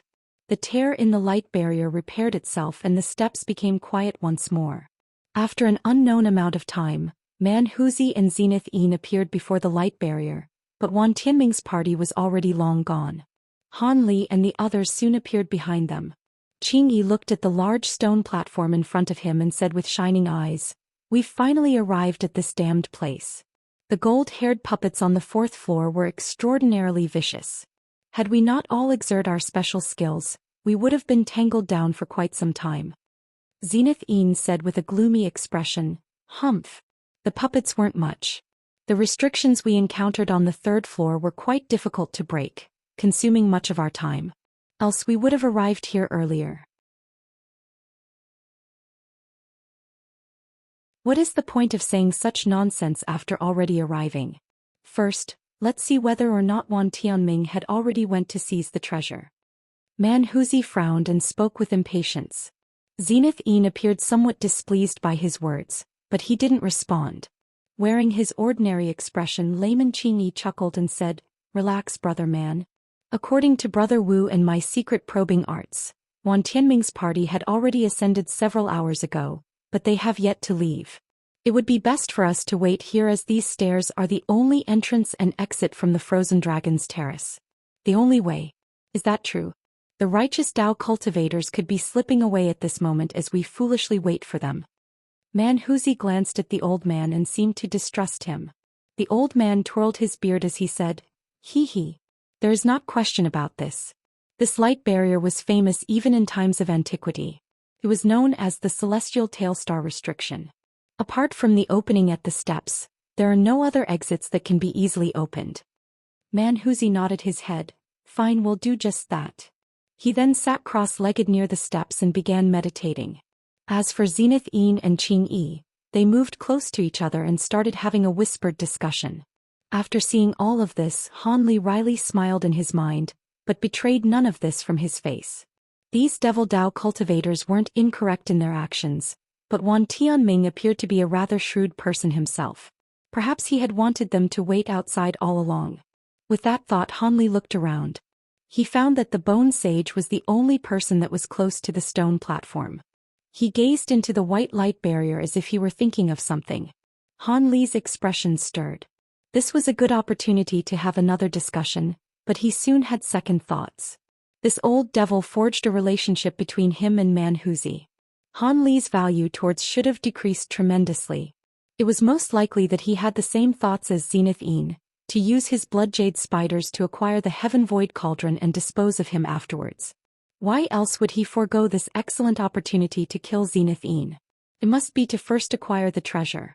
If he were to take the initiative to contact him, he would merely be allowing the Bone Sage to see through his doubts. The situation could only become worse as a result. It seems he would have to rely on himself to plan for his escape. With that in mind, Hanli's gaze unconsciously turned cold as he looked at the Bone Sage. The Bone Sage seemed to have perceived something and turned his head, happening to see Hanli.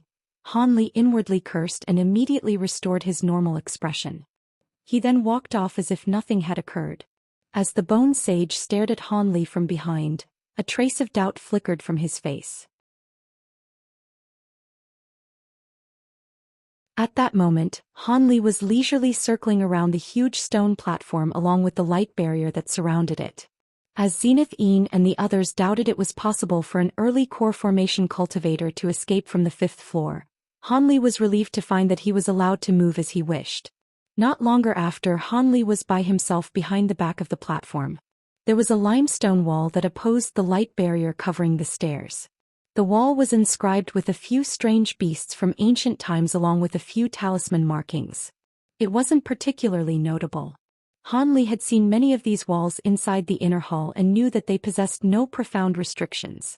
But even nascent soul cultivators had no method of breaking the wall.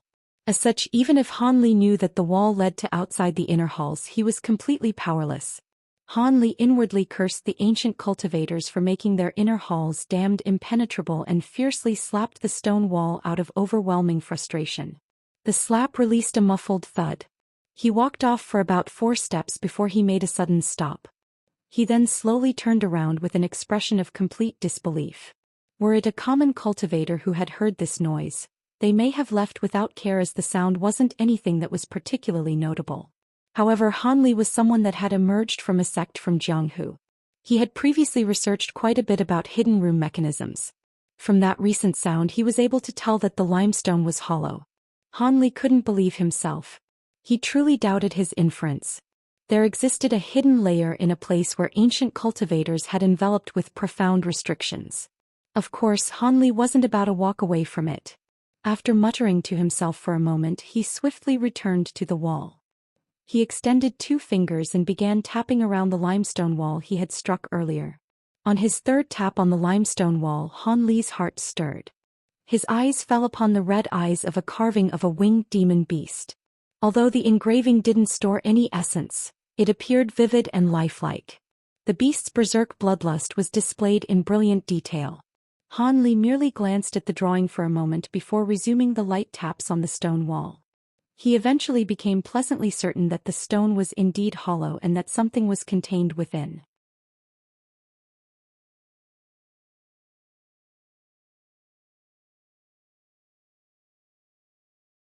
Chapter 478.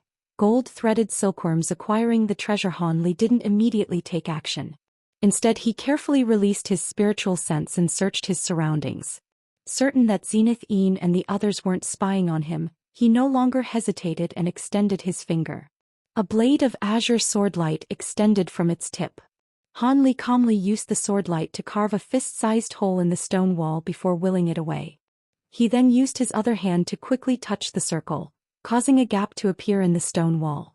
Han Li knew that his time was limited and instantly extended his arm into the hole. The area within wasn't large. After randomly reaching out, he managed to grab onto something. His expression stirred. The item was slender, curved, and soft. After he took it out from the wall, he saw that it was an aged yellow scroll. Just about as Han Li was about to open it with amazement, his expression suddenly changed and he quickly placed the scroll in his robes. His body blurred as he placed his back against the hole in the wall, pretending to rest against it. Just as Han Li finished his movements, he heard Zenith Yin's gloomy voice. Han Li, return to us quickly. We are about to enter.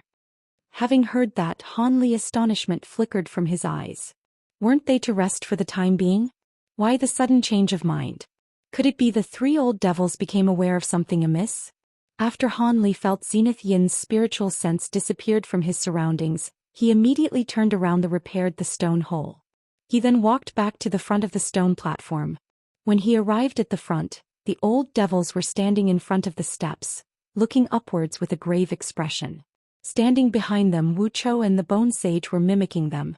Han Li astonishedly followed their gaze up the stairs. He could only see blue light up above, twinkling with blinding intensity. Several threads of gold light flashed out from a flicker of blue light. In a short moment, those threads became several inches thicker. But because of the separation of the white light barrier, Han Li was unable to feel anything strange. Zenith nodded when he saw Han Li arrived. He turned his head to Manhuzi and said, "Brother Man, my junior disciple has arrived. Let us go up." I hadn't expected that Wan Tianming's gold-threaded silkworm could actually rock the Heaven Void Cauldron. Although I don't know how this happened, it would be best for us to go see. Manhuzi replied by wordlessly approaching the stairs. Zenith and the others closely followed after him. Boom. Manhuzi endowed his fist in devilish arts and fiercely bashed the light barrier, blowing open a 10-meter large hole. Manhuzi took the lead. Zenith and Layman Qing surrounded Han Li and forced him to walk between them. The Bone Sage and Wuxia followed them from behind. So cold. Although Han Li had made a few preparations outside the light barrier, Han Li couldn't help but shiver from the surrounding cold. He quickly covered his body in a barrier of light, greatly reducing the chill. Manhuzi didn't wait for the rest of them. He walked straight towards the center of the flourishing blue light with large steps. After Qing and Zenith glanced at each other, they couldn't help but wryly smile as they caught up to him. But before Zenith chased after Manhuzi, he turned to look at Han Li, indicating that he had best hurry. Han Li released a torrent of curses at Zenith in his mind. He knew his place and didn't have any thoughts to flee. He merely wanted to drag along at the back and take a look at the scroll. It could perhaps provide assistance towards his current predicament. However, Zenith Yin's extortion seemed to remind Wuxia of something.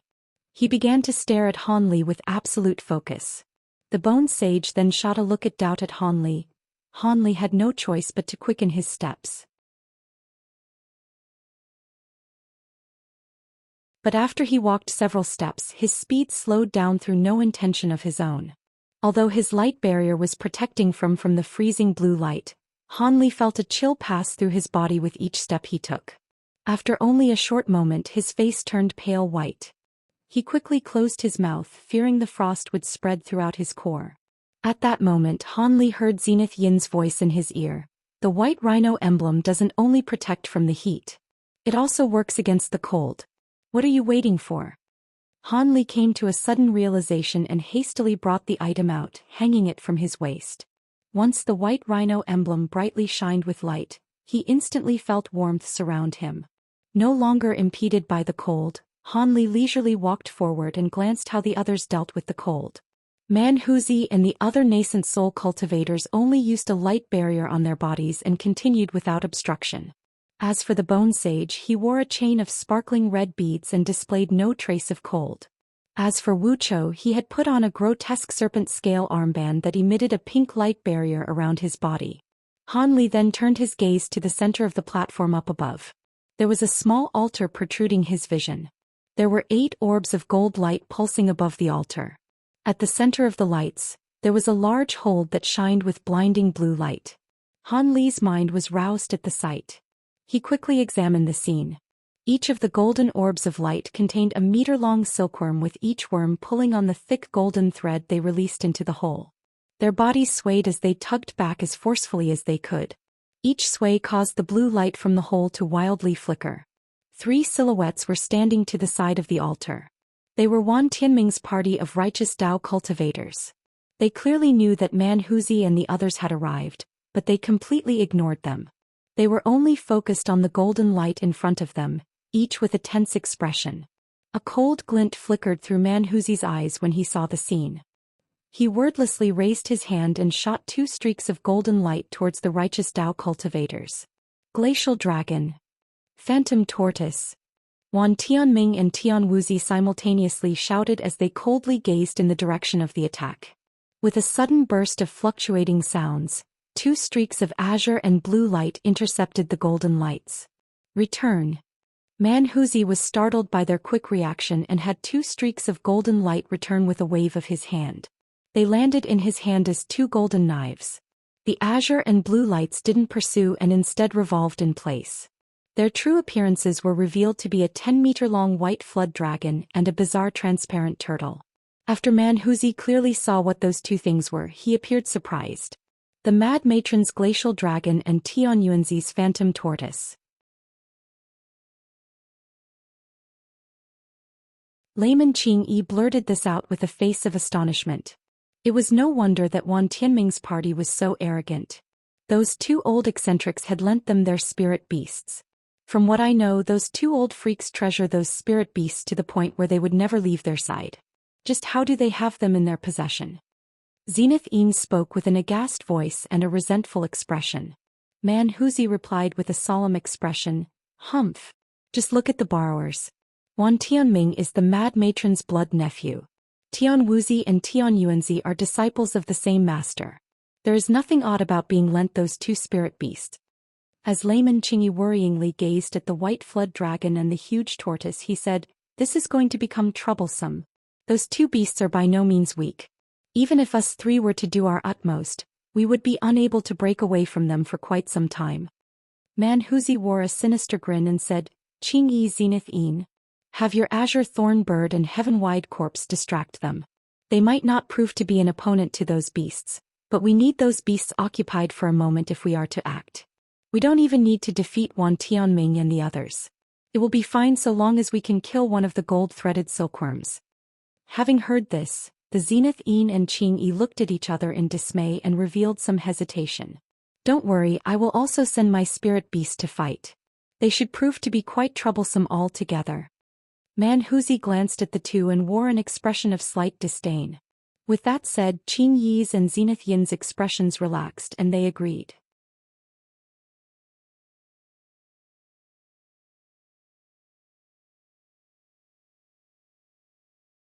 Chapter 479.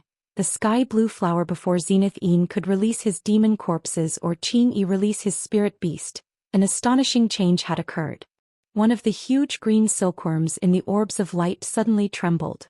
The golden light surrounding it quickly dimmed. At nearly the same time, its gold thread was severed with a snap. "Not good." The righteous Dao cultivators to the side shouted out in alarm. But before they could take action, the other gold-threaded silkworms followed suit. Their golden light greatly dimmed and 2 of the gold threads snapped. Wan Tianming's heart dropped into an abyss. He stood still in a daze. But it still wasn't the end. 3 silkworms remained, and the collapse of half of their companions caused their burden to quickly increase. They cried out as they were dragged towards the hole with immense force. Soon after, the huge clang of something heavy being dropped could be heard.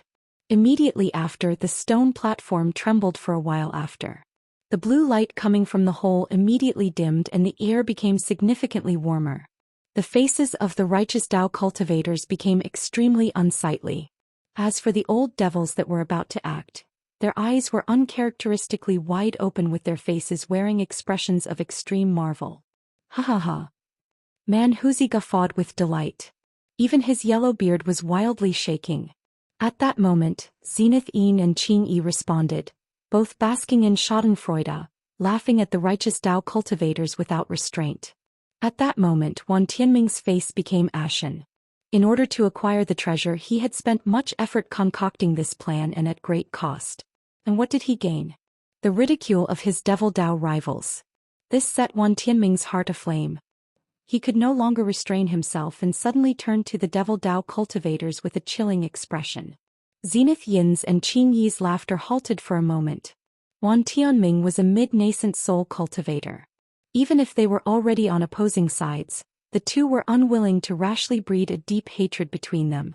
As for Manhuzi, despite no longer laughing, he returned the glare with no trace of politeness. What? Sect Master Wan wishes to battle with me? I do wish to experience the true heaven-sifting art's 3 Confucian marvels. After coldly glaring at Manhuzi for a moment, Wan Tianming eventually regained his rationality. Go. With a wave of his sleeve, he led the departure from the stone platform, ignoring the remaining gold-threaded silkworms and recalling the white flood dragon from its confrontation against the Devil Dao. With an equivalently unsightly expression, Tianwuzi recalled the huge tortoise and followed Wan Tianming. As for the old farmer, despite his cold gaze, he followed after them with a far calmer expression. Just as the righteous and Devil Dao brushed past each other, they glanced at each other with extreme vigilance. Despite being extremely domineering, Manhuzi fortunately didn't provoke them. He merely sneered at Wan Tianming and the others as they disappeared from the light barrier. Qingyi looked behind them and said, I'll have my azure thorn bird hide at the entrance. If the righteous Dao fellows come back we will know. Zenith shifted his gaze and sinisterly smiled. Then I will also dispatch 2 heaven-wide corpses to lie in ambush at the entrance. If they attempt to mount a sneak attack they will be deterred. After Qingyi heard this, his gaze grew blank and he soon became silent. A moment later his sleeve trembled and a fist-sized streak of light shot towards the sky. As for Zenith he tossed something on the floor. 2 puffs of black smoke spread out along with a fishy scent where 2 tall demon corpses emerged. Go! Zenith solemnly pointed towards the entrance. In an instant the demon corpses blurred and disappeared from sight. The scene caused Han Li's heart to tremble as he recalled the demon corpse's strange appearance when it had first appeared before him. He couldn't help but feel fearful towards the demon corpses. Afterwards Han Li's attention shifted towards the gold-threaded silkworms that were lying down the altar. He couldn't help but curiously walk over to them. But after taking only a few steps he stopped. Someone had already quickly arrived in front of them. Han Li was astonished to discover this person to be the Bone Sage. Manhuzi walked over and asked, What's this about? The gold-threaded silkworm could be considered a rare exotic insect. From their previous golden light, their abilities should be quite formidable. It is quite strange of Wan Tianming to abandon them without care.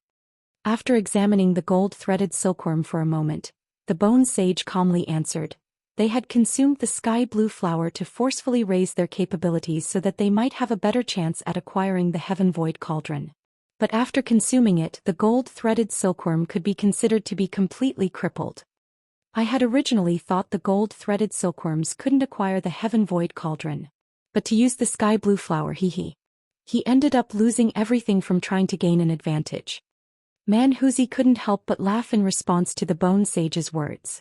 Zenith walked over with his hands behind his back. Sky-blue flower? I didn't think that Wan Tianming could actually find it. I had thought of using such a method before, but I was unable to find the flower after so many years of searching. For Brother Mans Jr. to know of such a flower, he must be a renowned character.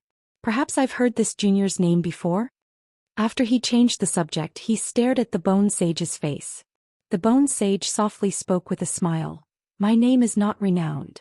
I am merely someone who spent too much time reading books. Senior Wu jest. Is that so? Zenith said with an indifferent expression. It was unknown whether his suspicions had been exhausted or if he was fearful of repercussion from Manhuzi, but Zenith gave up his questioning and turned towards the large hole and peered within. The blue light from the hole reflected off his face, making for a weird sight. Han Li indifferently watched from the side, but in his mind he felt slight admiration at the Bone Sage's patience. Old Devilbane Sage's temperament must be quite fearsome indeed for him to so calmly address his enemy as senior. Nevertheless, there was no one here that was fooled except for perhaps Wuxia. Each of them were sly foxes that had lived for over several hundred years. They were devious to an extreme.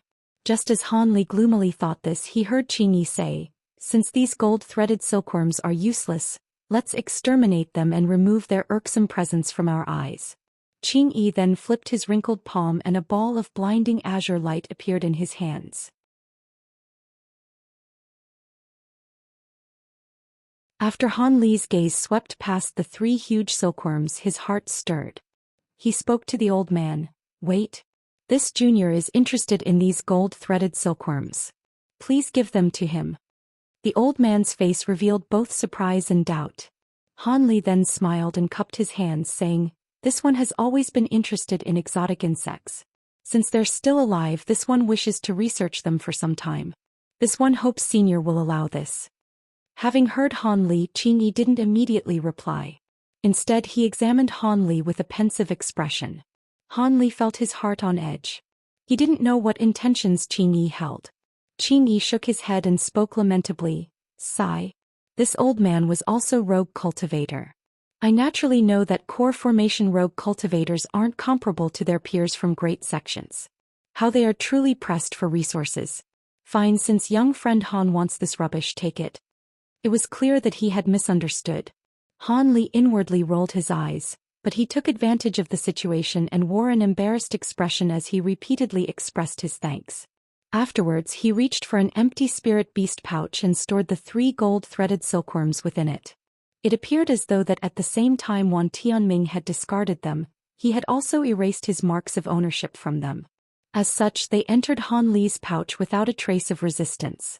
After staring into the hole for a moment more with fervent eyes, Zenith shouted at Han Li without turning his head, "Han Li, stop wasting your time on these useless matters. Quickly take out your bloodjade spiders. I want to see what grade the spirit beasts are. When the time comes, I will provide some assistance with my flame python. We must succeed in one attempt." Han Li inwardly frowned and walked forward. Layman Qingyi and Manhuzi happened to glance at Han Li after hearing Zenith. "Be at ease, so long as you acquire the Heaven Void Cauldron, your master won't treat you unfairly." Zenith turned around and spoke to Han Li with a kindly face, fearing that Han Li wouldn't attempt his best. But when Han Li heard those words, he felt a fierce chill run down his spine.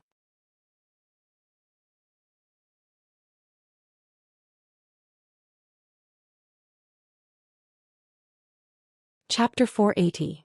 Seizing the treasure. No trace of Han Li's feelings were betrayed on his face. Instead, he approached the hole and took a deep glance. Han Li was astonished by the sight. The hole wasn't as amazingly deep as he had imagined. It only dropped to about 100 meters. With his abilities as a core formation cultivator, he could clearly see a flourishing ball of blinding blue flame. A black object could faintly be seen through the flickers of the blue flame. It seemed that this was the famous Heaven Void Cauldron. But when he leaned over the hole, he felt a bone-piercing cold spread throughout him. Even the white rhino emblem was unable to block most of the cold. He feared if he looked any longer he would freeze over. The brilliant blue flame at the bottom of the hole was actually releasing such a fantastical cold. But after glancing at the blue flames for only a few moments more, his head started to spin. Aghast, he quickly turned his gaze away and collected himself. As Zenith stood by Han Li's side, he stared at the hole and slowly said, "How was it?" "That was the celestial ice flame, a flame that roars with a cold beyond freezing. Let alone core formation cultivators, even us nascent soul cultivators don't dare to touch it. Even the slightest burn by the fire would cause a nascent soul cultivator to easily perish by refinement. It is said that this flame isn't something that came from this world, and it is unknown how the ancient cultivators found such a thing. Even nascent soul cultivators would be refined?" Han Li's breath grew cold when he heard this. But soon after, his expression returned to normal. If it weren't for this flame, then the Heaven Void Cauldron would have been seized long ago. Although the celestial ice flame is extremely deadly to us cultivators, there are a few things that are resistant to it. For example, the gold thread from the gold-threaded silkworm, and the spider thread of the bloodjade spider, along with unusual exceptions such as my 2 fire pythons. It's about time for you to take out your bloodjade spider. Let us take a look at it. Zenith gave an order with an assertive tone. With Manhuzi and Qing Yi staring at Han Li from behind Zenith, Han Li didn't delay any further. He clasped his hand on a spirit beast pouch on his waist, causing a streak of white light to fly out and circle around him before landing in front of him. The light disappeared to reveal the bloodjade spider. When it saw so many strangers in front of it, it bared its fangs and its eyes were brimming with hostility. Manhuzi and the others didn't mind this in the slightest. They merely glanced at the spirit beast as if they were looking at treasure. Just as Manhuzi glanced at bloodjade spider, his expression wavered and he said in a tone of amazement, "Tee. The bloodjade spire is quite large. It seemed to be a peak grade 4 demon beast on the verge of breaking through to grade 5. It has a good chance of seizing the treasure."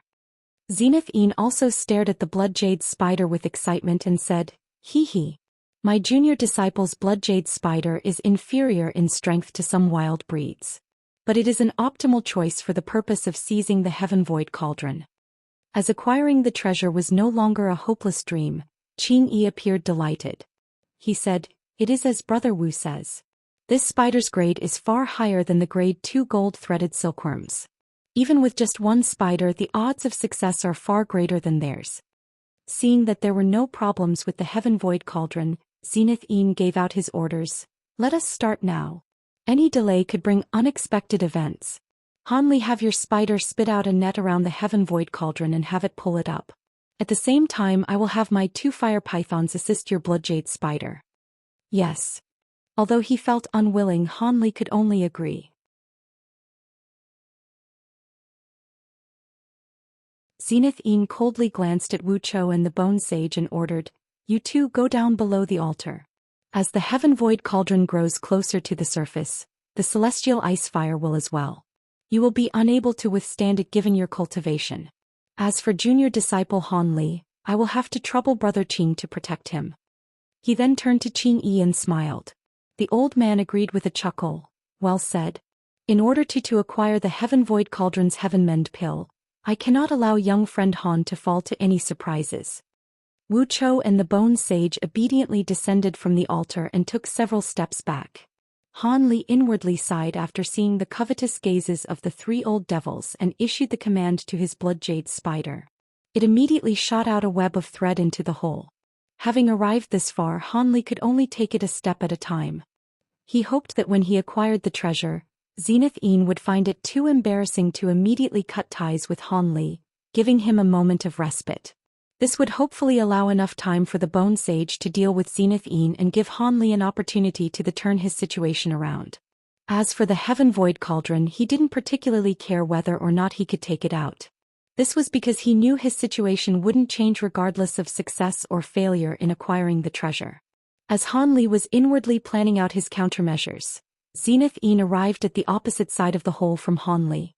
He took out a pitch-black spirit beast pouch from his robes and turned the pouch upside down.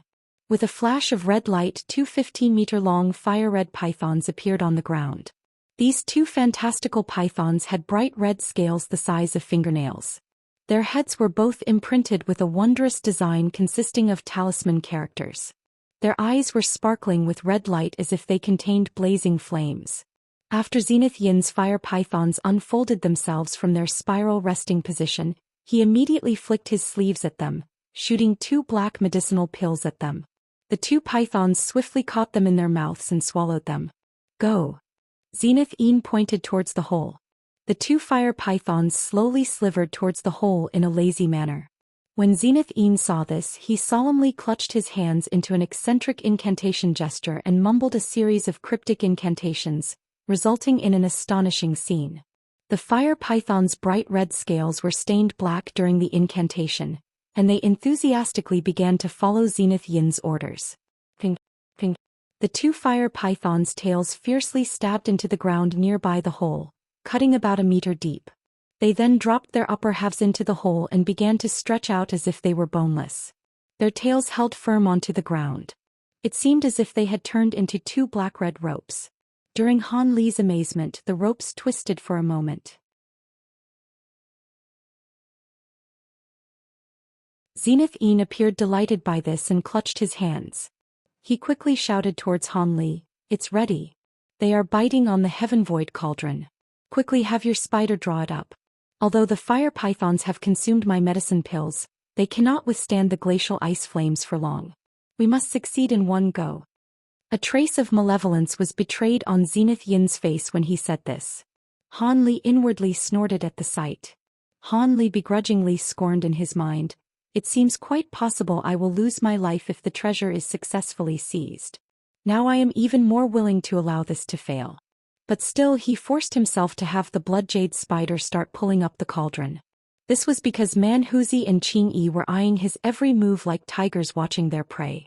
Were he to purposefully hold back, he wouldn't be able to escape discovery from these two old cunning foxes. Under Han Li's begrudging command, the white translucent thread immediate became taut. The Bloodjade spider began to slowly move back. At that same moment the black-red ropes began to twist and pull back. With a series of dull rumblings the platform started to sway. Blue light wildly dazzled from the hole, blinding Han Li. He was forced to turn his gaze away. As for the Bloodjade spider, it ignored it and continued to pull with all its strength. Upon seeing this, Qingyi nervously muttered to himself, "Good, the Heaven Void Cauldron is already swaying." It was clear that the Heaven Void Cauldron was extremely heavy. Even with the Bloodjade spider and two fire pythons exerting their full strength, they were only able to cause the Heaven Void Cauldron to repeatedly sway.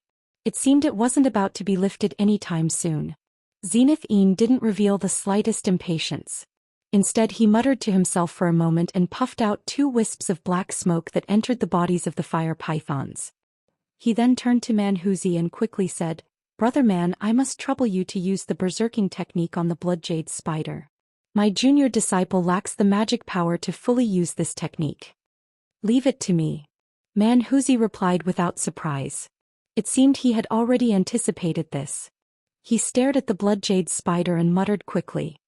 He then opened his mouth, faintly revealing the red light within it.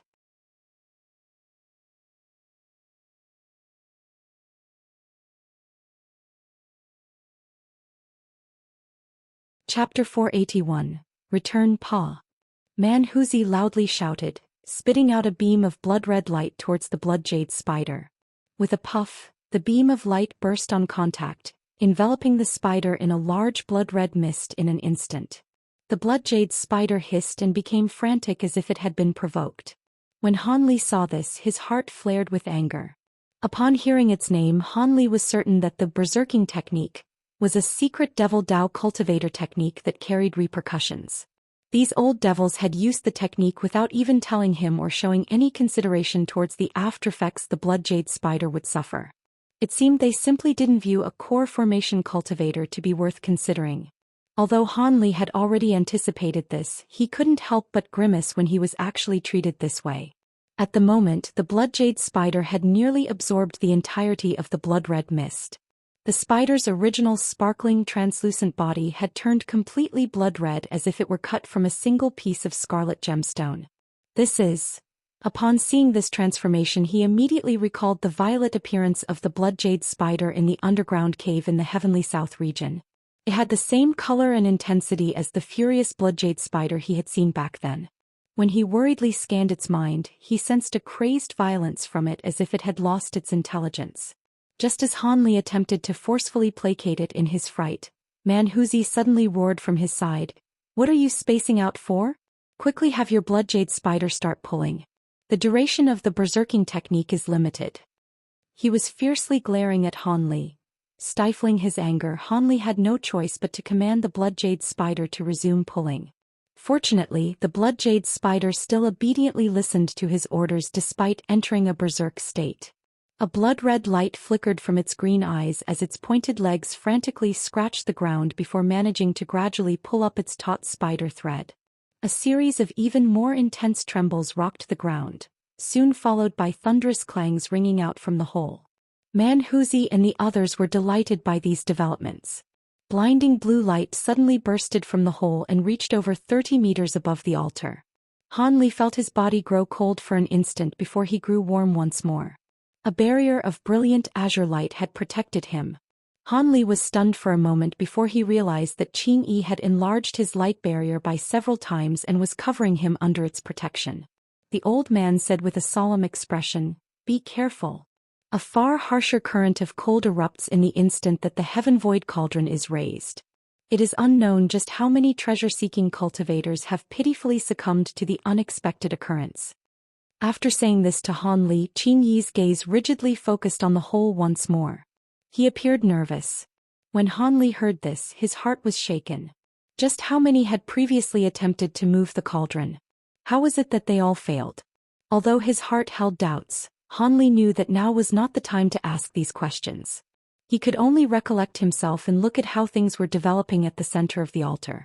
It was obvious by now that the Heaven Void Cauldron was extremely heavy. The full strength of these spirit beasts could only move it a sliver at a time. But even so, the blue light at the center of the altar grew brighter by the second. Let alone Zenith and the others, even Wuxia and the Bone Sage down below were staring at the scene without blinking. But while Wuxia had his hands tightened and wore an expression of excitement and greed, the Bone Sage's eyes revealed a complicated expression containing both anticipation and hesitation.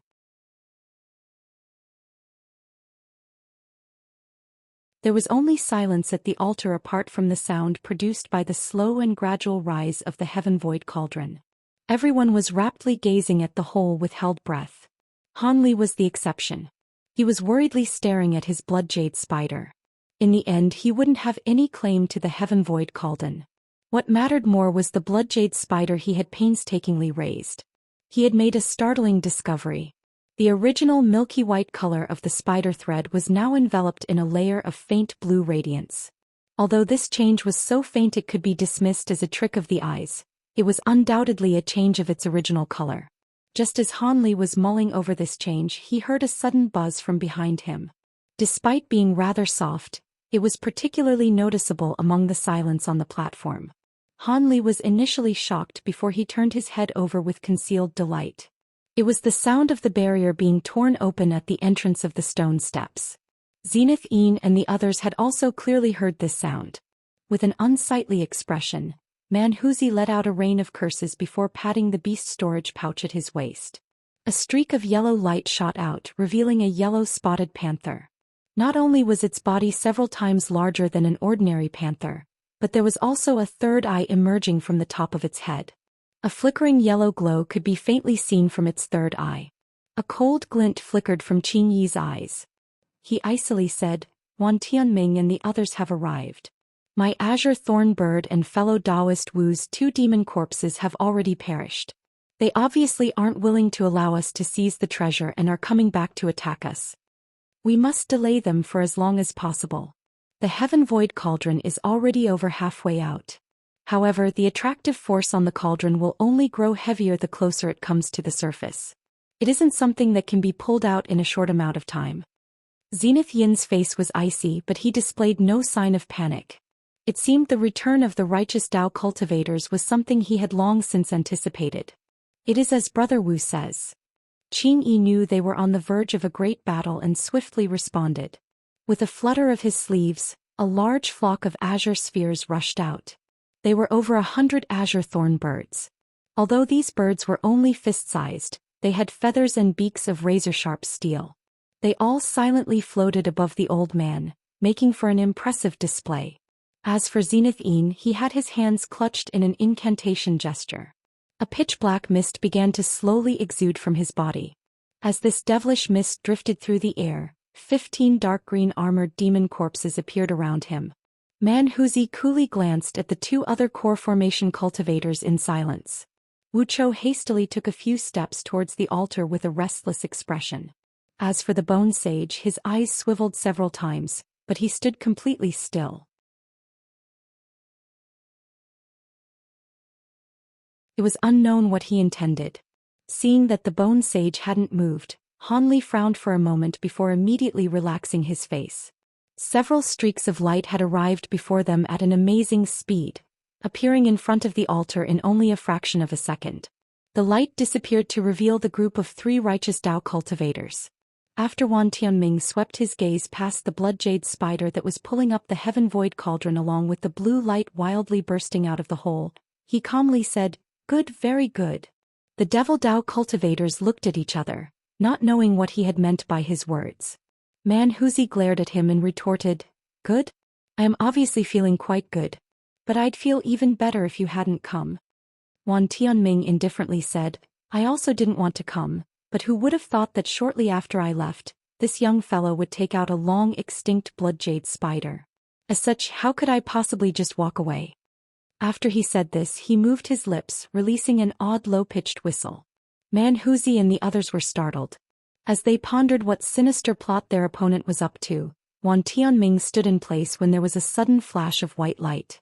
Like a bolt of lightning, a blue mouse-like creature scuttled into his hand with amazing speed. At that moment, the sect master of the myriad gates of enlightenment silently glanced at the Devil Dao cultivators with a sneer. A stone-shift beast. Upon seeing the beast, Qingyi couldn't help but shout out its name. Hee.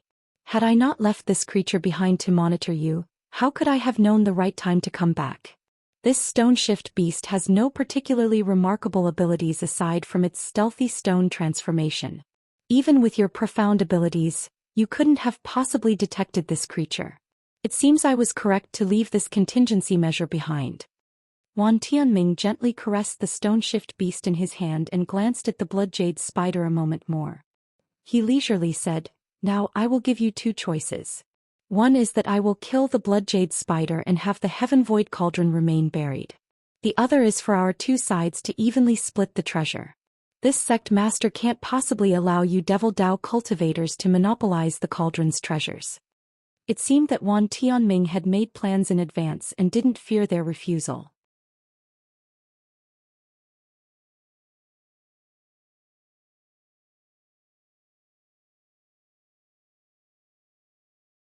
Chapter 482. The battle begins. Split it evenly with you? Zenith Yin frowned as if he were tempted by the thought. In Zenith Yin's eyes, so long as he was able to take the portion from his in-name disciple, he wouldn't be given too small a share, regardless of how the treasure was split. But before Zenith Yin could further consider the matter, Manhuzi insolently laughed as he stood at the very front. Evenly split the Heaven Void Cauldron. Wan Tianming, you sure can dream. You want take food out of this lord's mouth? First let's see just how sharp your claws are. Manhuzi then shouted, and the huge panther that was crouching in front of him suddenly stood and roared. The beast's third eye opened, shooting out a yellow beam of light towards Wan Tianming. Animal, you're seeking death. Wan Tianming furiously shouted. He hadn't anticipated that Manhuzi would launch an attack without giving his proposal even the slightest consideration. Regardless of how it could be seen, his side currently had the advantage due to the assistance of the Glacial Flood Dragon and the Phantom Tortoise. Wan Tianming flusteredly responded by shooting out a beam of violet light from his hand to meet the yellow beam.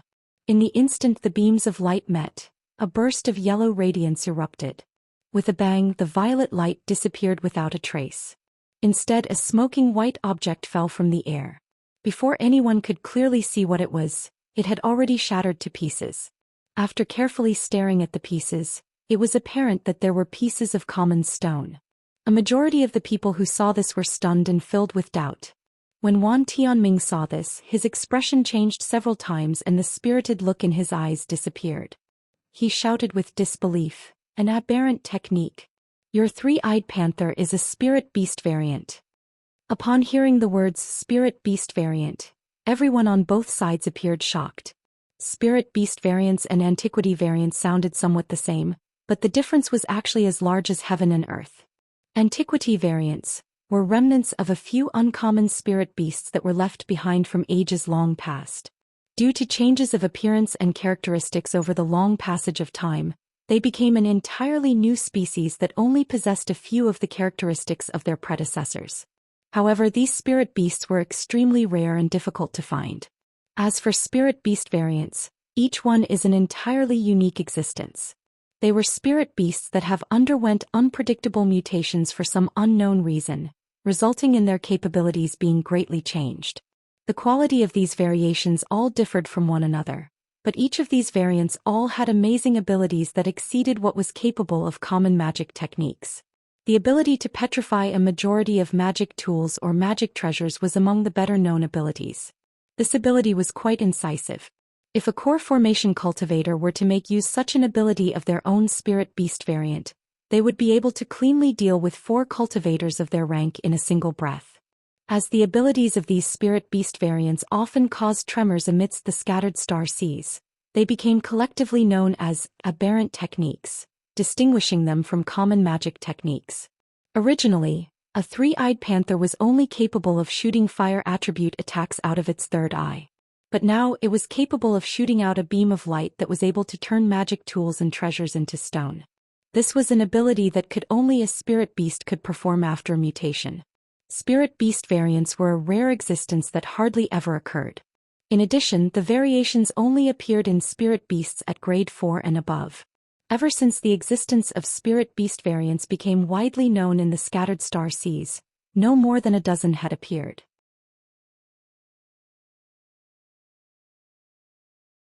And among those dozen, less than half of them possessed any useful abilities. Even worse, spirit beast variants had come increasingly rare. It had been over 1,000 years since the last spirit beast variation had been seen. As such, spirit beast breeders no longer held any hopes that one of their beasts would become a variant. The thought had become nothing more than a fleeting daydream. At that moment, Wan Tianming realized the reason Manhuzi had so bluntly refused the offer to split the treasure was because he had this to rely on.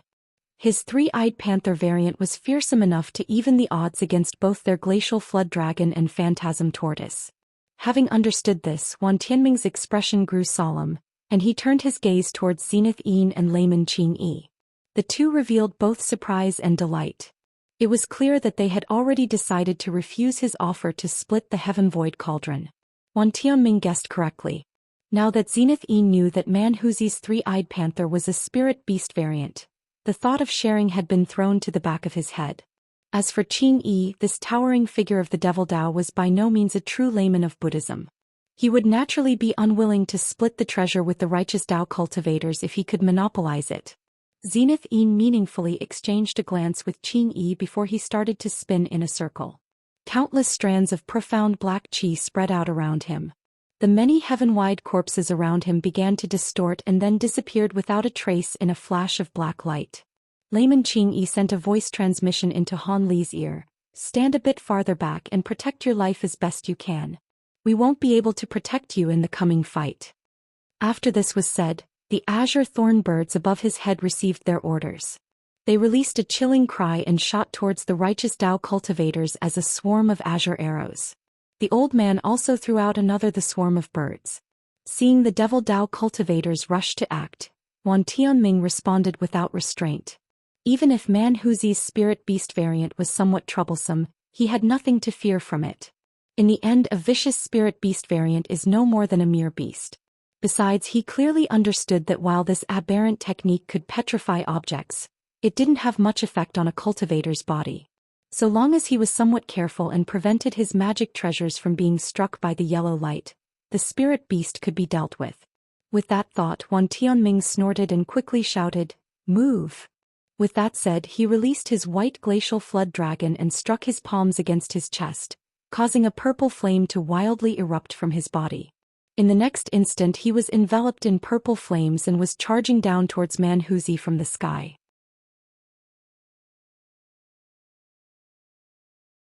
When Tian Wuzi saw this, he quickly called out to the phantom tortoise and struck its shell without any hesitation. An ominous glint suddenly flickered from the huge tortoise's small eyes. It slowly opened its mouth, spouting out a white icy mist in overwhelming quantity, sending a raging snowstorm in the direction of the incoming azure thorn birds.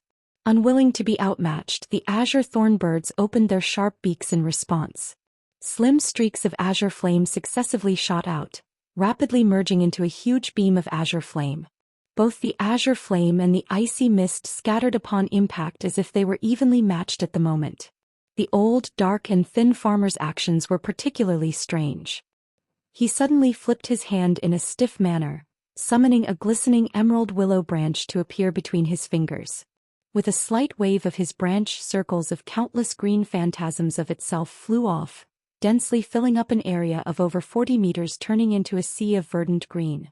But with 2 flickers of black light, 2 armored demon corpses suddenly appeared among the green light phantasms. The green threads around them tightly bound the several heaven-wide corpses as if the threads were alive. These demon corpses possessed monstrous strength, but in the bindings of the green thread, they were powerless. Unable to break free from their bindings, the two corpses howled as they struggled in vain. When Zenith saw this, his face grew icy.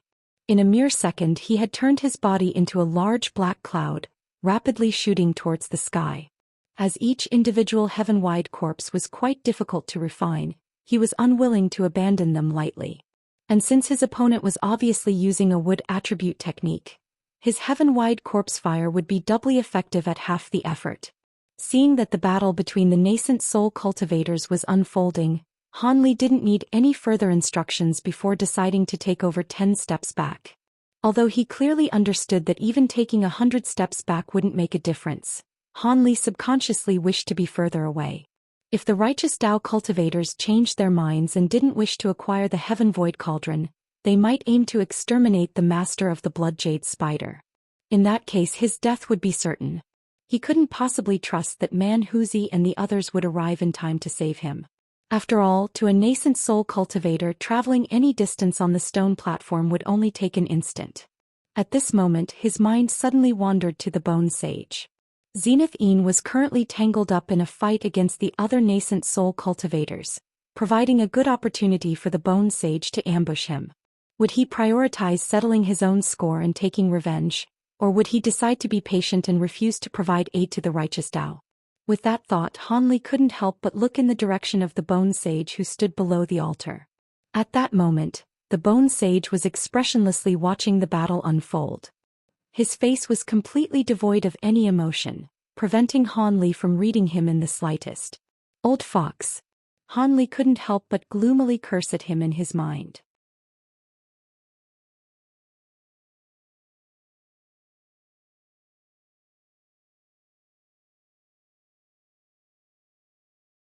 Chapter 483. Transformed Treasure. Still unsure of the Bone Sage's intentions, Han Li's gaze moved towards his nearby Blood Jade Spider. The red light in the spider's body began to shine even more brilliantly, and trembling ever so slightly, it pulled its thread back. In that moment the milky white spider web sparkled with a faint yet chilling blue light. The light traveled up the web until it collided with the Blood Jade Spider's own red light and immediately dissipated into specks of white light. It couldn't make even the slightest contact with the Blood Jade Spider's body. Han Li frowned. There was no doubt this strange light had something to do with the celestial ice flame. Nor was it any no wonder why those eccentrics wouldn't dare assist the spirit beast in acquiring the treasure. They were fearful of this blue light. But just as Han Li finished this thought, he heard the sound of Manhuzi laughing as an explosion went off in the sky. The spectacle brought Han Li's attention back to the battle at hand. He watched as Manhuzi's body grew 13 meters in size. The clothes on the upper half of his body disappeared to reveal the densely packed golden scales that lined his body. They radiated brightly to the point where they can't be directly seen. But what was even more strange were the several silver rings of light rotating around his huge body. The silver rings seemed illusionary and fluttered erratically, but they were very much capable of preventing Wan Tianming's purple flame dragons from approaching Manhuzi, always blocking their every advance. Although Manhuzi proclaimed that his heaven-bearing devil arts was ranked first in the scattered star seas, even he was unwilling to foolishly take on Wan Tianming's true flames with this technique alone.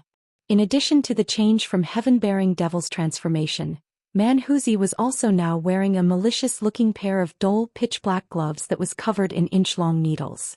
Manhuzi brandished his hands and started punching the air, sending out huge golden fists with every strike, all aimed at the huge purple draconic sword that Wan Tianming had summoned earlier. Every strike knocked the huge sword back several.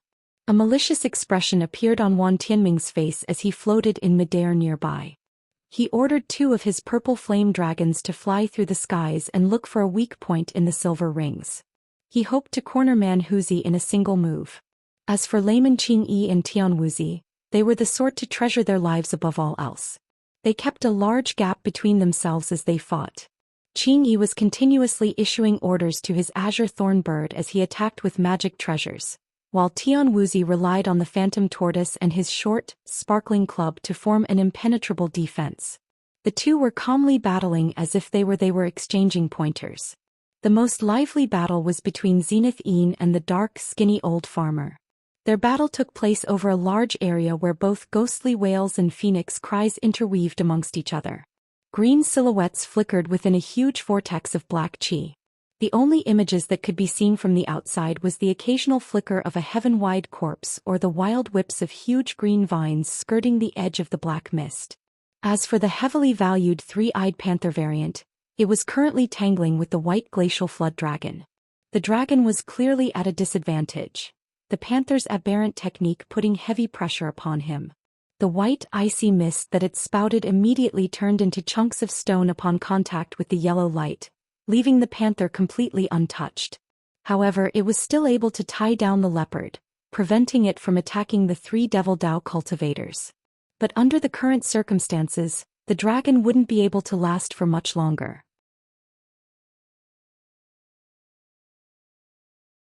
As Han Li observed the battle, a strange thought popped into his mind.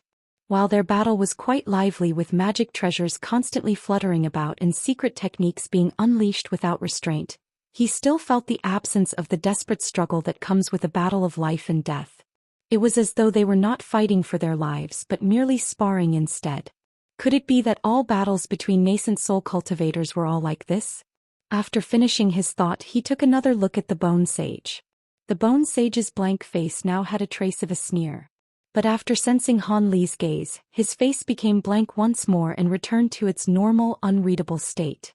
Han Li's heart trembled and felt as though he were on the verge of realizing something. But before he could further pursue the thought, a huge explosion erupted from the altar's hole, followed by deafening clangs. Greatly startled, Han Li turned to face the hole, readying his guard. He watched as a pulsating blue light emerged from the hole, before violently exploding into a red flame as the cry of a dragon echoed from within. The fiery light quickly wrapped itself around the altar before stopped in midair and merging into the form of a huge two-headed wolf. Its entire body was made of blazing flame. The beast took one look at the scene before it immediately fled. Upon seeing this, both sides stopped fighting, dumbfounded. The closest to it, Layman Qingyi, immediately slapped the top of his head. An azure hand of light shot out from his head, sweeping towards the flame wolf. When Wan Tianming saw this, he anxiously shouted, "Don't you dare! That treasure is mine!" He spun his body, separating himself into two identical selves which both flared with purple light as they chased after the huge hand. Having finally collected themselves, the others hastily used their abilities and launched themselves after the wolf, producing a streaks of multicolored lights all focused on a single point. The others were obviously a step behind Qingyi and Wan Tianming. Qingyi's large azure hand was not only fast, but it also had a head start. It had arrived at the flame wolf first and was just about to grab it. Everyone was certain that Qingyi would capture it successfully except for the wolf that was. It rocked its heads back and forth, causing a red and yellow barrier of light to appear and wrap around its body. When the hand collided with the barrier, it was repelled with a muffled bang. At first Qingyi was shocked, but soon a smile had emerged on his face. Just as the azure hand flourished with light and tightened its grip, Wan Tianming's purple light appeared right behind. In that instant he had quickly changed his target. The streaks of light merged into a purple fire dragon and fiercely attacked the large hand. When Layman Qingyi saw this, he inwardly rained curses upon Wan Tianming's treachery. The hand was a profound transformation of his spiritual sense.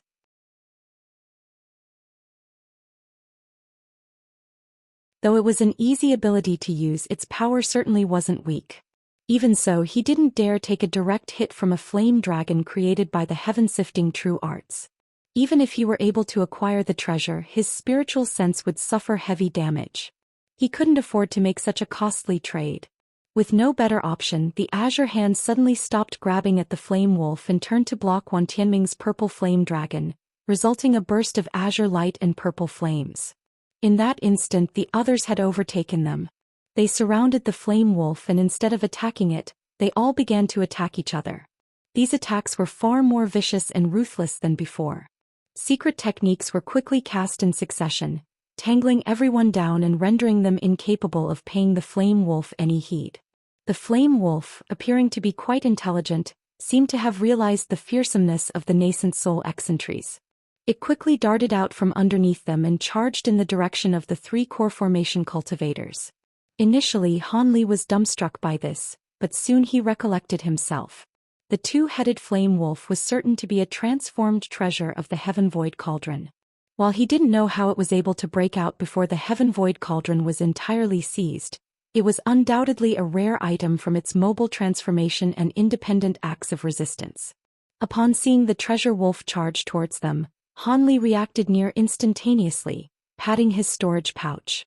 A white streak of chi suddenly flew out and appeared in his grasp, revealing an ancient flower basket. But before Hanli could act, 2 huge pythons made of black chi rushed to constrict the flame wolf. They managed to wrap themselves around its body several times, restraining it. Hanli inwardly cursed and glanced at the side to see Wuchou forming an incantation seal with a proud expression.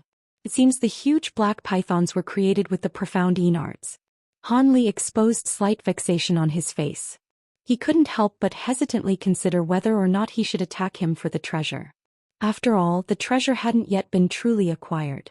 However, this would undoubtedly enrage Grandmaster Zenith Yin, guaranteeing that Hanli would be disposed of after the Heaven Void Cauldron was acquired. It simply wasn't worth the consequences. These thoughts quickly rushed through his mind, but before he could even finish his contemplations, the Bone Sage ruthlessly launched an attack at the flame wolf. A cold glint flickered through the Bone Sage's eyes. He silently opened his mouth and spat out a ray of green light. In an instant the green light brightly flourished, transforming into a huge emerald green net that ensnared both the black python and the flame wolf.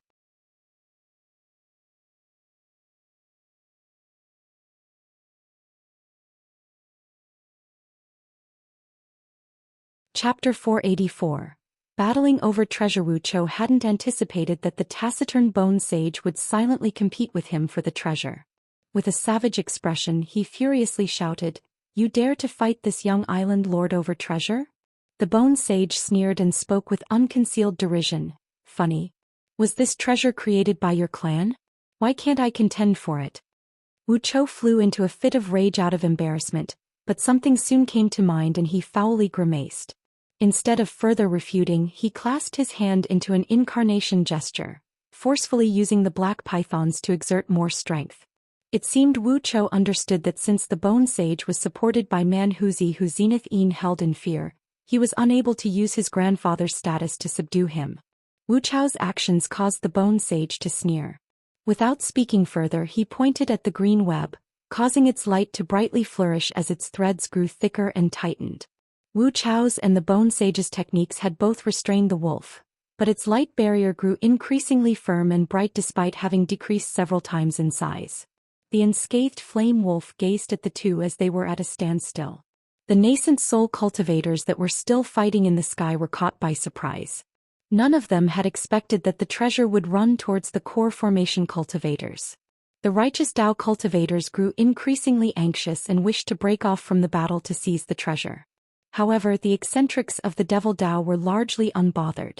Regardless of how you looked at it, it was their side that had acquired the treasure. They were happy to tie down the righteous Dao cultivators and allow their juniors to safely acquire the treasure. Besides, Manhuzi and Zenith Yin felt that they had a high chance of acquiring the treasure for themselves. Wuchou had been given many treasures by Zenith Yin, and he also used the profound Yin devilish art, one of the best cultivation's arts in the scattered star seas. As such, Zenith Yin felt confident that Wuchou would be able to wrest away the treasure from the Bone Sage who only appeared to be an early core formation cultivator. Manhuzi, knowing the Bone Sage's true identity, held far more confidence in acquiring it than Zenith Yin did. Qing Yi could only look at the circumstances with a trace of sadness. After hesitating for only a moment, he decided to tangle with Tianwuzi and keep him occupied. At that moment, the sole person near the altar was Hanli. Hanli didn't feel leisurely in the slightest. In fact, he felt cold sweat line his back. He had instinctively taken out the ancient flower basket a moment ago due to the fact it was the most suitable to seizing treasures. But when he saw the Bone Sage move to take the treasure, he instantly recalled something significant. His ancient flower basket treasure was something he had acquired from the ugly man that was watching over the Bone Sage's prison. If he were to take it out, then wouldn't he be informing Zenith that he had released the Bone Sage? This caused Han Li to break out in cold sweat. Thinking about seizing treasure was now the last thing on his mind. Rather, his mind was chaotically filled with all sorts of distracting thoughts, doing his utmost to come up with an appropriate answer for Zenith. But in that next moment Han Li felt amazed. He had clearly felt Zenith Yin's gaze sweep past the flower basket, but he didn't react in the slightest. Han Li suddenly came to a delighted realization. The ancient flower basket wasn't something that Zenith had given to the ugly man. Furthermore, it wasn't something that he realized the ugly man had possessed. Having come to that conclusion, Han Li felt greatly relieved.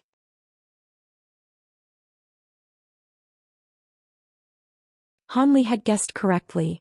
That ugly man had stood guard at the Bone Sage's island for a very long time, but he heard word of the ancient flower basket and left to retrieve it. Although he managed to smoothly acquire the treasure, Han Li's party had already surrounded the Bone Sage's formation and were just about to destroy it. This frightened the ugly man into a furious rage, but he ultimately ended up dying to Han Li's bamboo cloudsworm swords, allowing Han Li to acquire the flower basket as spoils.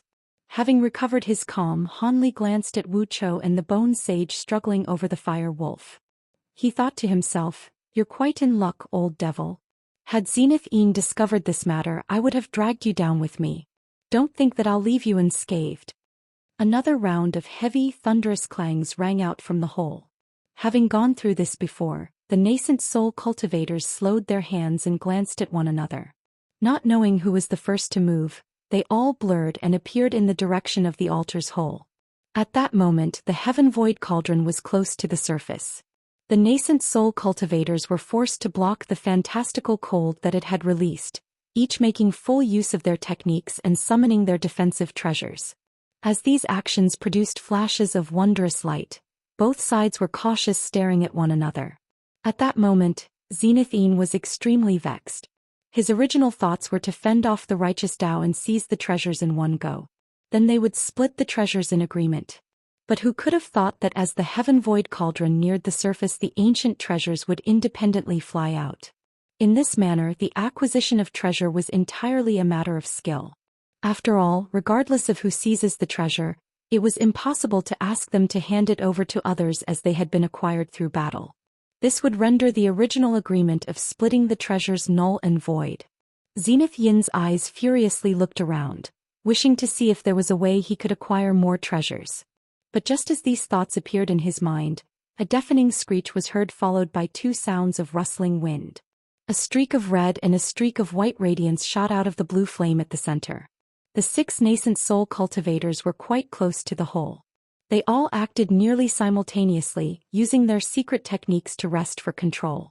Wan Tianming was contending for the yellow light against Zenith and Qing Yi. As a result, Wan Tianming ordered a purple flame dragon to chase after the yellow light. Simultaneously, he opened his mouth with a strange expression appearing on his face, directly shooting out 2 sparkling purple pearls towards them. True heaven-sifting minds. When Zenith saw these unremarkable pearls, he shouted out as if they were vipers. The two didn't dare to use magic treasures to block them. They quickly dodged out of the way, but in that time the purple flame dragon had swallowed the yellow light and was returning to Wan Tianming.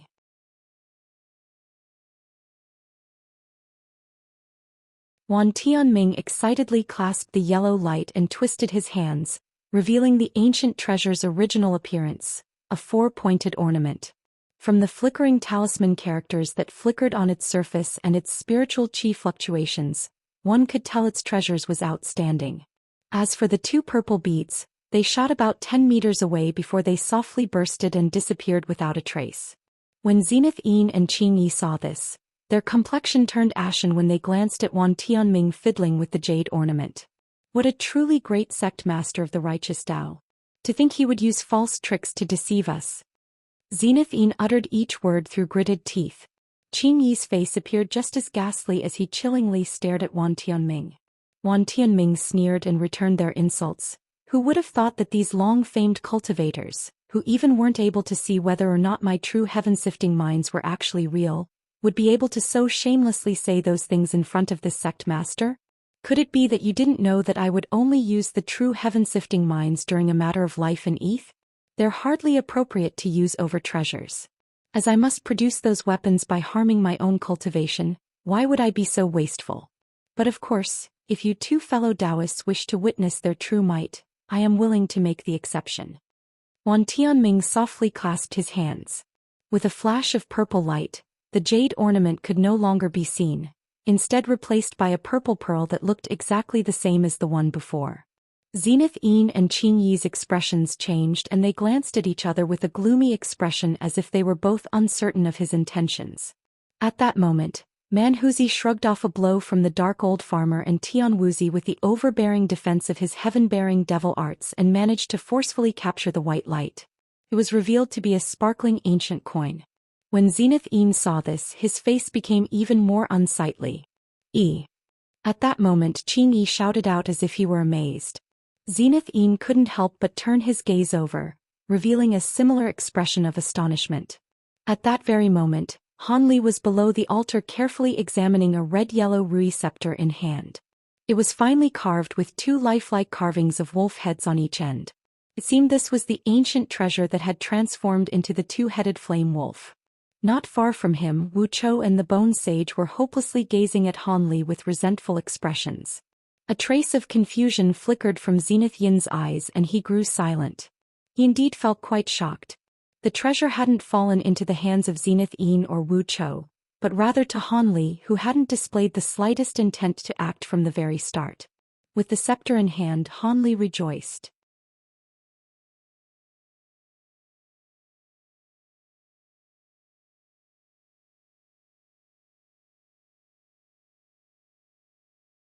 Chapter 485. Freezing over as the nascent soul cultivators clashed, Wu Chou and the Bone Sage experienced a great surprise while they suppressed the flame wolf. With a growl, the two heads of the wolf warped together, transforming it into a huge horned silver-furred wolf. It then proceeded to lower its head and fiercely shot a burst of silver light from its horn. Although the burst of light was only half a foot long, it released a piercing wail upon leaving the horn. In the blink of an eye, a large hole was now gaping in the body of the black python and the net had been dissolved. The green net immediately turned into smoke upon touching the silver light and disappeared without a trace. When Wu Chou and Zenith Yin saw this, they were shocked. Wu Chou hastily made an incantation seal and pointed, shooting a black light towards the extinguished black python. The large hole in it immediately started to close while emitting sparks of faint light, stabilizing the python's body. As for the Bone Sage, after a brief moment of astonishment, he stared at the huge silver wolf as if he had thought of something. He hesitated for a moment before opening his mouth with a solemn expression, and spat out a dark green knife. The knife was only several inches long and handleless. From a glance at the size of its increasing radiance, one could tell it was abnormal. Han Li's heart stirred and he couldn't help but take another look at the magic treasure. If he wasn't mistaken, the knife was a transformed version of the Bone Sage's gold lightning bamboo arrow. He was merely using a magic technique to conceal its original form. Could it be that the Bone Sage had gone mad? Zenith Yin was in the sky and he still dared to use his magic treasure. Zenith Yin surely must have used this treasure to plot against him long ago. Although the Bone Sage managed to conceal its brilliance, it was unable to escape the notice of Han Li, who had refined his own magic treasure from gold lightning bamboo. It was far too bold of an action. Han Li began to hesitate and had second thoughts. Could it be that the silver wolf is so exceptional that the old devil is willing to take such a huge risk to claim it? In that instant, the huge silver wolf suddenly shrunk in size and turned into a foot-tall miniature in the blink of an eye. Then with a flash of silver light, it flew towards the altar's hole in a blur, breaking away from Wu Chou and the Bone Sage. When the Bone Sage saw this, he immediately threw out his knife, shooting out a green streak. With a resounding bang, the small knife knocked away the silver wolf, but it didn't receive any damage from the impact. As it just so happened, the silver wolf was knocked in the direction of Han Li. With such a fine gift knocking at his door, Han Li instantly threw any apprehensions he had to the back of his mind and threw his flower basket towards the silver wolf. Fearing that this treasure wouldn't be enough to capture the wolf, Han Li patted his storage pouch with his other hand, tossing a chain of 5 copper bands after the wolf as well. He blew a breath of azure chi onto the chain of copper bands, causing it to flash with rainbow light and disappear without a trace. Soon after, a clear ring suddenly sounded out. Before the silver wolf could dart away again, the 5 copper bands suddenly appeared around its limbs and head. Following several flickers of radiance, it crashed to the ground like a shot bird. As for the flower basket, it had transformed into white mist and was already in pursuit of the wolf. In a second it had caught up to the wolf and enveloped it. With a whistle from Han Li, it flew back into his hand and returned to its original form. Having just recovered their magic treasures, the Bone Sage and Wu Chou gazed at Han Li in astonishment. Their expressions displayed complete disbelief. Wu Chou was the first to awake and immediately wore a flustered, embarrassed expression.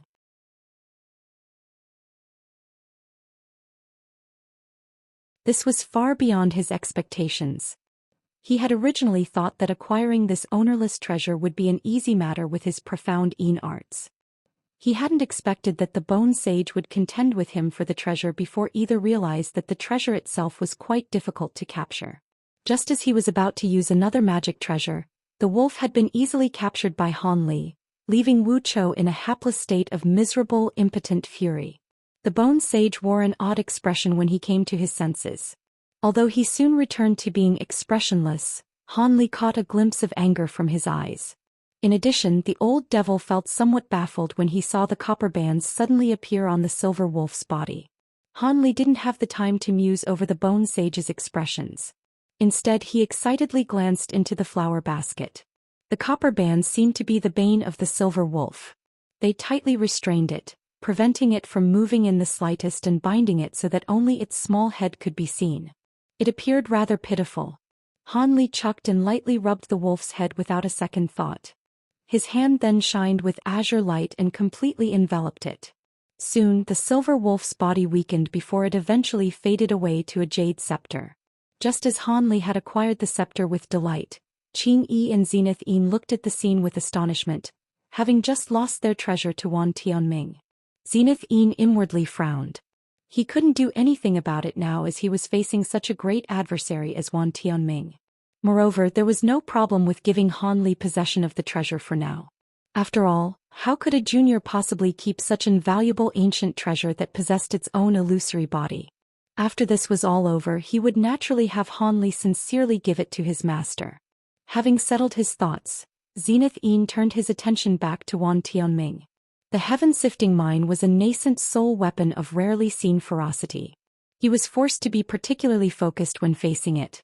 But unfortunately, no action had been taken in the end.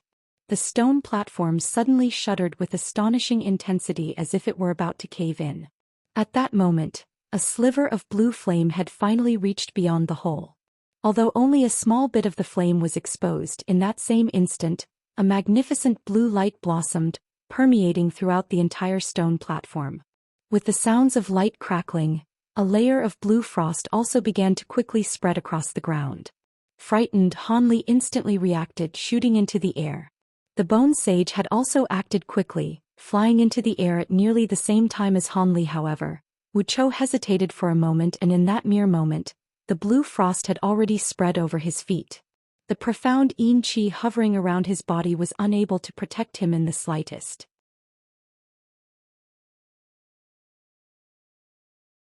At that moment, Wu Chou became fearful and promptly wished to fly, but his feet were already frozen to the ground and the frost continued to spread. Wu Chou yelled in fright as he watched the frost cover his feet and spread up from his lower leg. As Han Li and the Bone Sage watched this from up above, they couldn't help but glance at each other with horror. Just as Wu Chou was about to turn into an ice sculpture by the blue frost, a thin line of black light abruptly shot down from the sky. It struck Wu Chou's body, melting away the blue frost in a blaze of black fire and blue smoke. Wu Chou rejoiced. He hastily flew to the skies with an expression of salvation upon regaining his freedom.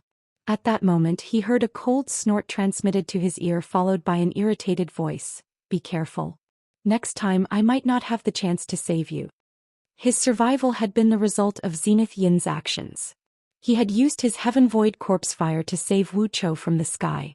At that moment, the eccentrics of both sides stared at the blue flames coming from the hole without blinking.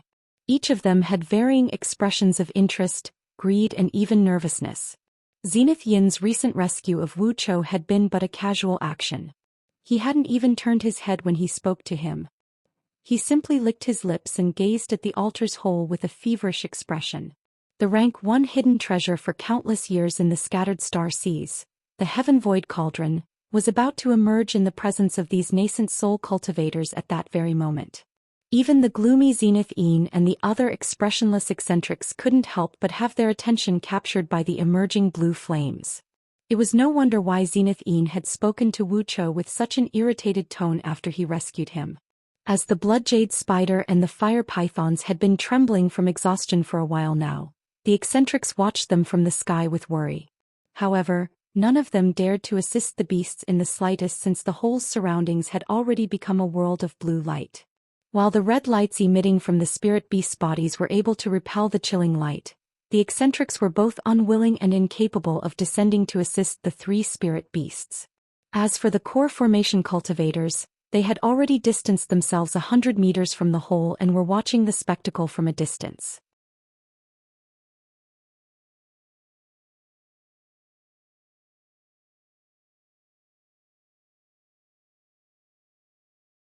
Chapter 486.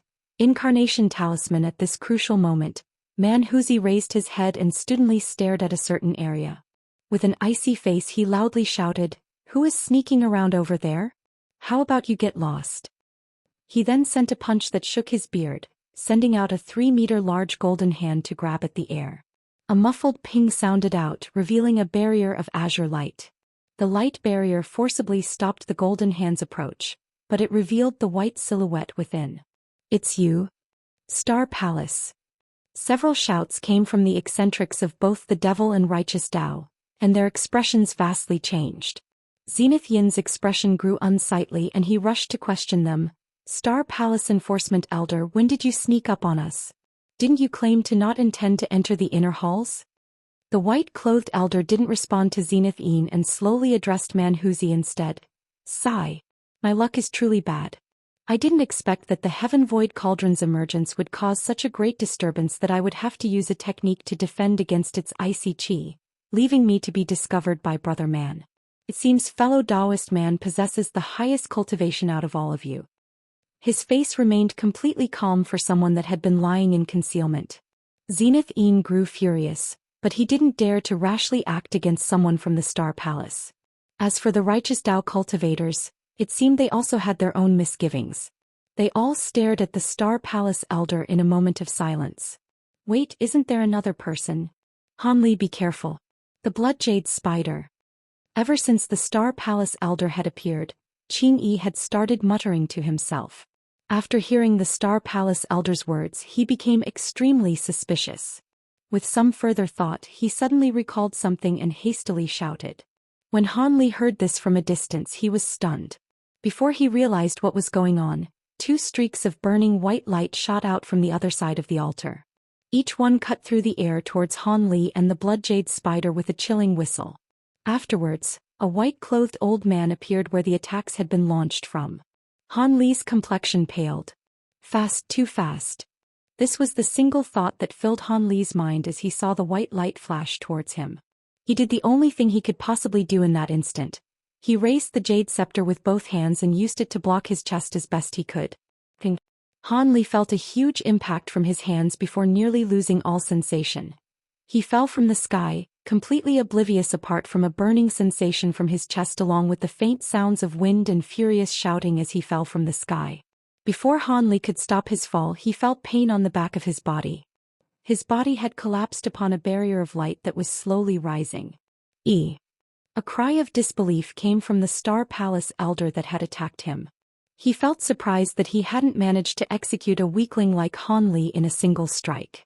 Since his magic treasure, the piercing sun swords, failed to cleave Hanli at such a short distance, Hanli must have been wearing a top-grade protective treasure.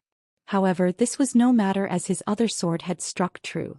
With that thought, he turned his gaze to the altar. The blood jade spider had been cleaved into 2 halves. Its blood flowed into the ground, and the small portion of the revealed celestial ice flame had silently sunk back into the hole. The two remaining fire pythons completely lacked the strength to further pull up the Heaven Void Cauldron. Having seen this, the white-clothed elder was completely satisfied and recalled his two flying swords with a wave of his hand. He then put them away and revealed a strange smile towards the ashen faces of the righteous and devil Dao nascent soul cultivators.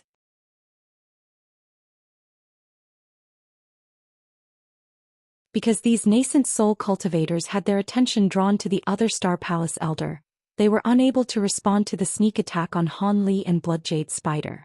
As they had seen the Bloodjade Spider executed before their very eyes, they each wore an expression of fury and their eyes burned with rage. Manhuzi didn't have any qualms against taking action. He loudly rained curses on them and clapped his hand together, causing golden light to burst from his body. But before Manhuzi could do anything else, the Star Palace Elder that had earlier attacked started to fade into specks of white light, causing him to disappear without a trace. All that had remained was a faint gold talisman that floated to the floor. A similar scene occurred with the other white-clothed elder. He faded away into specks of light with a smile on his face, leaving behind a similar golden talisman. Manhuzi quickly suppressed the fury on his face and muttered to himself with a flickering expression, "The Star Palace's Incarnation talisman." So they flaunted their wealth instead of having their true bodies come. They did this to prevent us from being able to settle our debt with them. As for the others, they each helplessly watched the golden talismans fall to the ground with unsightly expressions before the talismans combusted and turned to ash. In a quiet corner of the 5th floor in the inner halls, two white-clothed were sitting down cross-legged in the dark. Their eyes were closed. One of them slowly spoke with a voice containing slight happiness. "Fortunately, we followed them. Otherwise, the Heaven Void Cauldron would have fallen into their hands. However, our incarnations had been discovered a bit too early. Else, we could have taken action as they fought over the Heaven Void Cauldron. They would have been too distracted with one another to prevent us from making off with the treasure." The other old man spoke somewhat gloomily with a tone of slight regret. "Hee. We had best not be too greedy. It was the optimal opportunity to sabotage the righteous and devilish Dao's attempts to acquire the treasure, and we achieved a decent result. However, we merely delayed the crisis for this occasion. The next opening of Heaven Void Hall will still prove to be a problem." The gloomy voice said without care, "That's not wrong, but we might not be there to see the day. I did wish to see whether or not the Heaven Mend pill was as miraculous as they had said, able to make up for the deficiencies of impure spiritual roots or refine new heavenly spiritual roots. It is quite unimaginable." "That is a pity. However, we've nearly reached our end. It would simply be too much of a waste for us to use it." Though funnily enough, it was unknown who said it first, but many nascent soul eccentric had completely taken the rumors to heart.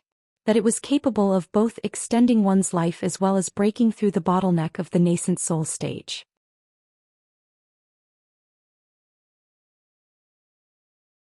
If these miracles were true, the arch-saint of the 6 paths as well as the mad matron would have definitely arrived.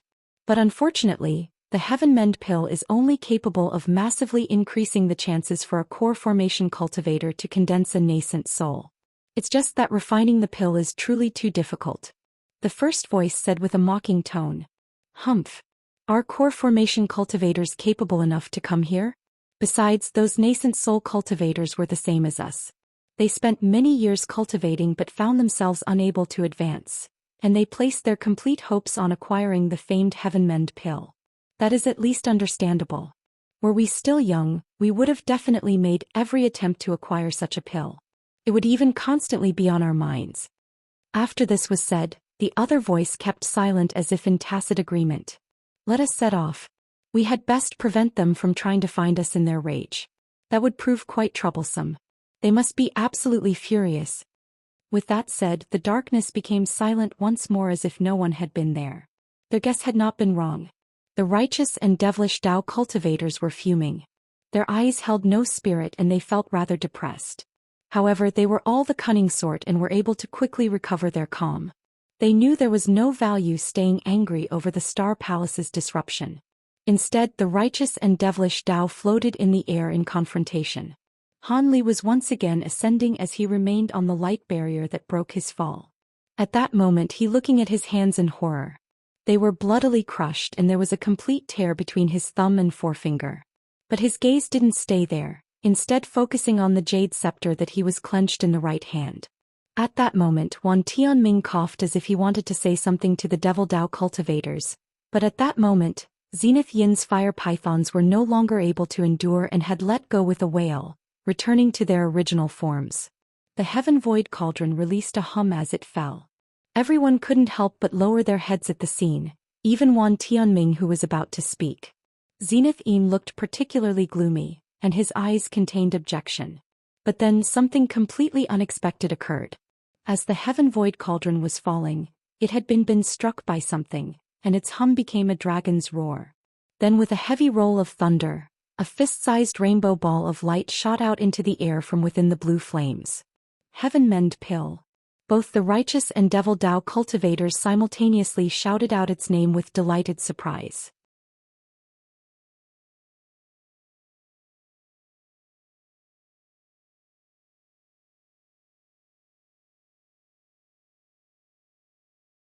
Chapter 487.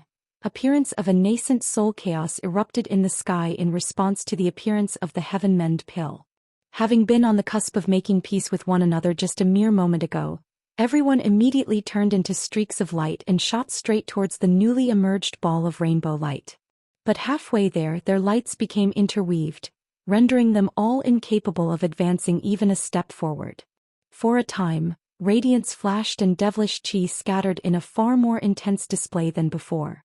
As for the rainbow ball of light, it was motionlessly floating above the hole as if it waiting for someone to grab it. Everyone had now clearly seen the inch-thick medicine pill revolving inside the rainbow ball of light. Each time the pill turned, the ball of light flickered and contracted, appearing as if it were alive. Upon seeing this, the nascent soul cultivators only became even more fervent. Wuxia and the Bone Sage were both mesmerized as they watched the battle that had erupted in the sky. Wuxia suddenly heard Zenith Yin's ice-cold voice in his ear. "Are you an idiot? What are you looking at? Quickly acquire the Heavenmend Pill." After hearing this, Wuxia shuddered in realization and shot towards the rainbow ball of light as a cloud of black chi. At that moment, the Bone Sage also took action. However, the Heavenmend Pill wasn't his target. Instead, his hands blurred, transforming into devilish green pythons as they shot straight for Wuqiao's back. Although the green python's attack was silent, Wuxia had been vigilant and faintly perceived their approach. In an instant, he hastily turned around to receive the attack in furious alarm. "You're courting death to actually be attacking me." Wuxia was unable to suppress his rage, causing his profound yin chi to scream out around him and rush towards the Bone Sage. The Bone Sage coldly chuckled and responded by wordlessly sending a cloud of green ghost chi at him in response. "Manhuzi, what is your junior doing?" Zenith Yin naturally saw what was happening and furiously yelled at Manhuzi. Manhuzi launched a golden first towards Wan Tianming before roaring with laughter. "What is he doing? Obviously he is blocking fellow Daoist Wu from monopolizing the Heavenmend Pill. Did you really think because we're fellow Devil Dao cultivators that this lord would just give the Heavenmend Pill to you?" When Zenith Yin heard this, his face turned white from anger. Manhuzi's words had effectively dissolved the alliance between the Devil Dao cultivators, leaving the acquisition of the Heavenmend Pill up to skill. But such a development had been inevitable from the very beginning of their alliance. The Heaven Void Pill hadn't been acquired and only one Heavenmend Pill had appeared. Naturally, everyone wished to acquire it. Let alone the Devil Dao cultivators, even the righteous Dao cultivators had their own sinister plots in mind. Zenith Yin clearly understood that the midst of battle was not the time to be squabbling. He settled his mind and thought about using his heaven-wide corpses to acquire the Heavenmend Pill, but the dark-skinned old farmer's techniques were threatening and couldn't be ignored. So long as he released even a single demon corpse, the old farmer would release a green thread as if it had been foreseen and immediately restrained it. They simply wouldn't be able to escape. The situation caused him to clench his teeth with hate towards both the farmer and Manhuzi. However, it wasn't Zenith Yin who solely thought this way. Each one of the nascent soul cultivators had similar circumstances and were looking for any way they could escape from the battle and seize the treasure. Unfortunately, all of the old eccentrics present were exceptionally cunning and deceitful. None of them could easily break away from the fray.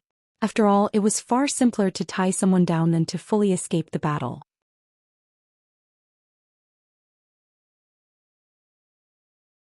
As the nascent soul melee was unraveling in the sky, no one was paying any heed to Han Li. Han Li had been greatly surprised when he survived the Star Palace Elder's strike. After all, he had been struck head-on by a nascent soul magic treasure. But when he looked down at his chest, he discovered he had been saved by the Emperor scale plate that Manhuzi had lent him. The remnants of his outer clothes had already been burnt black, only to reveal the sparkling silver scales that lay underneath.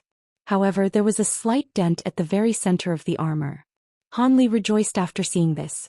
Fortunately, he had decided to wear the armor as soon as he examined that nothing was wrong with it, as he expected the Heaven Void Hall to be extremely dangerous. As a result, his life had been saved. However, Han Li clearly understood that the most significant reason he survived was the red and yellow Jade Scepter. Just as he had brought the Jade Scepter up to block the attack, he faintly saw a silver wolf head emerge from the scepter and absorb a majority of the blow's force. Otherwise, despite its amazing defensive power, the Emperor scale plate wouldn't have remained intact. In that case, he would have suffered a heavy injury, even if the attack didn't penetrate the armor. Han Li wished to further examine the true capabilities of the scepter, but now was not a good opportunity. It was only after he put away the scepter that he felt the ferocious pain coming from his palm and web between his thumb and forefinger.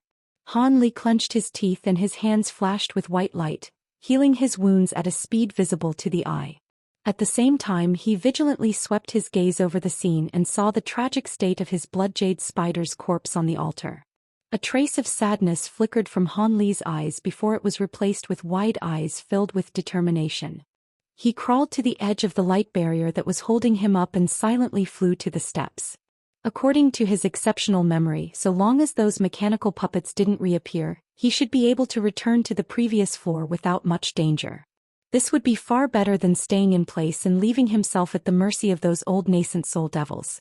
After all, Han Li had lost all value to them once his blood-jade spider had perished. Without any more protective talismans on him, he couldn't possibly entrust his life to the goodwill of those Devil Dao cultivators. Han Li's best course of action would be for him to take his life into his own hands. Moreover, the attempt to acquire the Heaven Void Cauldron had failed. Even if those old devils still managed to seize the Heaven Mend pill, wouldn't they still have a belly full of anger? It was certain that he would be the target for them to relieve their frustrations. With that thought, Han Li's movements became even more stealthy.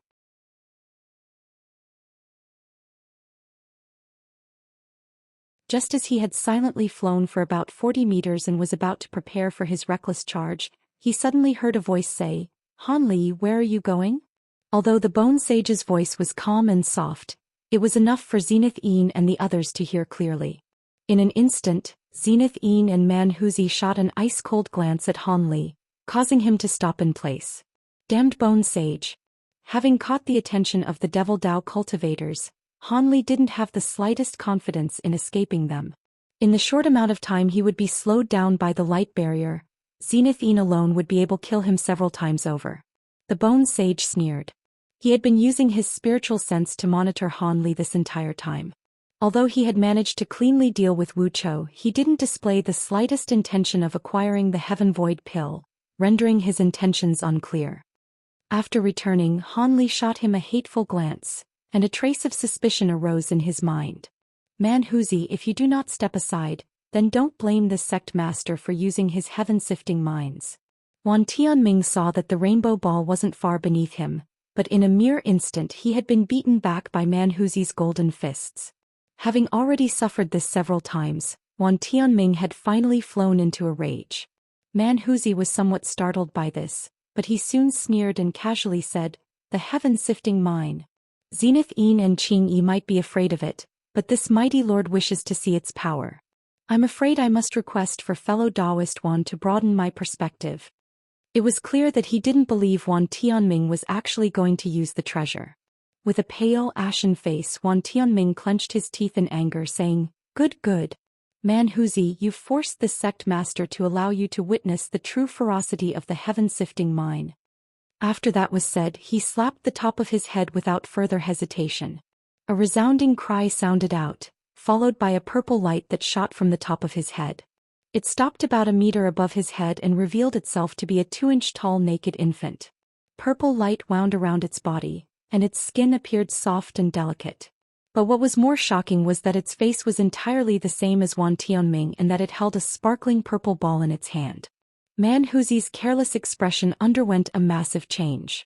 With a spirited gaze he imposingly said, "Nascent soul manifestation. Wan Tianming, do you truly wish for your soul to be exterminated? My lifespan has already nearly reached its end. What difference does it make whether or not I die a bit sooner if I cannot acquire the Heavenment pill? At worst, I'll have fellow Daoist man assist in sending me off onto the path of a warrior's reincarnation."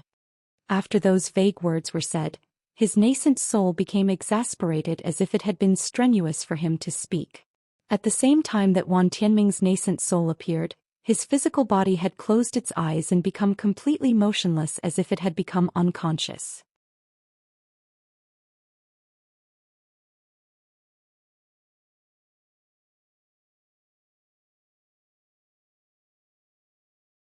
Chapter 488.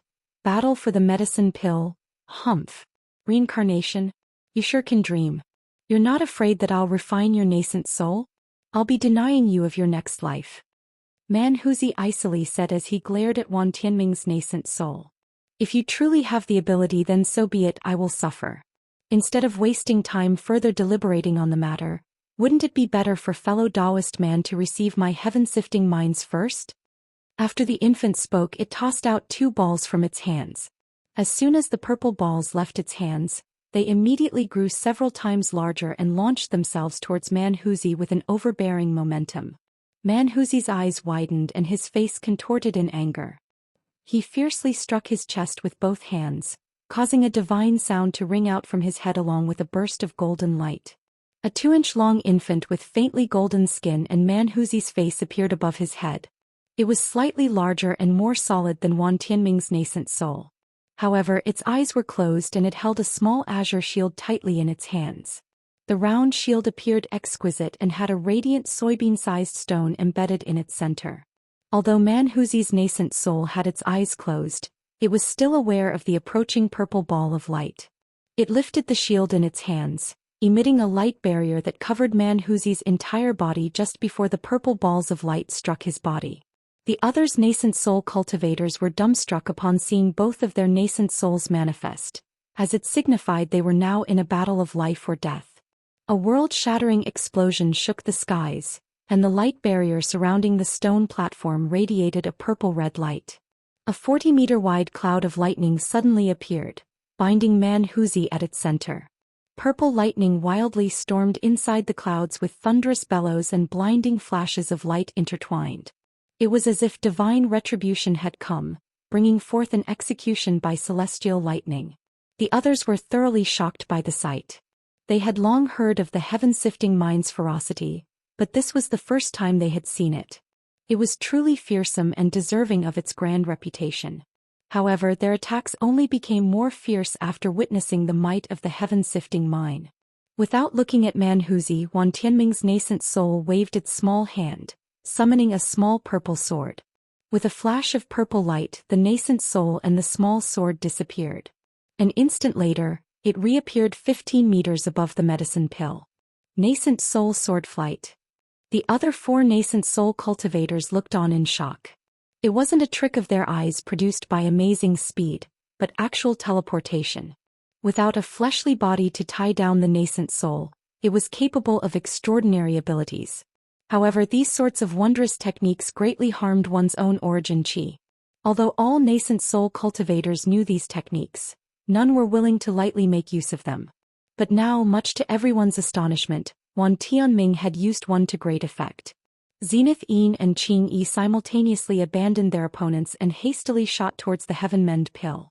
As for their opponents, Tian Wuzi and the old farmer, after glancing at each other, they merely cast a few magic techniques after them in a token show of effort, not making much of an attempt to block them. As such, Zenith Yin and Qing Yi were able to easily break free and quickly descended. Wan Tianming's nascent soul didn't turn its head around, but it was still able to see what was happening behind it. An unsuitable sneer appeared on the infant's face. At his current distance, the Heavenmend pill was practically his. What could they do now to block him? As expected, Wan Tianming's nascent soul flickered several times, appearing closer to the rainbow ball of light with each appearance.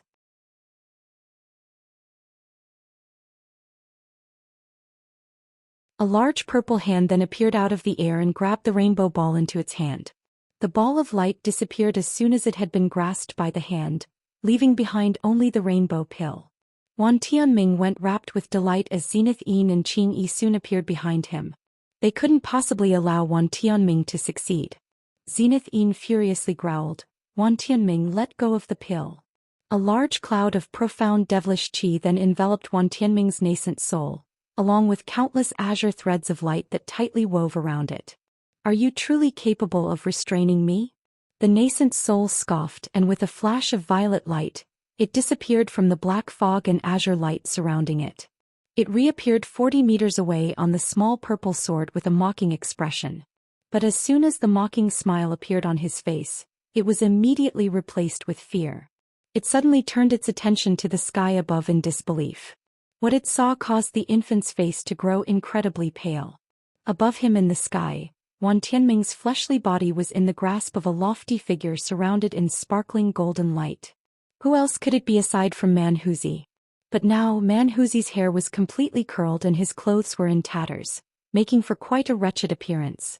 Still, the gold scales surrounding his body and his fiendish expression gave him a resemblance similar to that of a malevolent god. Impossible! How were you able to escape?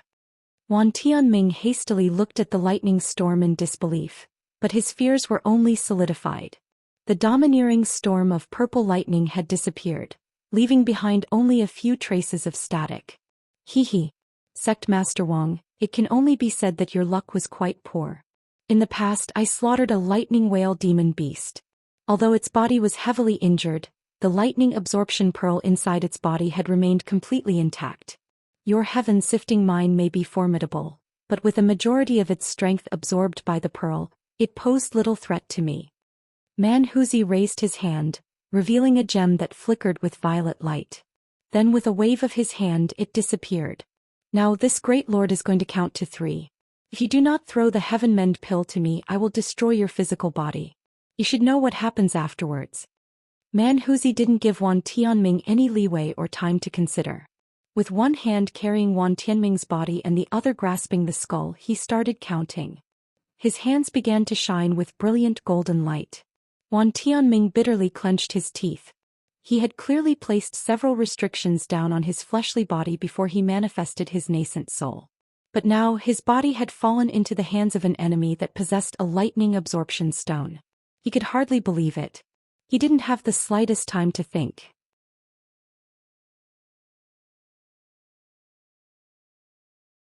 If his body were to be destroyed, his nascent soul would surely turn to dust. He had yet to reach the stage where his nascent soul could roam alone.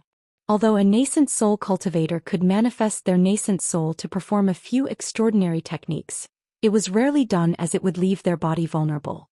With the Heavenmend pill in sight and after having been tied down by Manhuzi for so long, Wan Tianming became overwhelmed with impatience and greed, causing him to make such a grave mistake.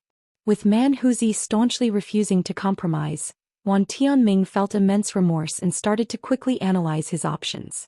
But as soon as Manhuzi said, 2, he clenched his teeth and tossed the Heavenmend pill towards Manhuzi.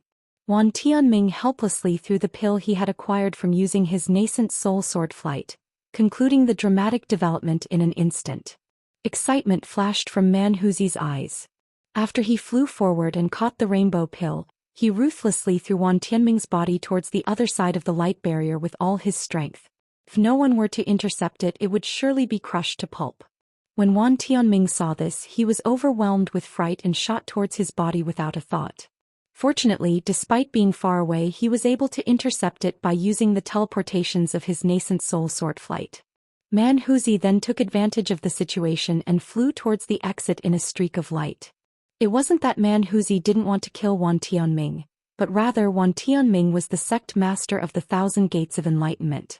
Had he truly killed him, he would become a target of the righteous Dao. There was also the matter of the 1,000 Gates of Enlightenment's Mad Matron, the number 1 figure of the righteous Dao. He wasn't yet her match and was unwilling to be relentlessly hunted down by her. As the main enemy of both the devil and the righteous Dao was still the Star Palace, he naturally only aimed for the medicine pill. Seeing that Wuxia had unexpectedly acquired the Heavenmend pill and was about to escape, Tian Wuxia and the old farmer immediately chased after him. Zenith and Qingyi had been momentarily stunned by the scene. After glancing at each other, they gave chase, unwilling to accept defeat. But before Zenith gave chase, he turned into a black cloud and arrived above Han Li and Wu Chou. He coldly said, "Wu Chou, stay here with Han Li and don't wander. I will return in a moment. I will lend these 2 demon corpses to you for now." After that was said, 2 heaven-wide corpses appeared at Wu Chou's side, and Zenith blurred through the air with a flicker. As such, the nascent soul cultivators were all chasing Wuxia. Each of them blew a hole through the light barrier at the stairs in wild pursuit of Wuxia. As for Wan Tianming, who had just regained control of his body, he grit his teeth and followed suit.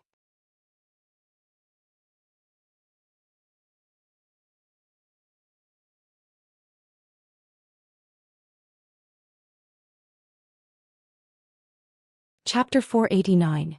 Killing Wu Chou. During the time when Wan Tianming was acquiring the Heavenmend pill, Wu Chou was being restrained by the Bone Sage.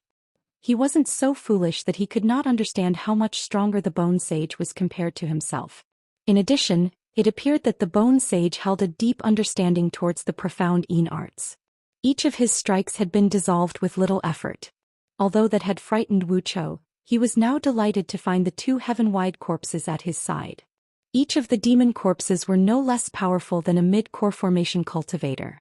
Despite the Bone Sage's fearsomeness, even he shouldn't pose much of a threat to him now. Even better, Wu Chou now had the opportunity to teach him a lesson. After the eccentrics left the stone platform, he immediately wore a sinister smile and looked at the Bone Sage with a malicious gaze. After looking at the eccentric's exit at the bottom of the stairs, he turned around to see Wu Chou's malicious expression and the 2 demon corpses at his side. He calmly smiled and said, "Han Li, this person is Zenith Yin's sole descendant. If I kill him, won't Zenith Yin suffer quite a bit of pain?" Shock momentarily appeared on Han Li's face, but his expression quickly returned to normal. He then indifferently gazed at the Bone Sage in silence. However, when Wu Chou heard this, he became vigilant and doubtfully glanced at Han Li. At that same time, the 2 demon corpses at his side had disappeared from sight. Wu Chou harshly said, "Han Li, have you been colluding with him this entire time? That's why he knocked the Jade Scepter in your direction earlier? How about you take that treasure out when my esteemed grandfather returns and let him decide who gets to keep it?" Having heard these false charges in an attempt to seize his treasure, Han Li became dumbfounded. It was clear Wu Chou had shed all pretenses of not oppressing him now that he felt Han Li no longer possessed any value. Perhaps Zenith Yin had even given him these orders in secret before his departure. With that thought, the corner of Han Li's mouth twitched. The many flying swords contained in his body throbbed with excitement. But it was the Bone Sage that was first to act. With a sweep of his hand, a green snake shot out from his cuff towards an empty location, resulting in a dull bang. Soon after, a green silhouette was revealed.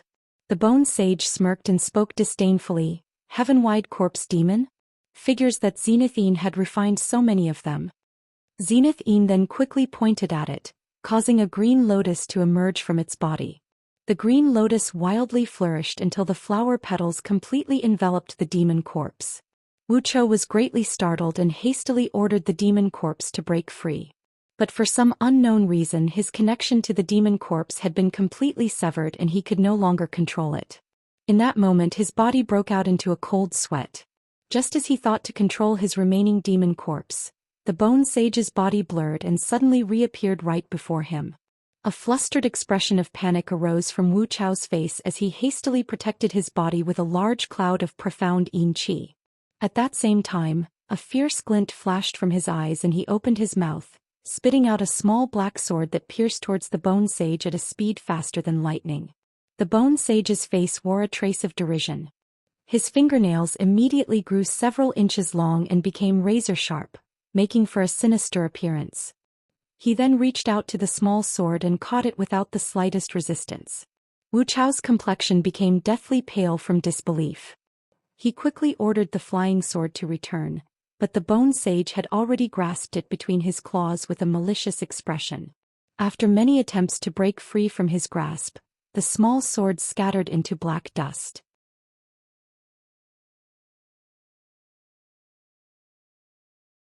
At that same moment, Wu Chao's complexion paled at the destruction of his magic treasure, and he involuntarily spat out a mist of black blood. Impossible, you.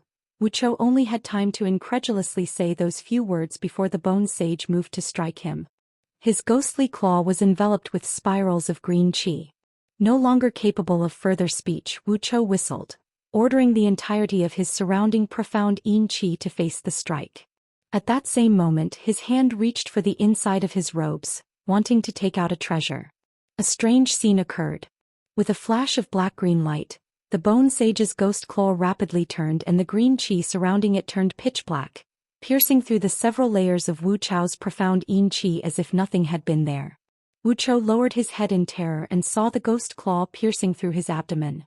Eyes filled with disbelief, he muttered a few words before the bone sage coldly laughed and shot countless streams of green fire from his claw, turning Wu Chao's body into ashes in the blink of an eye, leaving behind a black embroidered scarf, a ring and a storage pouch.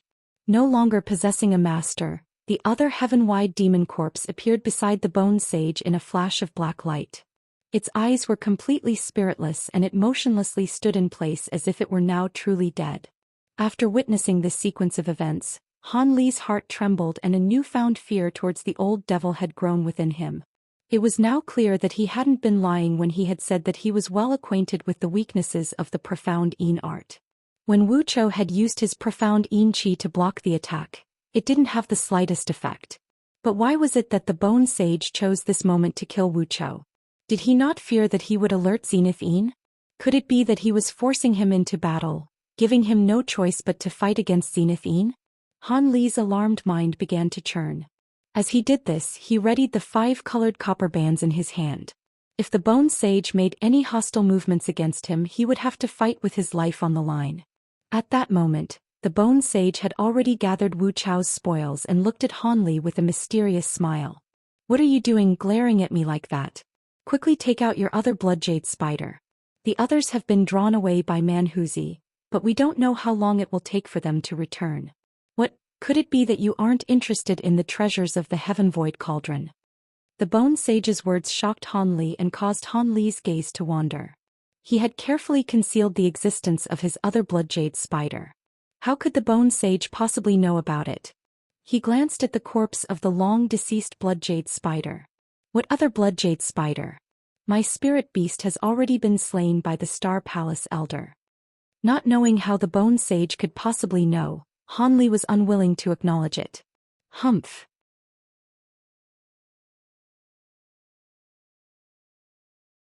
Youngster, I don't have the time to waste on you, so I will tell you the truth. Long ago I found a pair of bloodjade spiders and put them into the care of my other traitorous disciple, Zenith Brilliance. I thought to bring the spiders to the Heaven Void Hall and seize the cauldron when they were a higher grade, but I hadn't expected that my disciples would betray me before that happened. Since you had that jade talisman, I figured that your bloodjade spider had originated from the Zenith Brilliance's pair. You may not know this, but bloodjade spiders possess some peculiar characteristics. Although a nest will have many eggs, only 2 of them will survive. These 2 spiders are certain to be a male-female pair. In addition, they can only ascend grades when the male and female spider are together. This was something that I had personally concluded after observing a pair of wild bloodjade spiders. After all, one must be familiar with a spirit beast's properties if they are to promote its grade. However, this was unknown to Zenith Brilliance. He believed I had acquired both a male and female spider out of pure luck. Since the grade of your spider was so high, you must certainly have another. How about you take it out? The bone sage's quick explanation had left Han Li dumbfounded for a moment, as he truly hadn't known any of this. It seemed that the rainbow skeleton from back then had likely been Zenith Brilliance one, but how did that fit together with the Emperor of Yu and Zenith Yin Island's cultivation arts? Although Han Li's mind was flooded with doubts, he licked his lips and calmly replied, "That's right, I do have another bloodjade spider. But why should I help you acquire the Heaven Void Cauldron? Are you willing to give me half of it?" Moreover, there will be tremendous, world-shaking tremors as the Heaven Void Cauldron is extracted. Wouldn't this disturbance attract the attention of the other nascent soul cultivators and make them immediately return? That would just quicken our deaths. Also, it was only with the help of the flame pythons that the blood jade spider had been able to slowly pull up the cauldron. My remaining blood jade spider isn't enough to pull it up. Han Li spoke these words with a calm expression. Although he felt immense temptation towards the Heaven Void Cauldron, he stifled the burning excitement in his heart, allowing reason to seep through. He didn't wish to die just because of greed. After a moment of consideration, Han Li decided his best choice was to immediately escape. Without waiting for the Bone Sage's response, Han Li flickered, blurring towards the exit. However, it seemed that the Bone Sage had already predicted what Han Li would do. The next words he uttered caused Han Li to slow to a stop. 1. Chapter 270.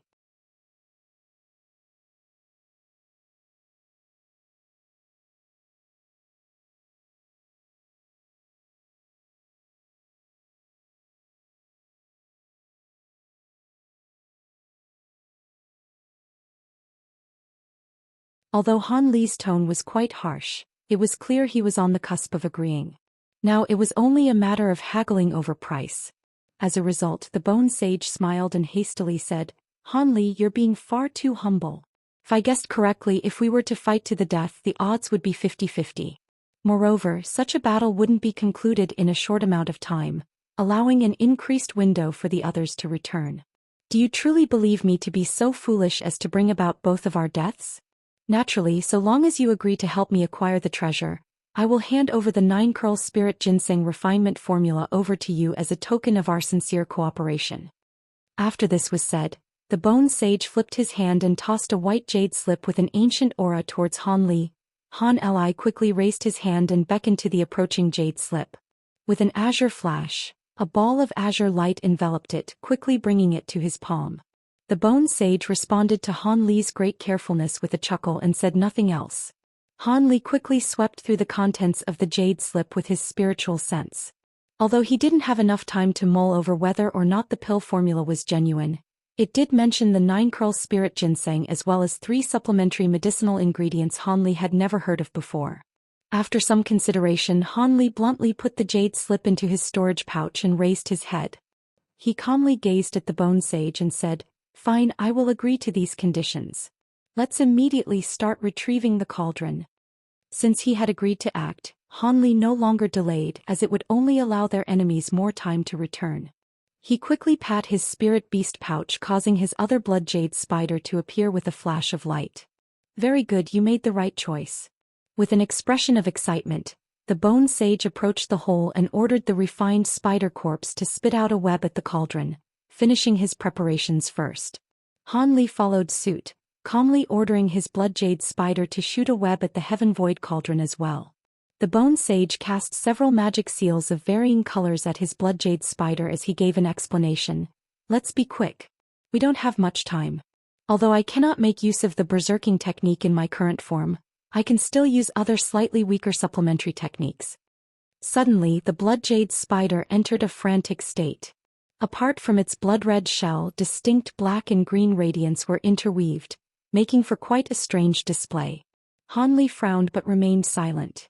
After all, without these supplementary techniques, the blood jade spider would be incapable of lifting the Heaven Void Cauldron. With the combined power of the blood jade spider and the spider corpse, the cauldron began to rise with violent quakes and flares of blue light. Without the protection of layman Qing Yi, Han Li could only rely on himself.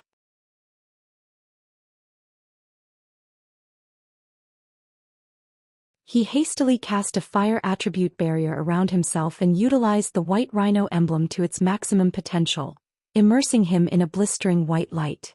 And for the innermost layer, he released the Azure Essence Sword Barrier. A layer of azure radiance appeared close to Han Li's body with faint sparks of gold mixed within. As for the Bone Sage, green chi violently surged from his body, enveloping him in a dense ghostly barrier. "I can still hold." Although the cold glacial chi filled Han Li with a bone-chilling sensation, the full-strength circulation of the Azure Essence Sword art allowed him to painstakingly avoid being frozen. This allowed Han Li to personally experience the massive gap between the core formation and nascent soul stages. Previously, all it had taken was a casual wave of Qing Yi's hand to produce a barrier that completely shielded him from the cold. Han Li sighed and focused a majority of his attention on the hole. His remaining attention was focused on the Bone Sage. Despite the Bone Sage's extravagant words, Han Li felt a need to remain vigilant of the old devil. With the strength of the frenzied blood jade spider, the Heaven Void Cauldron began to slowly rise once more. But for some unknown reason Han Li felt that it was unbearably slow in comparison to the last attempt. It was as if every inch it was raised took an excruciatingly long time, much to Han Li's irritation. If any of the old devils returned to this scene, it would make for a terrible situation. The Bone Sage appeared completely undisturbed, but once the blue light from the hole grew increasingly brilliant, a fervent expression began to appear on his face. As the two stared down, their perception of the passage of time grew even slower with every rise of the Heaven Void Cauldron. While it was still unknown where the nascent soul eccentrics had wandered off to, their absence inspired both fear and delight in Han Li's mind. Suddenly Han Li and the Bone Sage both shot to the sky as the blue flames had reached the top of the hole. Huge blue flames had blossomed yet again and immersed the world in blue frost. As Han Li stared at the vague shadow contained inside the icy flames, he could hear his own heart thumping in anticipation. The last time the cauldron had appeared, he had been entirely focused on the old devils and hadn't examined the cauldron in the slightest. Now he had the opportunity to witness its true appearance with his own eyes. Although only some of it was exposed, Han Li was still able to make it out.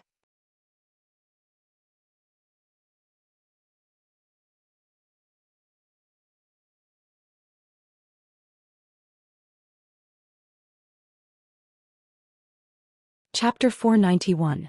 Acquiring the Cauldron. The Heaven Void Cauldron had a flat bottom, 2 handles and 3 legs. At over 1 meter tall and 3 meters wide, it couldn't be considered very large. It had a slightly protruding lid covered in carvings of beasts and insects along with various landscapes. Although they appeared rough and crude, they were true to life and exuded an aura of untamed antiquity.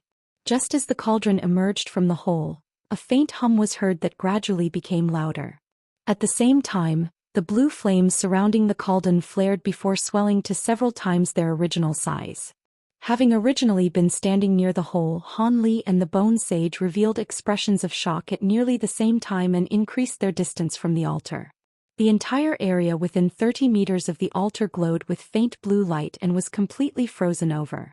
Apart from the minor flickering of the blue flames at the hole and the movements of the blood-red spiders, everything had been encased in blue ice. Had Han Li and the Bone Sage been slower, they would have undoubtedly been frozen as well. At that moment, the entire altar was covered in a dome of blue crystal. Han Li couldn't help but betray his shock upon seeing this astonishing scene and asked, "How are we supposed to get the treasure out of that?" Han Li gazed at the marvelous frozen scene without any idea of where to begin. The Bone Sage stared at the celestial ice flames with a solemn expression and said, "It's not a problem. I have a way of restraining the celestial ice flames. My profound soul ghost flames are also cold by nature. Although it is in no way its equal, I will be able to break through the crystal and separate the flames from the cauldron. In that moment you will take the cauldron out of the hole." Although his voice sounded cold, Han Li was able to make out a trace of excitement. Han Li was shocked. The Bone Sage took the initiative to deal with the extremely dangerous blue flames and wanted him to extract the cauldron. As this was truly unexpected, he couldn't help but look at the Bone Sage with an odd expression. Han Li absolutely didn't believe that the old devil was doing this out of kindness. However, this method didn't seem to have any faults. Could it be that it was more dangerous to acquire the Heaven Void Cauldron? Suspicions began to surge through Han Li's mind. Naturally, Han Li would definitely have refused if the Bone Sage proposed that Han Li would deal with the ice flame, and he would acquire the treasure. With that thought, Han Li could only agree. He couldn't shrink back now, so his only option was to move forward with discretion. If anything went amiss while acquiring the cauldron, he would naturally choose to save his own life over acquiring the treasure. Having come to this decision, Han Li casually nodded towards the Bone Sage in agreement. The Bone Sage responded with a pleased smile. He then glanced at the ice flames several times with an odd expression before his body began to revolve in the air. Ghostly chi began to spiral around his body, creating a 3-meter-wide dark green tornado. The air surrounding him became a dense mist that intermittently released faint ghostly wails. The whirlwind then dropped down towards the blue flames. A huge rumble erupted as the whirlwind dropped down, igniting into a torrent of flame. The result was a 40-meter-high pillar of red and white flames revolving around a core of dark green flame. It completely lacked any warmth and instead gave off an extremely cold impression. Han Li's eyes widened as he stared at the pillar of fire colliding against the blue frost. In that instant, the 3 colors of light intertwined into one, producing a harsh sound of scraping metal, causing Han Li to frown. Han Li soon unfurled his frown as the flame pillar managed to forcibly drill a passage straight towards the center of the blue flame.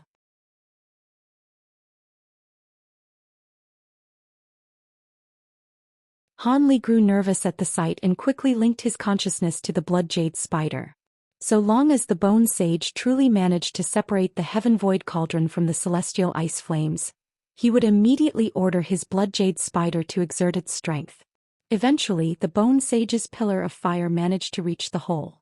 The flickering, glaring blue flames remained dormant for a short moment before finally erupting. In that instant, the pillar of flame transformed into a huge dark green lotus, wrapping around the heaven void cauldron. Han Li was shocked at the sight. The first thought that came to his mind was that the bone sage had reneged on their agreement and intended to keep the heaven void cauldron for himself. With that thought, he immediately prepared the 5-colored copper band and became vigilant. However, the following scene caused Han Li to become relieved. Shortly after, the huge lotus became enveloped in blue flames, becoming something like a shell over the heaven void cauldron. Han Li's heart quickly thumped and his face flushed with excitement. He sighed in awe of the bone sage's marvelous technique and quickly ordered his blood jade spider to exert its strength and lift. With a loud cry, the taut web violently trembled as the blood jade spider heaved at the cauldron with all its might, producing an unreal result that was completely unexpected. The cauldron they had assumed was immensely heavy flew to Han Li's side as if it weighted nothing at all. Han Li was overjoyed at first, but his mind then grew stern. Not daring to be careless, he raised his hands and shot out 2 mists of light. They suddenly transformed into ropes along the way and wound around the cauldron's 2 handles. With a heavy pull, the cauldron fell about 10 meters in front of Han Li. Han Li was rather stunned at how easy it had been to acquire the heaven void cauldron. He faintly felt that the reason why the treasure had been so easily acquired was because it had been separated from the celestial ice flame. However, those thoughts only lasted for a moment before they were tossed to the back of his mind. Han Li then shook the ropes, having them wrap around the cauldron and slowly drag it closer.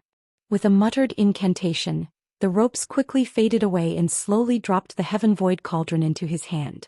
This sequence of events went off alarmingly smoothly without even the slightest mishap. Han Li rubbed his finger against the lid of the cauldron, not daring to believe it.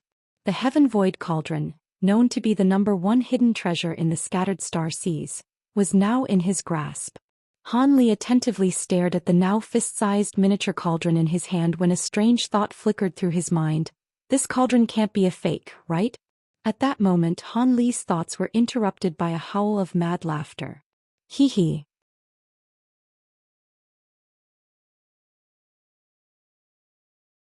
With celestial ice flame, profound soul Yin flame, and divine Devilbane lightning fused together, I will be able to cultivate the sacred Asura flames from lore. I hadn't guessed incorrectly. Hee hee. It was clearly the bone sage's voice, but his voice was filled with ecstasy. For some unknown reason, Han Li's heart dropped and his body broke into a chill. He squinted at the small cauldron in his hand and then expressionlessly glanced at the bone sage. What Han Li saw alarmed him. The green lotus had already disappeared. In its place was the bone sage with a foot-wide orb of light in his hand. At first glance, the sphere of light appeared to be dark green, but after further inspection, Han Li discovered a blue flame burning at its center. Although an outer layer of dark green enveloped it, it restlessly flickered from place to place. But even more astonishing were the black sparks of lightning that shot from the orb, producing slight rolls of thunder with each appearance. Han Li's expression changed. Could it be that this had been the bone sage's plan all along?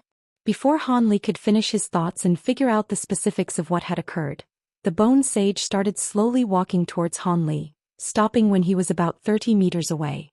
His gaze fell onto the heaven void cauldron that Han Li was tightly grasping.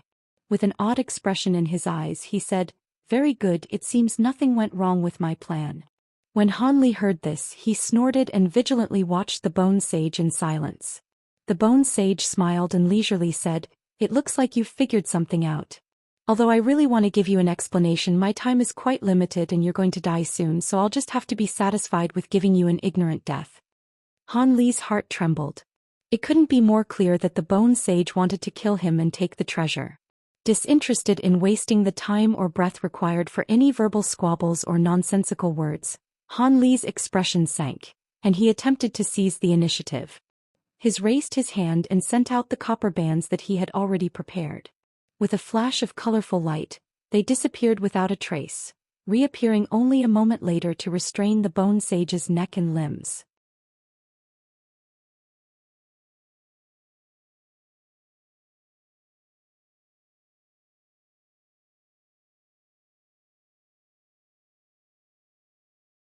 Chapter 492.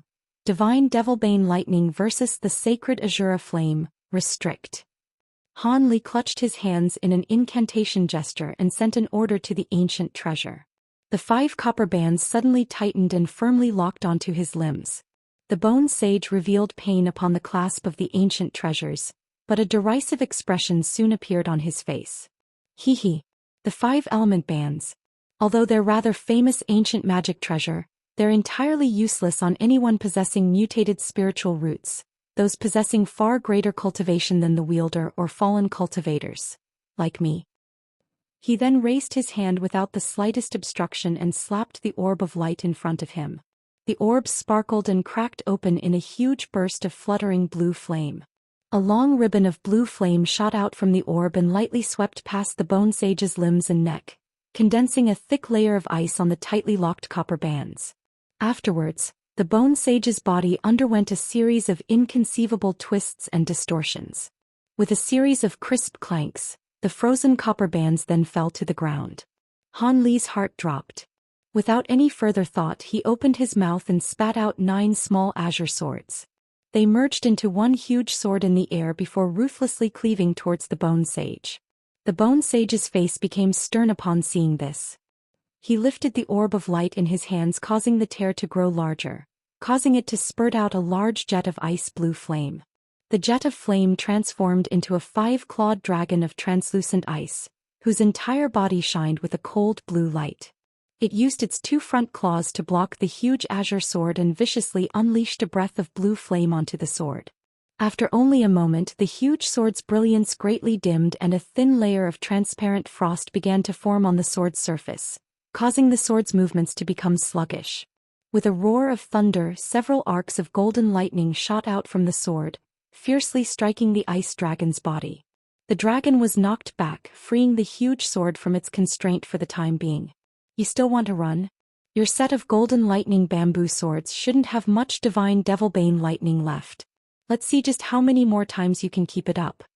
The Bone Sage sinisterly grinned and pointed at the ice dragon, causing it to charge at Han Li's swords once more. Han Li's heart stirred. Although the Bone Sage appeared unworried, Han Li could faintly perceive that the Bone Sage held some fear towards the divine Devilbane lightning. Following that line of reasoning, Han Li launched a magic seal towards the huge sword. He then pointed at the sword and ordered it to intensely sway into a blur, forming an identical copy of the huge sword. This was the Azure Essence Sword Art Sword Shadow Phantasm technique. Both of the swords simultaneously released a dense stream of faint gold lightning. One was aimed at the ice dragon with the other targeting the Bone Sage. The Bone Sage cried out in amazement.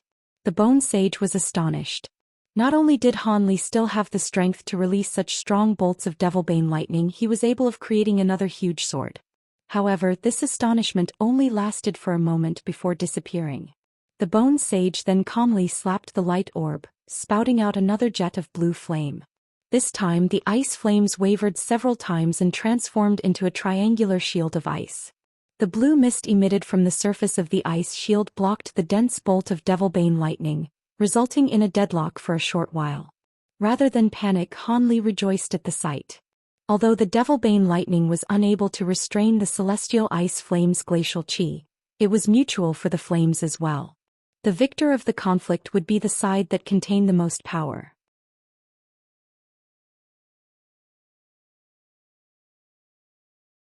Having thought that, Han Li patted the storage pouch at his waist. A blood-red cloak appeared on his body. Although he hadn't yet reached a state of desperation, he thought it was best to be prepared for any contingencies. Afterwards, Han Li hurriedly clasped his hands together and his expression became increasingly grave. With rolls of thunder, an orb of faint gold lightning appeared at the center of his hands. Tiny arcs of lightning continuously sparked from its surface. The orb of lightning was only several inches thick, but Han Li didn't stop there. Emitting the hum of electric current, the orb gradually expanded, growing several inches in the blink of an eye. The Bone Sage controlled the celestial ice flame and planned to attack the two huge azure swords, but his face paled in complete disbelief when he saw Han Li. He could hardly believe what he was seeing. Han Li was still able to produce such a large sphere of lightning. Just how many sorts of golden lightning bamboo did he have? Apprehension surged through him. The only reason he had turned hostile was because he believed he would be able to kill Han Li without much effort, given the profound might of his newly acquired celestial ice flames. Although he had yet to refine the ice flames into sacred Asura flames, he was able to barely control it with the use of his profound soul-in flames along with his own divine Devilbane lightning. The Bone Sage knew that the Devilbane lightning was able to block the glacial chi of the celestial ice flames and that Han Li possessed the ability to use it. But he hadn't expected that he would be unable to kill Han Li during this time. The Bone Sage assessed that Han Li should have already spent a majority of his divine Devilbane lightning to ward off his earlier ambush during their capture of the Nine-Curl Ginseng. As a result, Han Li should have been unable to block his celestial ice flames. After all, there wasn't enough gold lightning bamboo in the world to make that many magic treasures out of it. But that was exactly why the Bone Sage felt such disbelief at the quantity of gold lightning bamboo swords that Han Li possessed. Divine Devilbane lightning was something that was sparingly used as it took quite some time to recover. As Han Li shouldn't have had much Devilbane lightning in reserve, the Bone Sage took the opportunity to eliminate him. Although he felt particularly full of loathing towards his traitorous disciple Zenith, his ambitions soared after he acquired the celestial ice flame. So long as he refined the sacred Asura flames, it was possible for him to become the hegemon of the scattered star seas. As Devilbane lightning was the bane of ghost Dao cultivators such as himself, Han Li, the possessor of the gold lightning bamboo swords, became his first target of elimination. And later, with the assistance of Manhuzi, the Bone Sage would be able to easily exterminate Zenith.